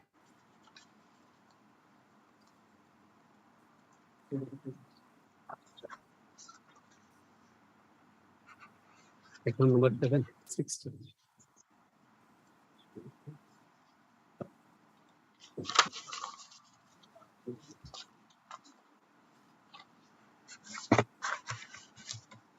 No, where are the incidents, sir? There are so many incidents of poaching the last 3-4 months. Malad, these are the articles, Malad. Articles are fine, sir. You also asked that you should list out all those incidents in the last 3-4 months. Yes, Malad.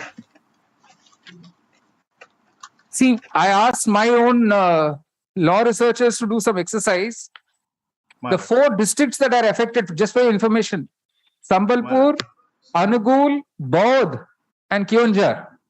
I think even Denkanal. Denkanal. It is in this belt that these things are happening, sir. Yes, Malad. And there is a proposal of the corridors, Malad. 14, the Honorable Supreme Court has already directed the government of Odisha to declare 14 corridors, Malad. And that has not yet been implemented by the government of Odisha, Malad. 14 elephant corridors, Malad. When throughout India, Malad, 110 corridors have been identified, Malad.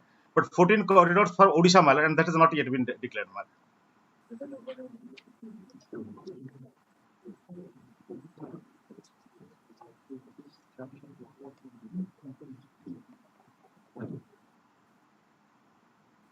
Okay. The present petition highlights the problem, a serious issue concerning deaths of elephants on account of illegal poaching.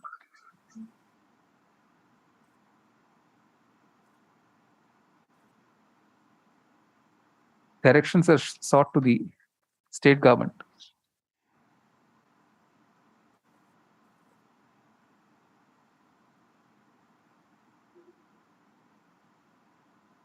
to explain what action has been taken to initiate proceedings under the Wildlife Protection Act 1972 and fix responsibility on the officials entrusted with enforcing the said statute in letter and spirit. Paragraph, although the petition encloses certain news items, today, Senate Council, the petitioner has also handed over a list of articles studying the man-animal conflict with specific reference to elephants in Orissa. Full stop. The court takes judicial notice of the fact that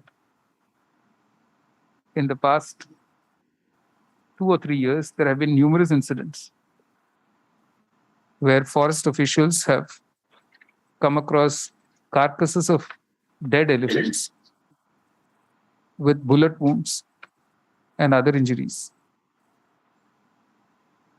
and have issued press statements acknowledging that these animals were victims of illegal poaching. Full stop. Since there is a recurrence of these incidents with greater frequency in the recent past, the court considers it appropriate to require the state government to state on affidavit what steps have been taken to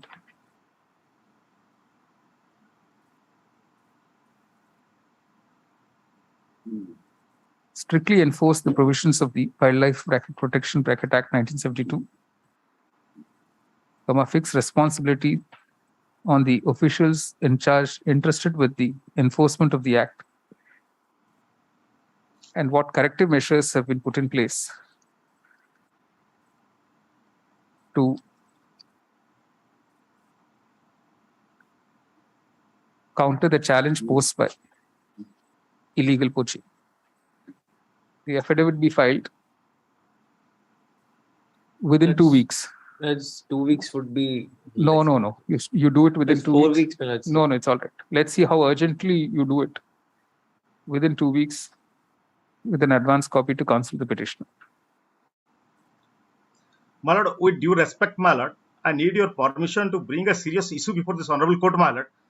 My lord, one law chakra on the last sessions, my lord, they viral it on social media and YouTube, my lord, by having a heading a Chief Justice destroy the lazy PIL, my lord.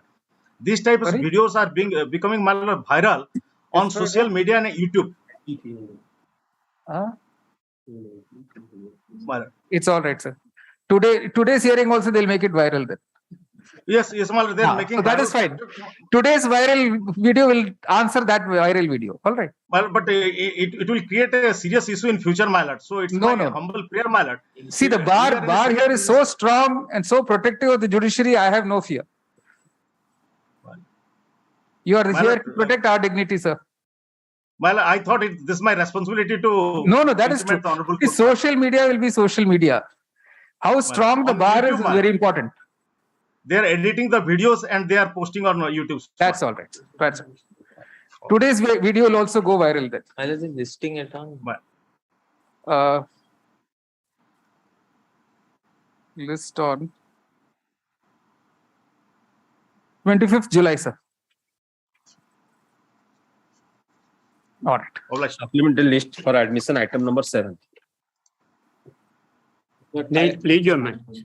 My lord, in response to your lordship's order negotiation, the opposite party HPCL issued a letter to the petitioner to give its offer. The petitioner had given its offer and it is now with the HPCL. Let them decide.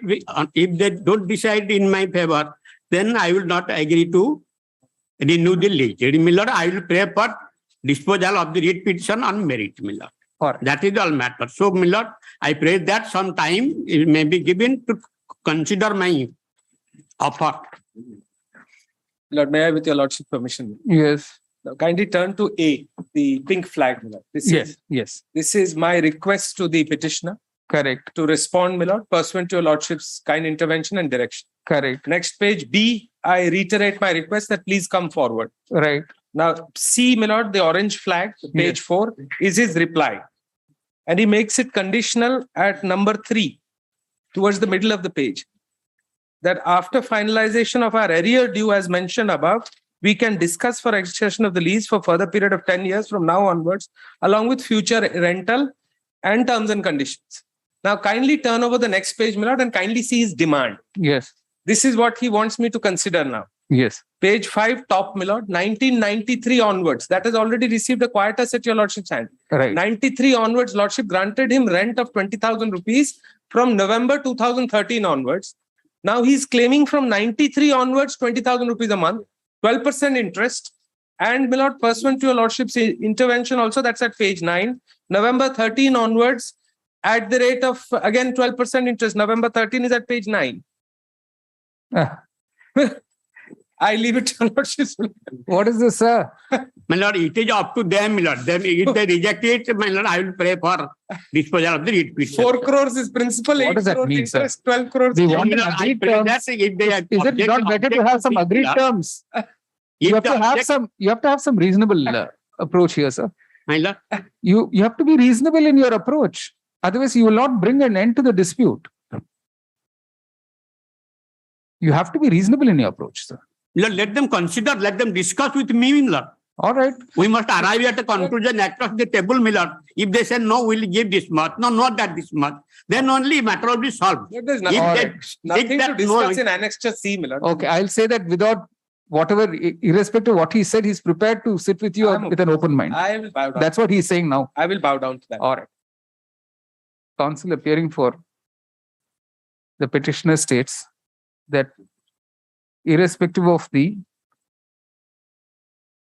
terms set out in the petitioner's letter dated 11 June 2022 to HPCL, the petitioner is prepared to sit across the table and negotiate terms of settlement on which the fresh lease deed can be drawn up.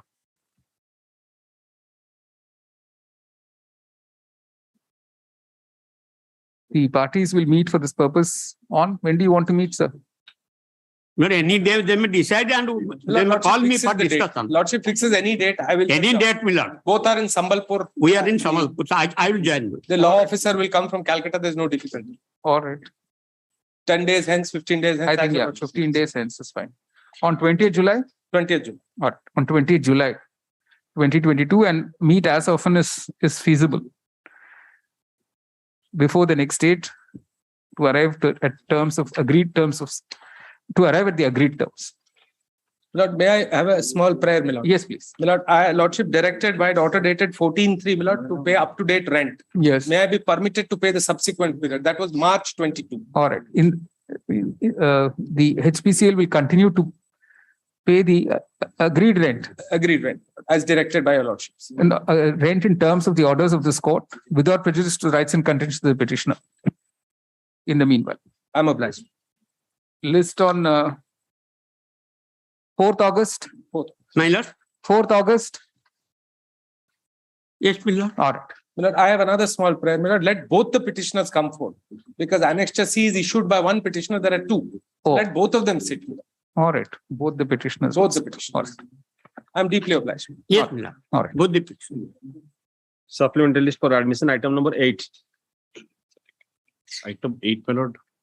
Item 8, my lord, I'm just praying for 2 days time, my lord. I have recently joined the government, my lord. I was conducting this case. All right. Appearing for ITCO, my lord. All right.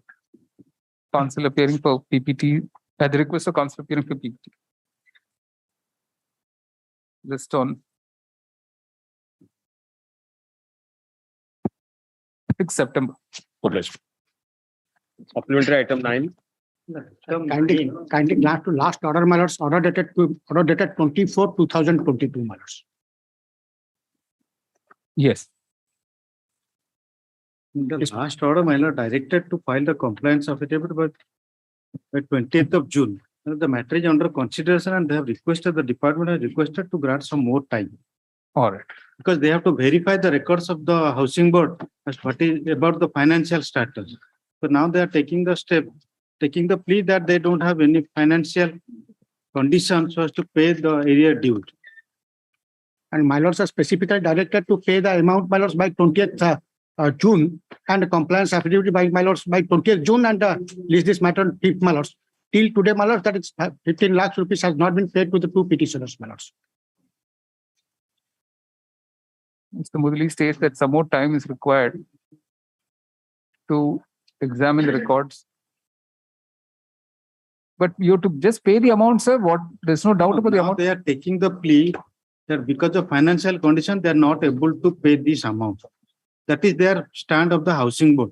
Well, in fact, this is not a state government undertaking. It has been created under a statute. Whatever, sir. What is That- 15 lakhs for a housing board? No, Nothing. they have to verify because this is not the only one case, because there are a large number of cases. If in you the- want to say that this is in peculiar facts and circumstances, you can say that. They have to verify their documents as to regarding their financial condition. That is, As they if- have intimated me. Lordship, grant I'm me- sure the salaries you pay itself will be more than this, sir. The salary bill will be much more than this. They have You're talking requested of for- state housing board. They have requested for some time, Your Lordship, grant No, me. no. This is already in contempt proceedings, sir. Who's the officer secretary? Secretary, my lord, that is What's his name? housing law. What is it? Housing. G. Mathivathan. The court finds that it, despite time-bound directions issued in its order dated 20th April 2022, the petitioners are yet to be paid the sum of rupees 7.5 lakhs each as directed. Mr. Mudri states that the OSHB is in the condition of financial, the OSHB requires to verify documents as regards its own financial condition before implementing the order of this court. The court finds this excuse to be untenable in view of the clear directions issued in the previous order. The Secretary OSHB is directed to remain personally present before the court on the next date to explain why the earlier order has not been obeyed till date. Why the order dated 20th April 2022 has not been obeyed till date. It is made clear that by the next date, the order should be implemented. The affidavit of the Secretary OSHB should also be placed on record before the next date. List on. We'll give you exactly 2 weeks, 19th July. 19 July 2022.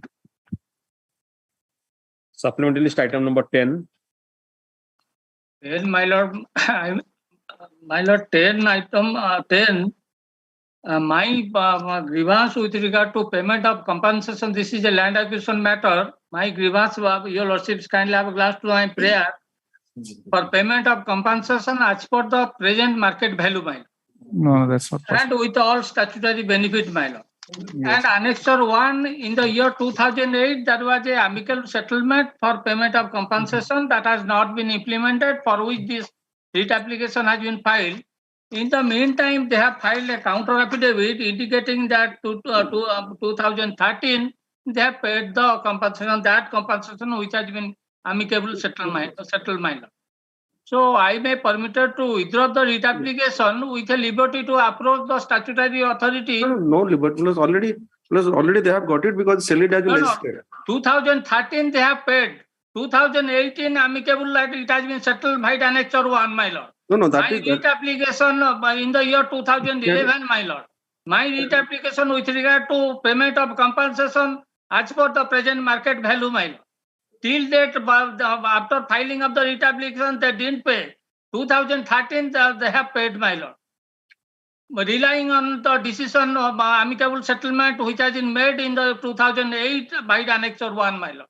That is why I pray, my lord, I am permitted to withdraw the writ application with a liberty to approach for higher compensation. Where is your affidavit? No, affidavit already there on record. Where? There's an e-file. You have another copy? 2013, my lord. Affidavit OP is filed. Hard copy I'm giving, sir. 6/8/2013, they have Deponent is Arun executed Kumar the sale deed, Shukla. my lord. Arun Kumar Shukla is the deponent and filed on 18th April 2022. 22 affidavit has been filed indicating that 2013 Pursuant to Lordship's last direction dated 28th they have March executed 2022, the registered sale deed, my lord. I'm also handing over the Right. No, it's here, sir. It's here. Not flagged, that's all. Oh, so the compensation amount has already been paid. My lord. Compensation which has been settled in the year 2008, my lord, by the Annexure 1. 13. Anyway, they've paid it in 2013, sir. Yes, my lord. From para 4 of the affidavit filed. on 18th April 2022, it's seen that compensation amounts have been disbursed to the petitioners by way of checks on 6th August 2013 itself. Counsel, the petitioner states that the petitioners will approach the authorities as regards any further grievance they may have in this regard, in accordance with law. The petition is disposed of in the above terms. Without expressing any view on the above submission, the petition is disposed of. All right. Item 11. May I please, Your Lordships? The petitioner was a small cultivator, my lord, and a member of society, my lord, agricultural society. He had taken a loan of 70,000 for construction of a house on a small piece of land that he had, my lord. He constructed the house. He paid some installments of the loan. Thereafter, my lord, in 1999, a super cyclone was there. That house was completely damaged, and his financial position totally broke down. So he made repeated applications for settlement of the that loan, my lord, waiving out the interest. That was not done. Ultimately, the society came up in a dispute case, and that dispute case ended in a flame of 2,20,000 against the petitioner. And the house and his land, only house, my lord, that has been was proposed to be put to auction. This honorable court, by interim order, state that subject to condition that I deposit 30,000 rupees, my lord. So that was also deposited. Prior to that, also some amount was paid. Lord, now unfortunately the petitioner has died, my lord, and leaving behind 2 unmarried daughters. And if your lordship will not interfere, my lord, then how there will be nowhere, my lord. Interfering in what? So I pray, my lord. We should simply allow your writ petition. Quash everything. No, my lord. I'm not praying that. What do you want? What do you want to do? You tell us what you want to do. I only pray, my lord, let there be consideration of one-time settlement, my lord. What are you prepared to pay, sir? Even for one-time settlement, my lord, if you go through the schemes of one-time settlement, some amount, some percentage has to be deposited even for consideration of a one-time settlement. Where I was talking to his son, my lord, they're ready to give that amount of 2,20,000. How many children does he have? Now son has emerged. You first said he's left behind 2 unmarried daughters. 2 daughters, 1 son. Now 1 son has come. 2 daughters, 1 son. What are they? What is their age? Lord, daughters are marriageable, and I do not know, my lord. They are all adult, my lord. So with may I pray that with that 2,20,000, your lordship, kindly. No. Are you prepared to deposit 2,20,000? Within what time will you deposit? Then we can ask them to negotiate on the interest. 4 months time. No. Don't simply say offhand. Have you actually consulted your client, or are you simply saying like this? Your lordship, then take up tomorrow, my lord. At the request of counsel, the petitioner who wants instructions on whether the petitioners will be willing to make the payment of a sum of rupees 2,20,000 in installments, as may be permitted by the court. List tomorrow. Supplementary list item 12. Tomorrow. Item number 12.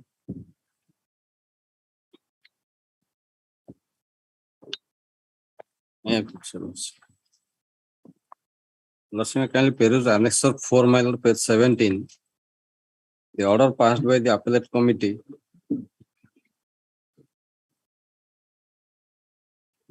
that was not implemented, my lord. Now they have filed an affidavit, counter affidavit on the last date, where they have admitted that I was eligible for promotion with effect from 1/11/2007.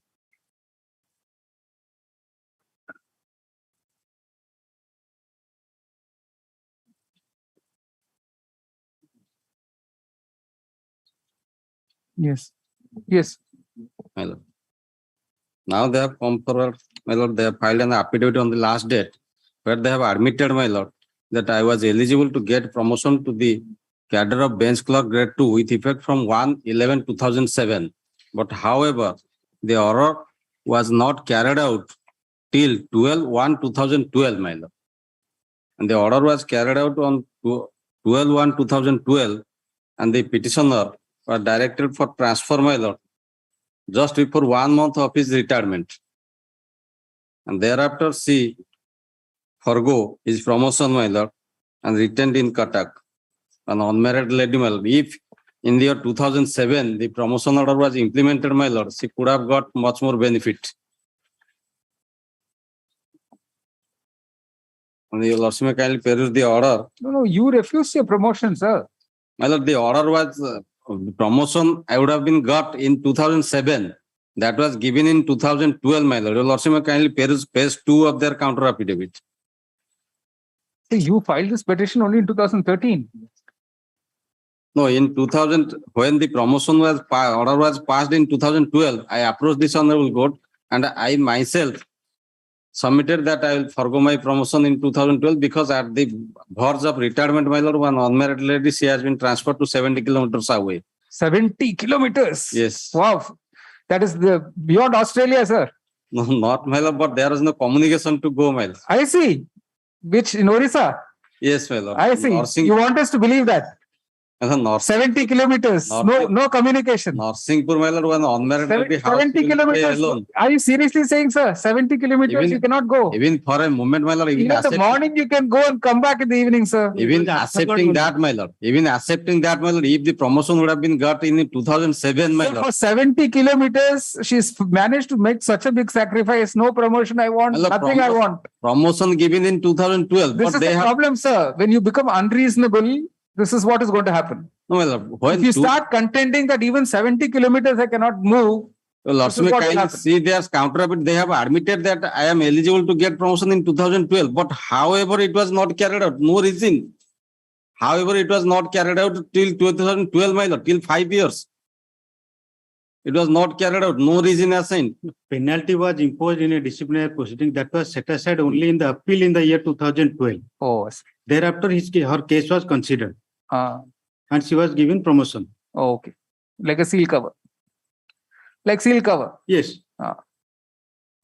So you have left out that one very important fact you just left out. That I have stated. When you argue now, you leave it out. In my prayer also. All that after he is now pointing out. When you made your submission. That they have not mentioned in their counter affidavit, my lord. Lordship may kindly see. But you are aware of it. No. I have stated. You are aware of it. Better keep quiet about it. Somehow the Chief Justice and the other judge will not notice these things. No. Your lordship may kindly peruse my second prayer. I have stated that for implementation of the order passed by the honorable committee, my lord. That is my prayer also. And in the fourth paragraph of their counter affidavit, they have stated that I am eligible to get the benefit. And lordship may kindly peruse 2 lines I am placing. The judge in charge, Accounts Cuttack, has reported that the bill relating to area salary rupees such and such of Ms. Rai shall be drawn and shall be credited to her account latest by 2nd week of August 2013. But that has not been done till then. Yes. Even they have not implemented the order. If not paid, that will be paid, your lordship may direct. Since 2013. So it must have been paid. This affidavit was filed in the month of July 2013. No, this affidavit was filed on the last date. You say, Mr. Mudali states that he'll file a supplementary affidavit confirming that the payments due to the petitioner have been all been made up to date. The affidavit will be filed within 2 weeks. List on 25th July. Make sure, sir, it is paid. Supplementary item 13. A copy of this order be sent to the Registrar Civil, Cuttack, immediately for implementation. Melody, I received a copy of the counter affidavit just now. May I pray for some time, Melody, to file a short reply and the case can be disposed of. No. This is a 2013 matter. What is it about? Tell us. Melody, anytime next week. Just now, I just got a copy. It's all right, sir. Melody. Let's see what the matter is about. Melody, here the petitioner has challenged the orders passed by the Learned State Administrative Tribunal, Melody, where the prayer was for consideration of his case for past service for retirement benefits only, Melody. Right. What was his past service? He was a music teacher, Melody, and where? he was appointed as a music teacher at Answer one, my lord, may kindly have a glass. At page 13, my lord. That was not a regular engagement, sir. Come to para 4. The main case what relates here is that, my lord, in certain similarly circumstanced people who were appointed on as a, my lord, music teacher on a temporary basis, my lord, their cases where they have gone up to Supreme Court. The state has gone up to Supreme Court. One order was passed by one tribunal to regularize services. Regularizing is different, sir. Counting the service for pension is different. My lord, their services have been regularized from 1995. Don't mix up two things, sir. Regularizing service is one thing. Counting the past service for purpose of pension is another. No, my lord. What I want to impress upon, my lord, all the candidates, including the petitioners, their footing are same. Their services were regularized from 1995. Whereas did you go and get your services regularized? My lord, I have been regularized. As what? As music teacher? My lord, no. My lord, my services has been regularized as. My lord, junior assistant, my lord. Sir, please come to para 4 of the counter affidavit. Counter just now I got. No problem, sir. You want me to read it out for you? I can read it. My lord, that petitioner was appointed as a part-time music teacher on consolidated remuneration, rupees 500 per month in the WTI unit of Director of Teacher Education and ACRT Orissa, Bhubaneswar, wide office order number such and such, which was not a regular engagement appointment as against any substantive post in a regular scale of pay. Later on the petitioner had been appointed as junior clerk in the office of the erstwhile Inspector of Schools, Jagatsinghpur, on regular basis. So, if this is not on a regular post, then you can't count that for the purposes of pension. All right? Because Rule 11 rated with Rule 18 does not permit it. What the case is that he was appointed against a regular post. Similarly circumstanced persons, their appointments has been regularized in those posts, that music teacher post. So you never went to seek regularization as a music teacher. Those people went to the court, they got that relief. You did not. No, my regularization has been done in the post of junior clerk. Junior clerk, for the reason. Not as a music teacher. Why it was done, my lord? He was his post in which he was appointed, that belongs to, my lord, that belongs to a government girls' high school, which and all the staffs in that school, they were merged with SCRT for there was a scheme to work in a scheme, ECC scheme.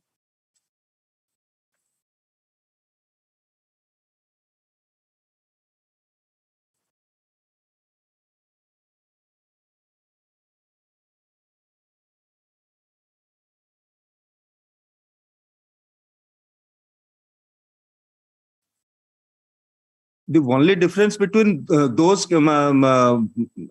teachers and this petitioner is that this post was merged with SCRT for a scheme. Yes. Had he continued in that school, that post, then he would have been exactly similar to those persons. Right. And that post existed. But the difference is that was not existing in the school. That was at that point of time, it was with SCRT.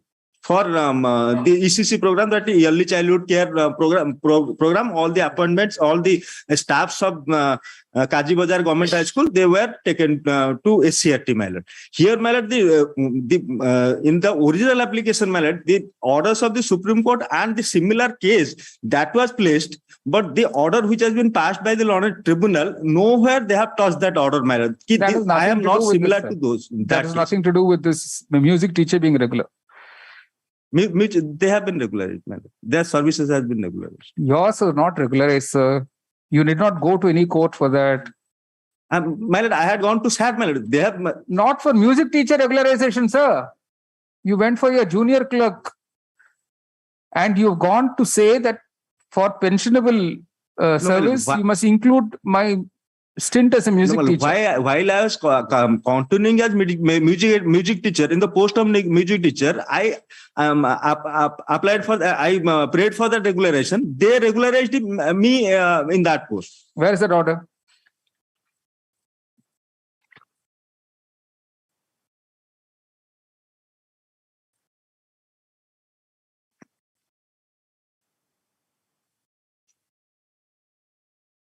My lord, page 23, my lord. Page 23, my lord. Yes. This is to the Inspector of Schools. Adjustment. I am directed to inform you that Sri Rabindranath Nanda serving in the unit attached to his directorate as part-time music teacher with a consolidated pay of such and such, but due to administrative restrictions on the directorate, there is apprehension of discontinuance of the post. Therefore, Sri Nanda is required to be adjusted against the music teacher in the high school or ST school under your administrative control and vacancy available according to his qualification. His case may be considered at your level as soon as possible. Well, this is the government which requested. But my services were regularized in the post of the next page, Malad. Against the vacant post of senior clerk, I was allowed to work. That's right, sir. So we're coming back to the same question, therefore. So the stint which you worked as a music teacher, that never got regularized. That is the case about my. My prayer was to regularize my appointment as a music teacher, and similarly circumstanced people, their services has been regularized. But my regularization was done in a junior clerk post. Only my prayer was to count my past service for the counting of past service for the pensionary benefits. Yeah. And while passing the impugned order, they have not touched about whether my case is similar to those committees. Only my pray for next week. I will prepare a note. Not necessary. You say the petitioner is challenged an order dated 25th March 2011 passed by the Orissa Administrative Tribunal. Only a week, I want to file a reason. OA number 332 of 2011, rejecting the petitioner's prayer for a direction to the opposite parties to include the period during which the petitioner served as music teacher for the purposes of pensionary benefits. Paragraph. The background facts are that the petitioner was appointed as a part-time music teacher on a consolidated pay of ₹500 per month against an existing vacancy in the WTEI unit of the Directorate of Teacher Education and SCRT by an order dated 1st October 1992.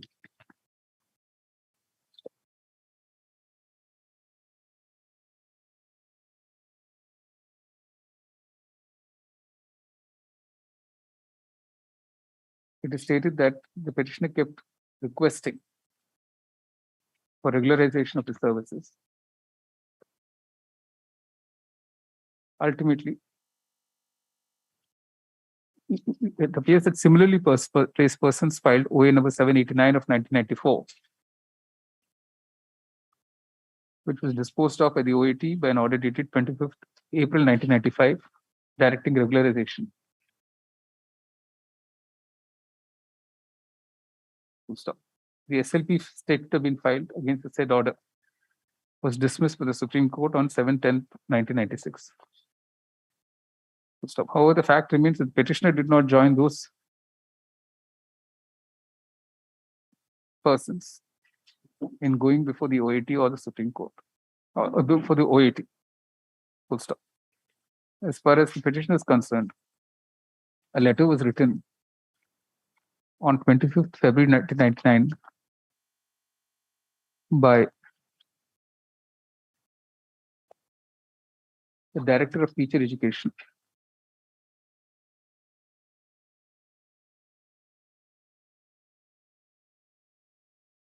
to the Inspector of Schools, Cuttack Circle, stating that the petitioner's case may be considered for adjustment against a post of music teacher. In response thereto, an office order was issued on 8 March 2000, appointing the petitioner as junior clerk in the Government Government Secondary Training School, Jagat Singhpur. Paragraph. The tribunal has noted that since the petitioner was working as music teacher only on a temporary basis, on a consolidated monthly remuneration, and not against any substantive post. The period of service rendered by him as part-time music teacher cannot be taken into account. Paragraph: in response to the notice issued in the present petition, a counter affidavit has been filed referring to Rule 11 of the Orissa Civil Service, Rules 11 and 18 of the Orissa Civil Services Pension Rules 1992, which read as under. It is pointed out that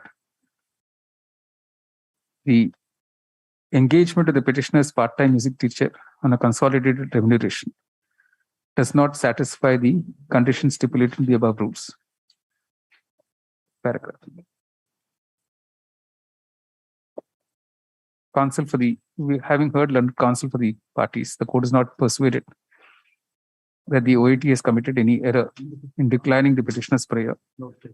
Indeed, in terms of Rules 11 and 18 of the OCS pension rules, the engagement of the petitioner in part-time basis as music teacher would not count for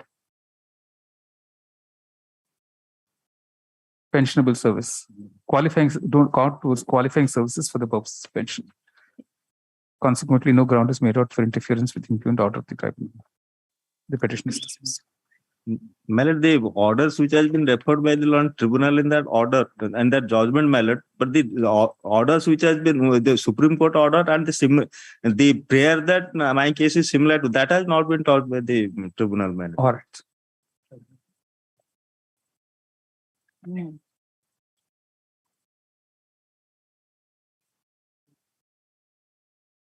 Just finish this with them. When they send the order that was dictated, they should send it with the file and they should send it with them. Supplementary list item number 14. My lord, item number 14, my lord, on behalf of Mr. G.K. Mohanty, my lord, the petitioner's ancestral land along with other, my lord, have been illegally sold in connivance with the local government officials, my lord. My lord, the opposite party come up with an affidavit that presently the land belongs to one Bidesini Behera by such and such mutation case, but not provided in a detail, my lord. My lord, on the last occasion, my lord has directed the opposite party to file an affidavit in this regard, my lord. My lord, in the last order, I was directed to take instruction as to sanction order has been availed against whom. The current instruction is sanction order in respect of Prabir Kishore Tripathi, ex-inspector vigilance. No, but you have to file an updated status report. What happened to that? Now, sanction order has been received against 3 accused persons, and so far as 4 accused persons are concerned, they are senior officers. That sanction order is still awaiting. That is the status. You have to file an affidavit, sir.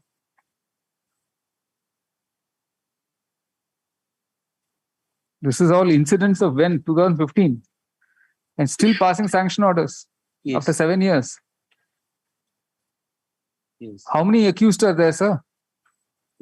3 accused persons, sanction order is already obtained, and so far as sanction against Ajay Kumar Tiwari, Gyanaranjan Bhanjdev, and Rajnu Singh, all are OS officers. And their order is awaiting. What does awaited mean, sir? 7 years have passed. You have to file. Who's giving you this instruction? The Deputy Superintendent of Police Vigilance Department. The DYSP Vigilance has instructed Mr. Mohanty to state that of the 6 accused OS officers. No. 3 OS officers and 3 are other officers. Okay. Of the 6 accused officers, 3 are OS officers against whom sanction order is still awaited. Well, sanction order has been passed in respect of 3 other officers. An affidavit be filed within 2 weeks explaining why sanction order has not been passed in respect of the 3 OS officers. List on. My lord, one small prayer, my lord. My lord, may direct the opposite parties to inquire 27th July. what circumstances the said Bidesini Behera have managed to mutate the land in her favor, my lord. What is this? Which item are you appearing in, sir? My lord, item number 14, my lord. That matter, my lord. Dictated that.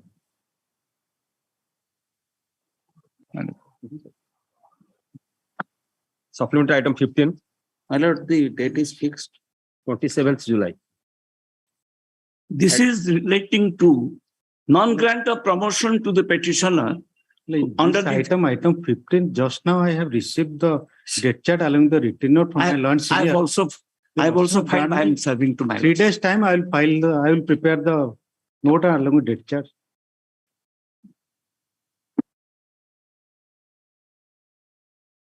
You've also filed? No. Today I will prepare and file within 2 days. All right. The counsel for the petitioner has submitted a list of dates and events. Mr. Mudali states that he will also prepare a list of dates and events and file it before the next date. 21st September. Supplementary item 16. My lord, petitioner filed his PIL on behalf of the farmers of Ulsora block, my lord.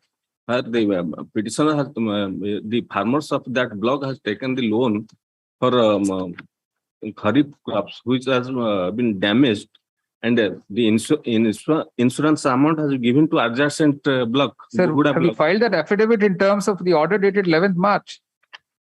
My lord, not that I have received, my lord. That's 1 week time may be given, my lord. Counsel to the petitioner needs 1 more week's time to comply with the order dated 11th March 2022. List on 6th September. Supplementary item 17. My lord, I have filed 2 appeals, and in the meantime, 2 files have been transferred to Calcutta and 2 files has been transferred to Lucknow. And I filed rejoinder against the contraband. In 2 cases, I have not filed. Yes, Mr. I am ready. Even if you file rejoinder now, I am ready. Rejoinder is essential. 4 appeals, issue is the same. I am ready in all of them. Okay. So let it come on 20th July.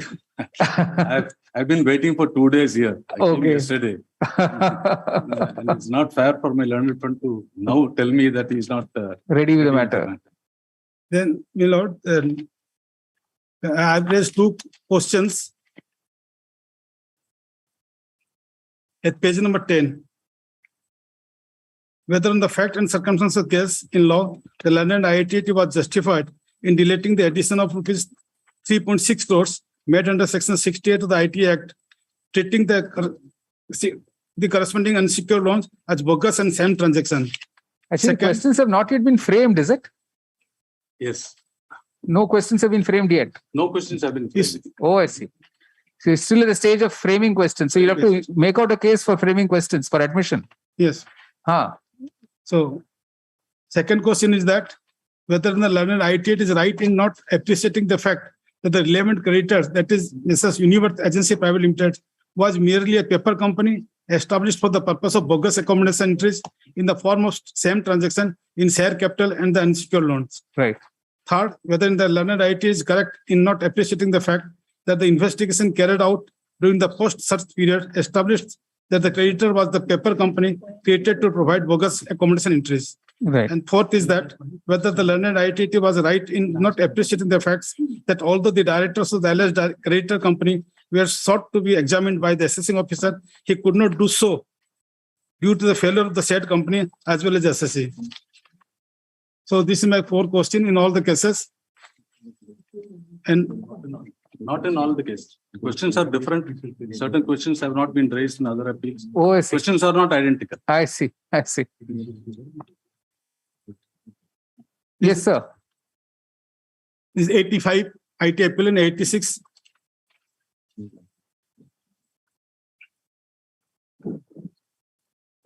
The page 9, page 8 and 9.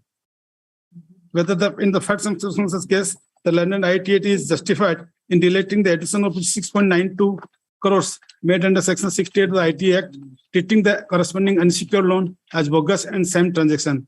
Then same Universe Agency, whether the learned IIT is right in not appreciating the fact that the relevant creditor, that is the message Universe Agency Private Limited, was merely a paper company established for the purpose of bogus accommodation entries in the form of same transaction in share capital and unsecured loans.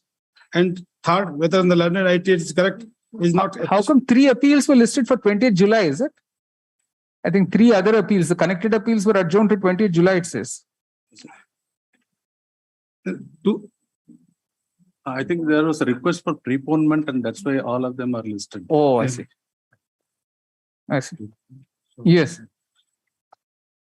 Then. So the questions are not identical, sir. No, no. Huh. In two cases, in one cases, the 85, it's almost all the same. Yeah, 85 and 86 are similar. Same. And 92, 94, 92,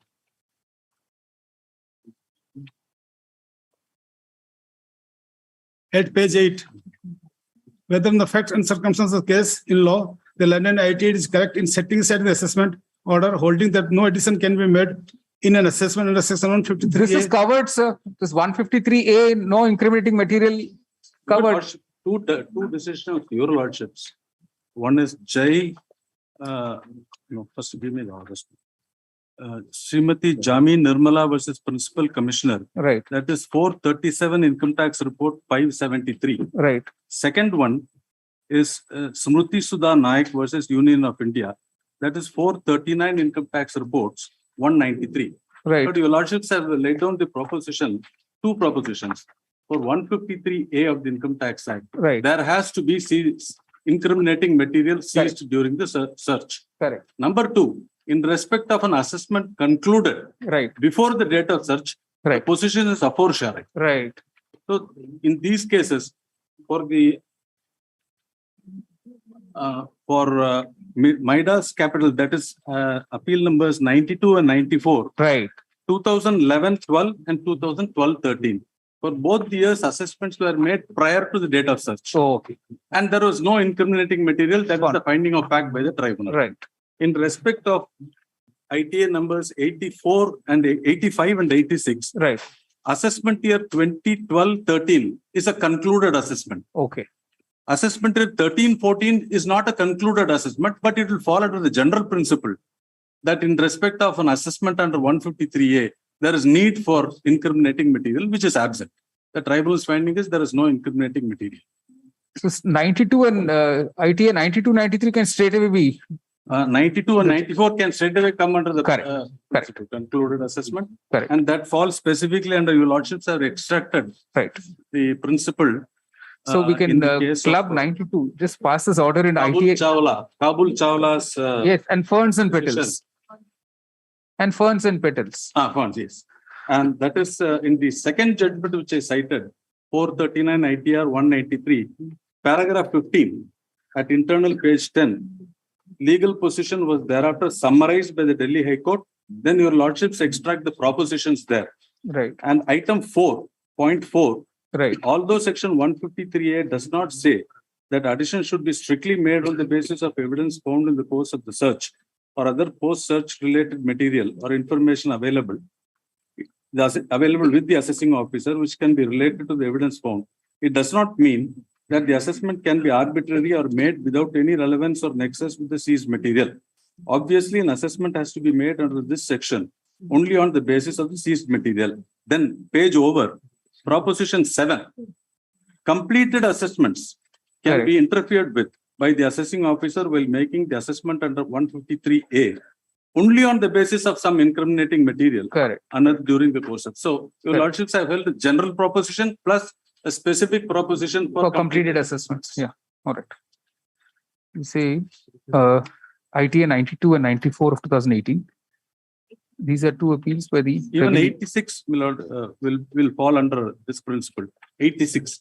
Because that is assessment year 12-13. That is in the other e-city projects. Right. No, we'll pass one order for Midas. You say 92 and 94 of 2018. These are two appeals by the revenue directed against the orders dated 23/3/2018. Right. 23/3/2018 of the Income Tax Appellate Tribunal, Cuttack Bench, Cuttack. In ITA numbers, ITA bracket, ITSS bracket A numbers 4 and 5 /CTK 2018 for the assessment years 2011-12 and 2012-13. Paragraph. The questions sought to be urged with revenue in both these appeals. inter alia R colon 1. Whether the ITAT was correct in setting aside the assessment order, holding that no addition can be made in an assessment under section 153 capital A of the Income Tax Act 1961 bracket Act, consequent to a search and seizure action, when no incriminating material was found relatable to the issue on which addition was made, question mark.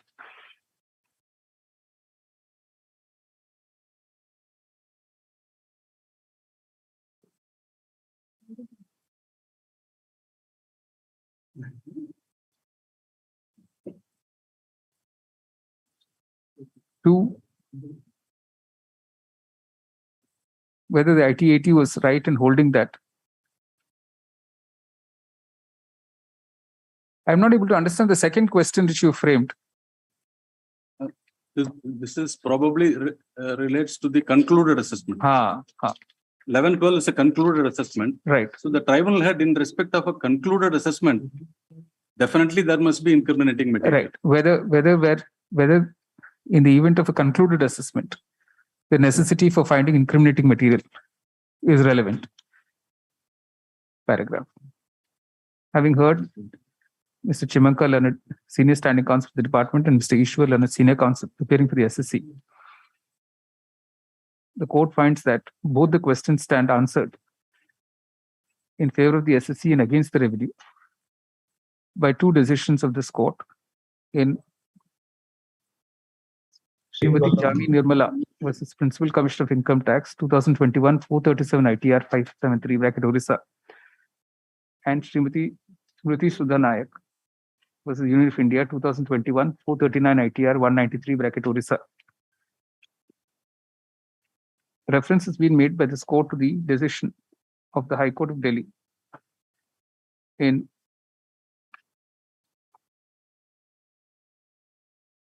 CIT versus Kabul Chawla, 2016, 380 ITR 573, where inter alia, while summarizing the legal position, it was observed as under.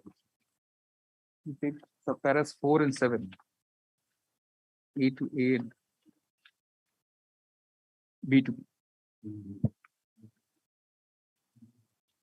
Consequently, this court declines to frame the questions as urged by the revenue in the present appeals, and the appeals are accordingly dismissed.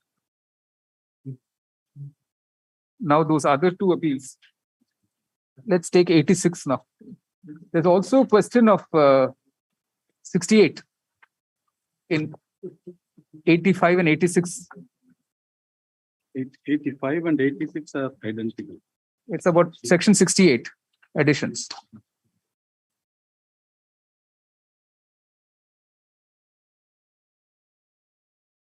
Because 85, 86 do not talk of 153A at all. Yes, they don't talk of 153 at all, but the addition is made under 153. Oh, there was a search. There was a search. Okay. Addition is made invoking 153A. Oh, I see. And there's no incriminating material.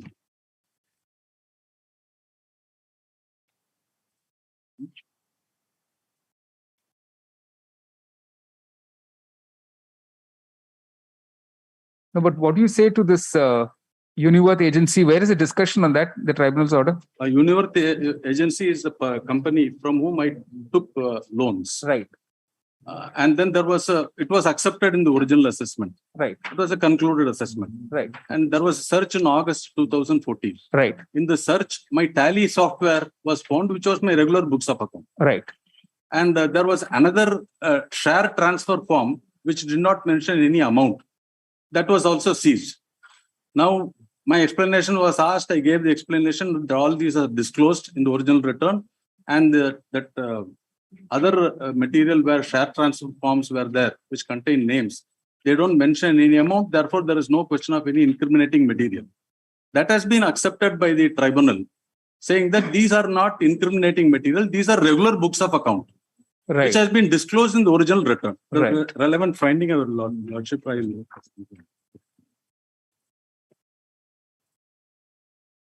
Page 83, paragraph 32 in ITA number 86. In the instant case, we find that during the course of the relevant search, only tally data of the assessee company was found, which shows that the assessee has received cash credit from Universe of so much during the year under consideration. Said tally data does not show that the said cash credit was non-genuine or bogus. Argument of the departmental representative was that the statement of two persons, namely Raj Kumar Tarad and Pradeep Kumar Garg, were recorded under 131 of the Act on 13/11 by the investigation wing.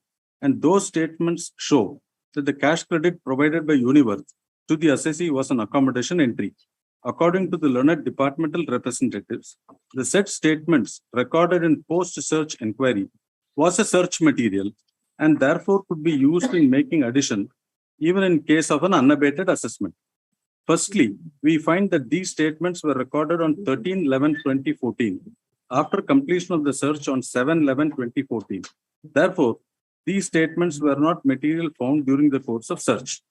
However, nowhere in these statements the transactions which took place between the assessee and Universe were impeached, and no evidence was brought on record to show that cash was received from the assessee by the Universe company in lieu of check issued by that company to the assessee.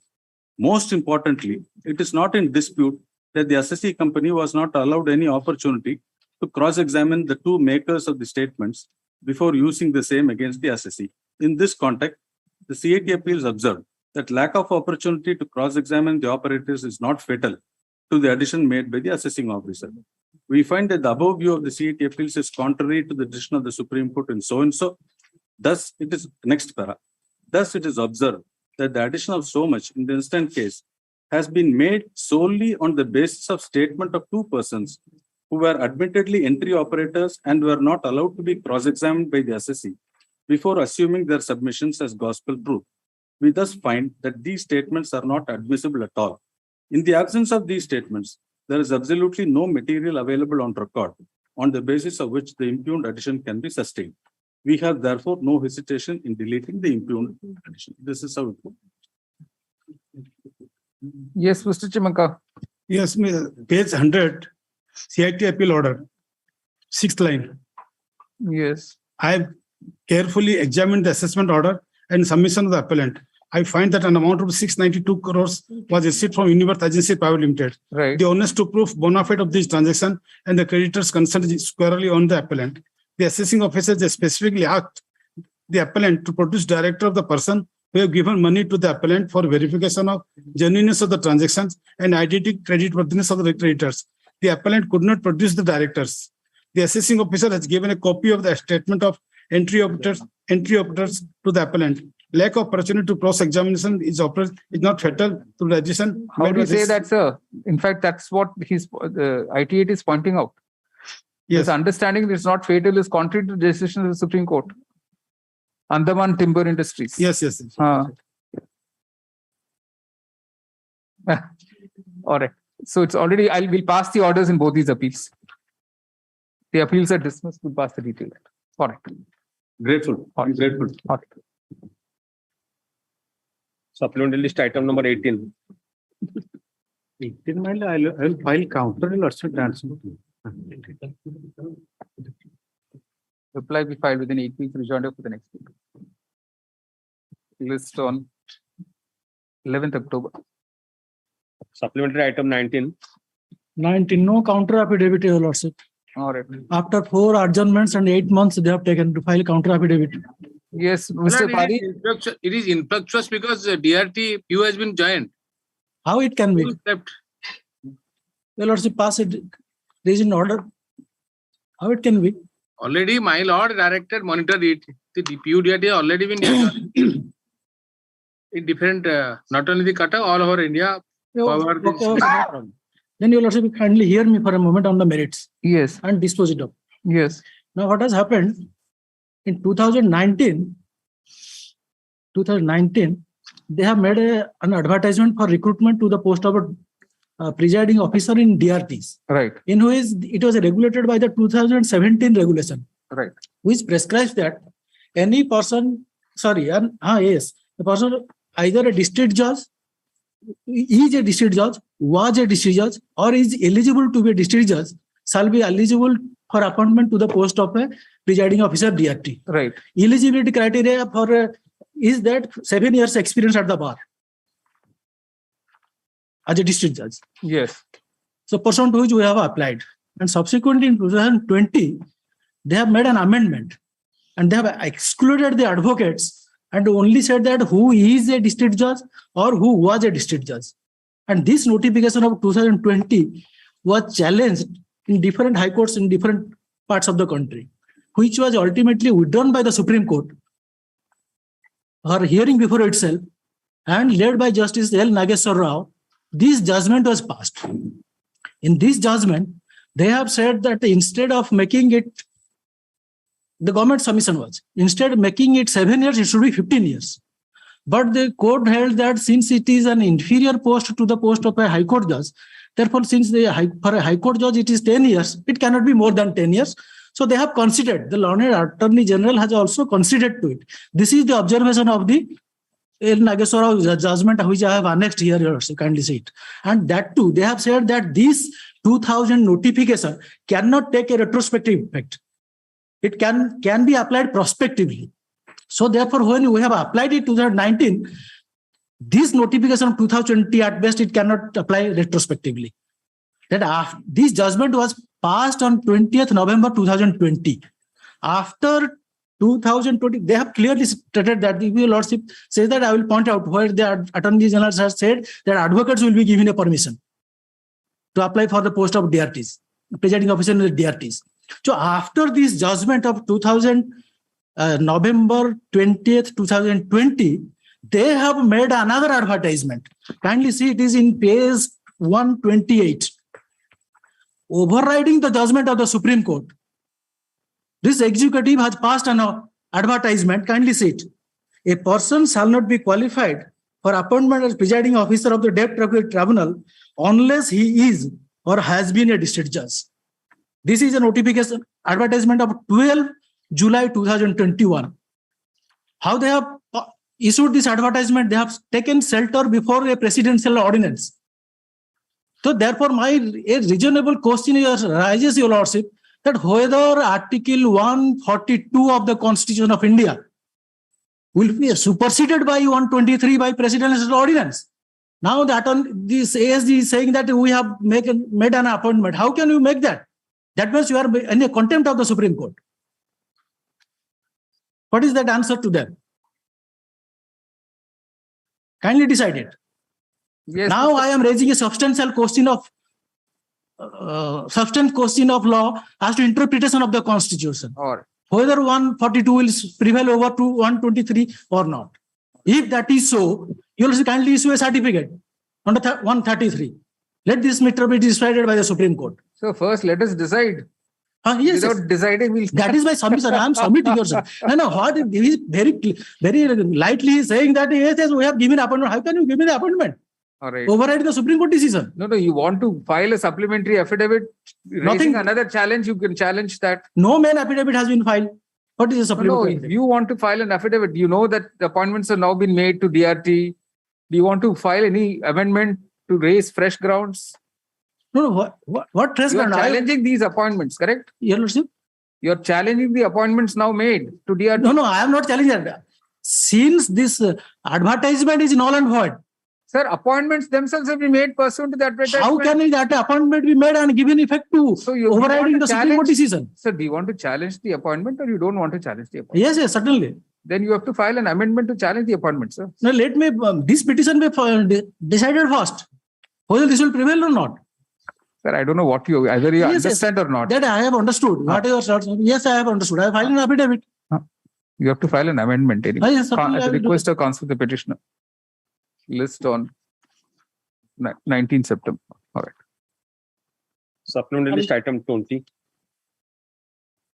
Item 20, my lord. Though I have received the counter, my lord, I want to file the rejoinder, my lord. Can you one tap? All right. Rejoinder to be filed before the next date.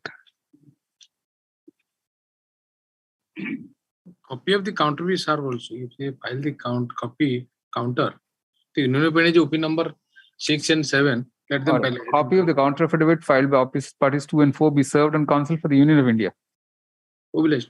Rejoinder to be filed before the next date. 13th September. Your Lordship, item 19 may make a submission. I'm sorry, my Lord. Can your Lordship record his statement that appointments are already been given? That it will be easier for me to file an amendment. Please, sir, you already know that fact. Yes. So how can I know that? All right. You look at you read the newspapers, sir, you'll know it. Newspaper, we are not so literate to Yes. read the newspaper. Item 21. Filing rejoinder affidavit today. Taken up 1 week after, so it can be disclosed.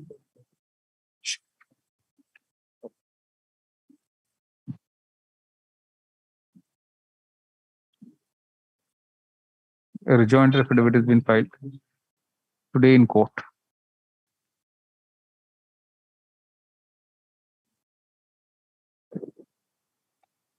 List on 14th September.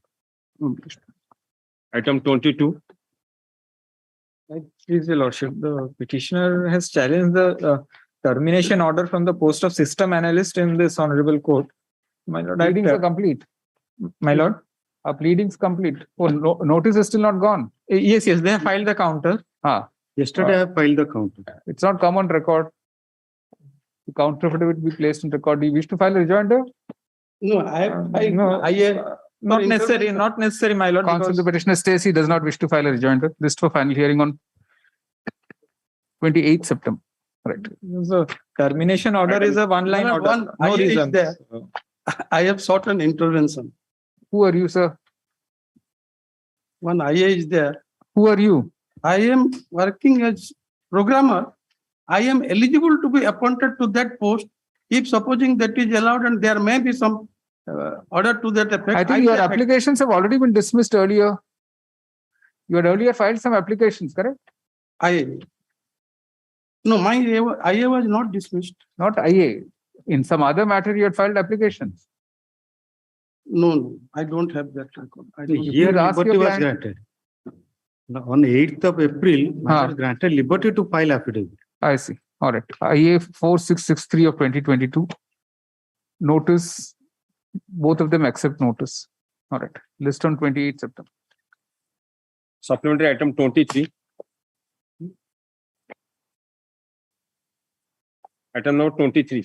On 27th, here, my Lord, May my Lords issued notice. I have not received any instruction. I pray some more time to file. All right. Mr. Mudali prays for and is granted 8 weeks time to file rejoinder for the next date. 19th October. Supplementary item 24. Lord, may I pray prior to that, my Lord? This is regarding recruitment. All right. 21st September. All right. My Lord, in this case, a counter affidavit has 24. My Lord, item 24. Counter affidavit has been filed on 23rd of June. I need only 10 days time to file a reply. Right. Rejoinder will be filed for the next day. 26th October. Supplementary item 25. If I is covered by your Lordship's judgment, if I can pass it off.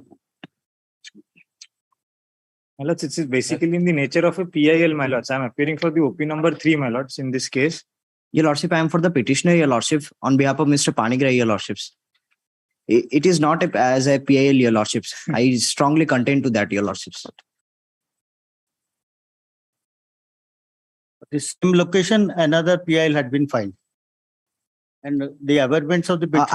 I have not received the copy. I need to go through the judgment. On the last occasion. Judgment says it's 1-page order. Give him a copy, sir. There, and another also regarding locus standi, that is reflected in the order sheet here. Why did you give him a copy? I will give him. Give him a copy, sir. No.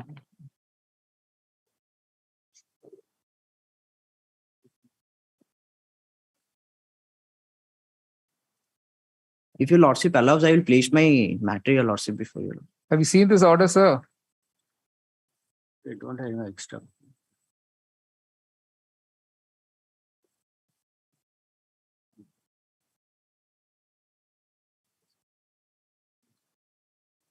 This is selection of some Hemlata Patel as dealer. Yes, my Lord. The same location.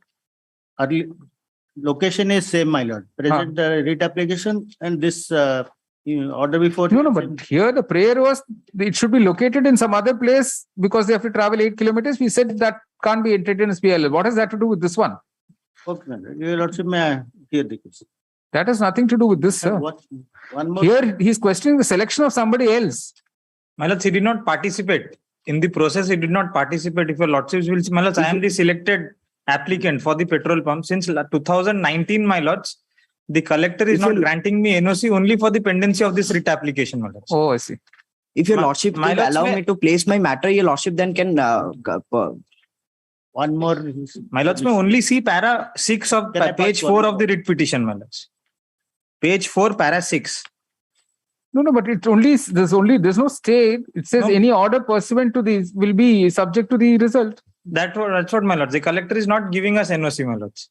You say the complaint of opposite party number 3, my lords. 3 is that the collector is not issuing an NOC despite the order passed with this court on 16/12/2019 stating that any order passed pursuant to the impugned tender call notice will be subject to the result of the writ petition. We'll stop. The above clarification is only that only because no stay was granted of the steps to be taken pursuant to the impugned tender call notice. It is so clarified. It's a list for final hearing on Grateful. 18th October. Right. Grateful.